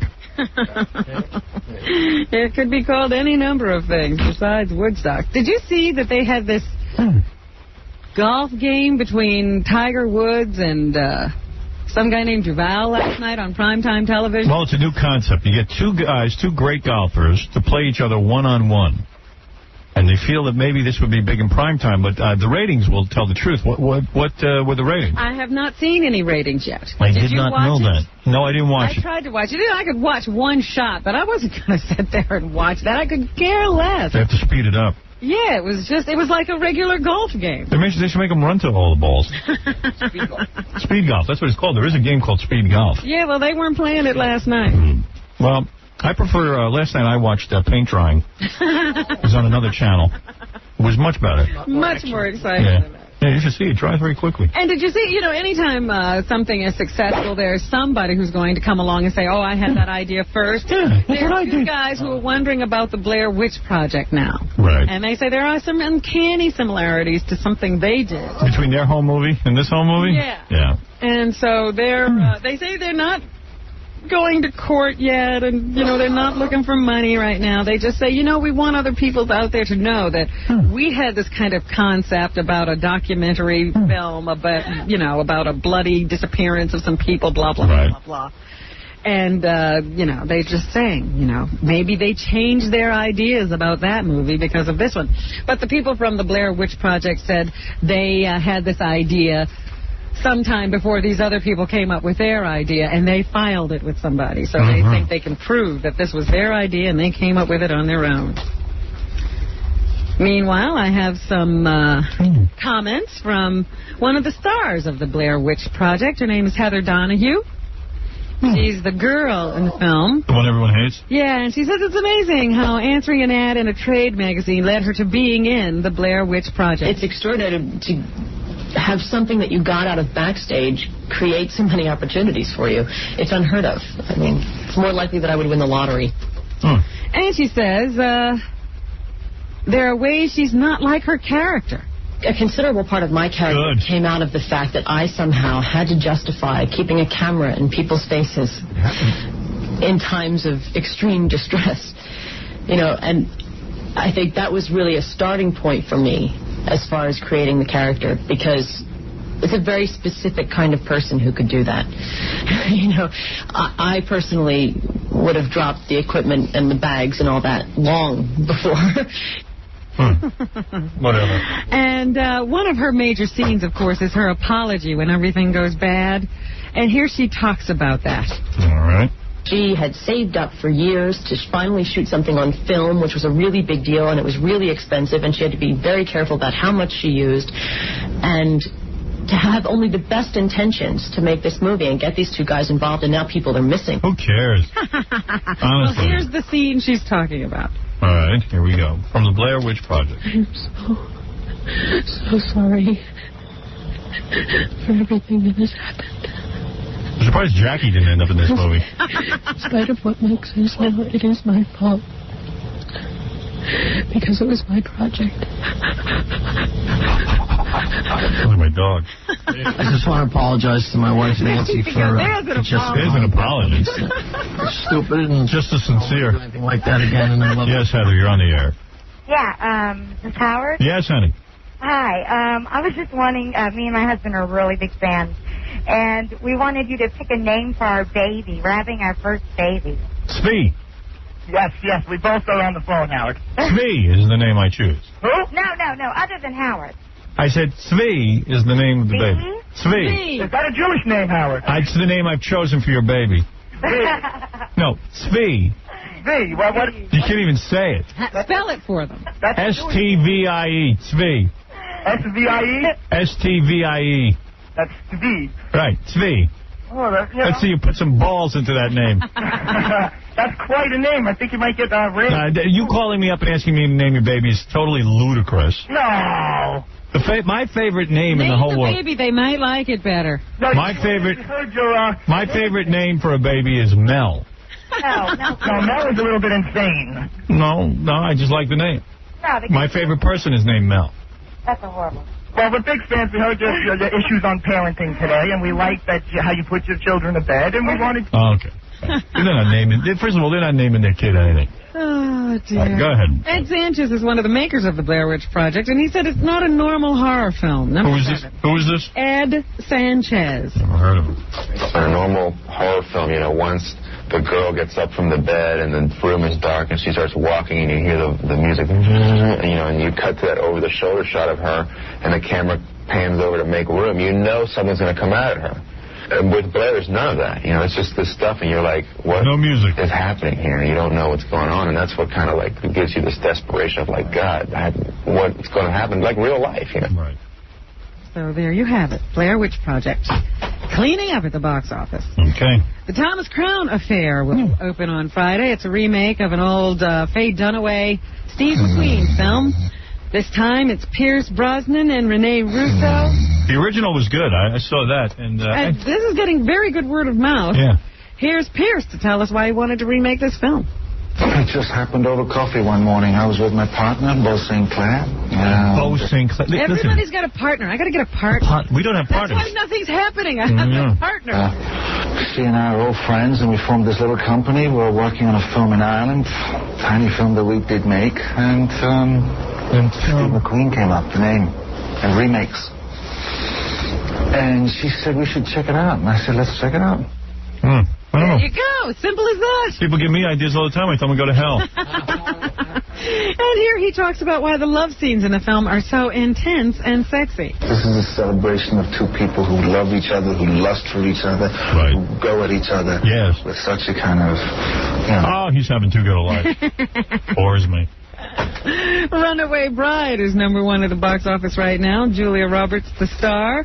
Here she raves about working with Joan Cusack in the film. Being with Joan is the easiest work. More ass kissing. I've ever had to do in my life. Truly the easiest. It's effortless. Is it effortless and easy? It is entertaining. It is energized. I mean, the two of us, we must have driven our crew mad because we were just going 1,000 miles an hour. Oh, I bet. I bet she goes 1,000 miles an hour. She's a total joy. All the time we were together. Julia is not fun. Trust me. I've met her. I can tell. She's beautiful, but she ain't fun. And I guess she dumps a lot of men in this movie as her character Maggie. Who are these men that she dumps? There's 3 guys, an entomologist, a priest, and a deadhead. And they're all really sweet guys, really nice guys. And she just never quite... She's such a piece of work. A picnic to look at, an albatross to know. I bet. I'm just guessing. You be quiet. Shut up. She's got to be a lot of work. Mystery Men also opens this Friday. Go ahead. Janine Garofalo is one of the stars.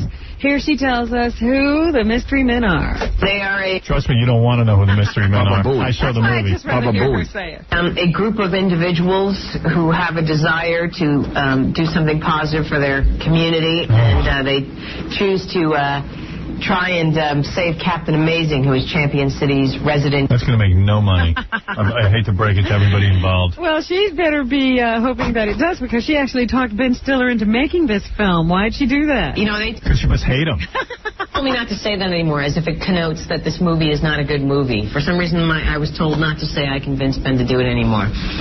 But to be honest, he wanted to go on vacation, and the studio really wanted him to do it. And it's not any slight on the movie. He had said that he wanted to take a break, and I said, just do this. It'll be fun. We can work together. So, yes, I did, in all honesty, talk to him in the studio. I don't know why they're concerned with me saying that. It's not. Oh, you're what a rebel.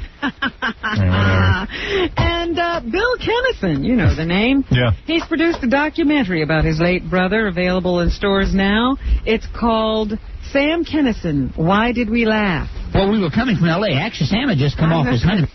Oh, I see, yeah. In this cut, Kennison describes the auto accident which took his brother from us all. And that morning, he'd been on a honeymoon for 5 days. And we were driving to Laughlin, because Sam was afraid to fly. He always thought that he'd end up getting killed in a plane wreck. And so we were driving, and some unusual things happened. He about 4 miles before the accident, he decided he wanted to be in front. He also had to take his dog and all his luggage and put it into the van. We only had about 25 miles to go. And we did all that, and about 4 miles down the road, there was a couple pickups that were racing to Arizona, and one hit him head on. That was it. Sad day. How ironic. The guy who lived on the edge gets hit by a car. I know. Didn't want to fly. So anyway, that's called Sam Kinison, Why Do We Laugh, in stores now. The 30th anniversary issue of Penthouse magazine is on newsstands. A men's magazine. In this cut, publisher Bob Guccione, I've been told is how he pronounced it. Oh, really? Guccione. God bless you. About his offer to Monica Lewinsky to pose for the magazine. We wanted some light nudity. It wasn't really the nudity that we wanted because... Light nudity. Somebody else. Why don't you get naked, Bob? A great novel. But our readers would have expected it. What we really wanted was a story before it got out. And that story would have been very marketable globally. And I wanted to be able to handle it. So it was a very legitimate offer. $3 million. It wasn't grandstanding. It wasn't excessive. It was a very reasonable... It would have been a very reasonable business investment on our part.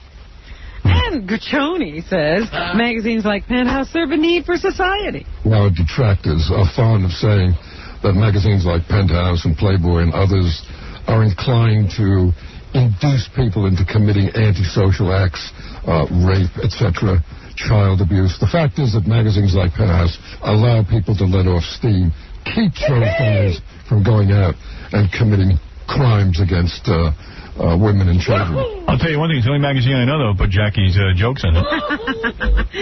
Keeps Jackie happy. Damn right it does. And Guccione says that Penthouse will publish its own version of the Bible. Speaking of the Bible, we've got a very interesting feature. I think it starts in January. Be naked. It's going to be the real Bible illustrated in Penthouse. So you'll see the Bible from beginning to end, illustrated month after with lesbians. Month in Penthouse. Urination. I guess they're going to concentrate on Sodom and Gomorrah. You'll see it exactly as it is, and I promise it will be a very entertaining feature.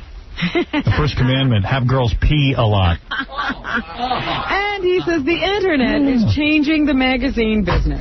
The Internet is the communications medium of the future. Of course. And while it is developing as that medium, it is wiping out a lot of the existing media, particularly magazines.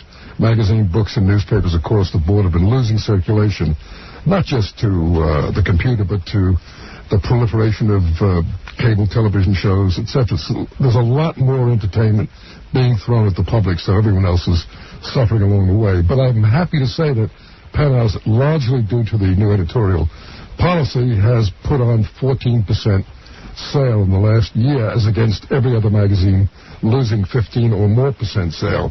So I'm very grateful for that. All right. He's fascinating. And TV Guide is always on the stands, and they have, I guess, an issue that talks about today's sexiest small screen stars. I guess this is Jackie issue. And a tribute to TV's top 10 head turners of all time. And on top of the list, Jackie. No. Larry Schwartz. Baba Booey. The top female, Baba Booey.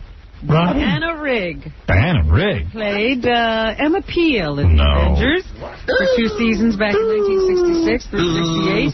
And Magnum P.I. hunk Tom Selleck was the top pick among men. So there you go. Wow, Robin. The sexiest people in TV. That's a good story. That one was a beaut. All right, thank you, Robin. What's happening? Jackie Penthouse joke page. Martling is very dirty. 79-minute CD. Hot dogs and donuts is only $12 for $4 for shipping. Call 1-800-323-KING. His 3 Oleo CDs go like hotcakes at all Sam Goodies in the warehouse. For new jokes and filthy 3D joke man, visit jokeland.com. Thanks to Tom Arnold, who will be honored at the Hard Rock Hotel and Casino, 2nd Annual Hoop in Vegas Tournament in Las Vegas this weekend. David Wells, who pitches for the Toronto Blue Jays. Thank you for coming in. Also, thanks Sable or Rena. She'll be signing issues of her new Playboy today. At Our Video. What time, Robin? Lafayette. Yes. I don't know the time. Noon to 2, Robin. You can't win a prize. I do everything else. That's true. Thanks to Steven Singer Jewelers for the men's Movado watches. And the CD Now people and Odell's. TSI Wireless for providing prizes today. Thanks, and We'll see you tomorrow, obviously. And that's it. The Howard Stern Show. Rock Radio. K-Rock.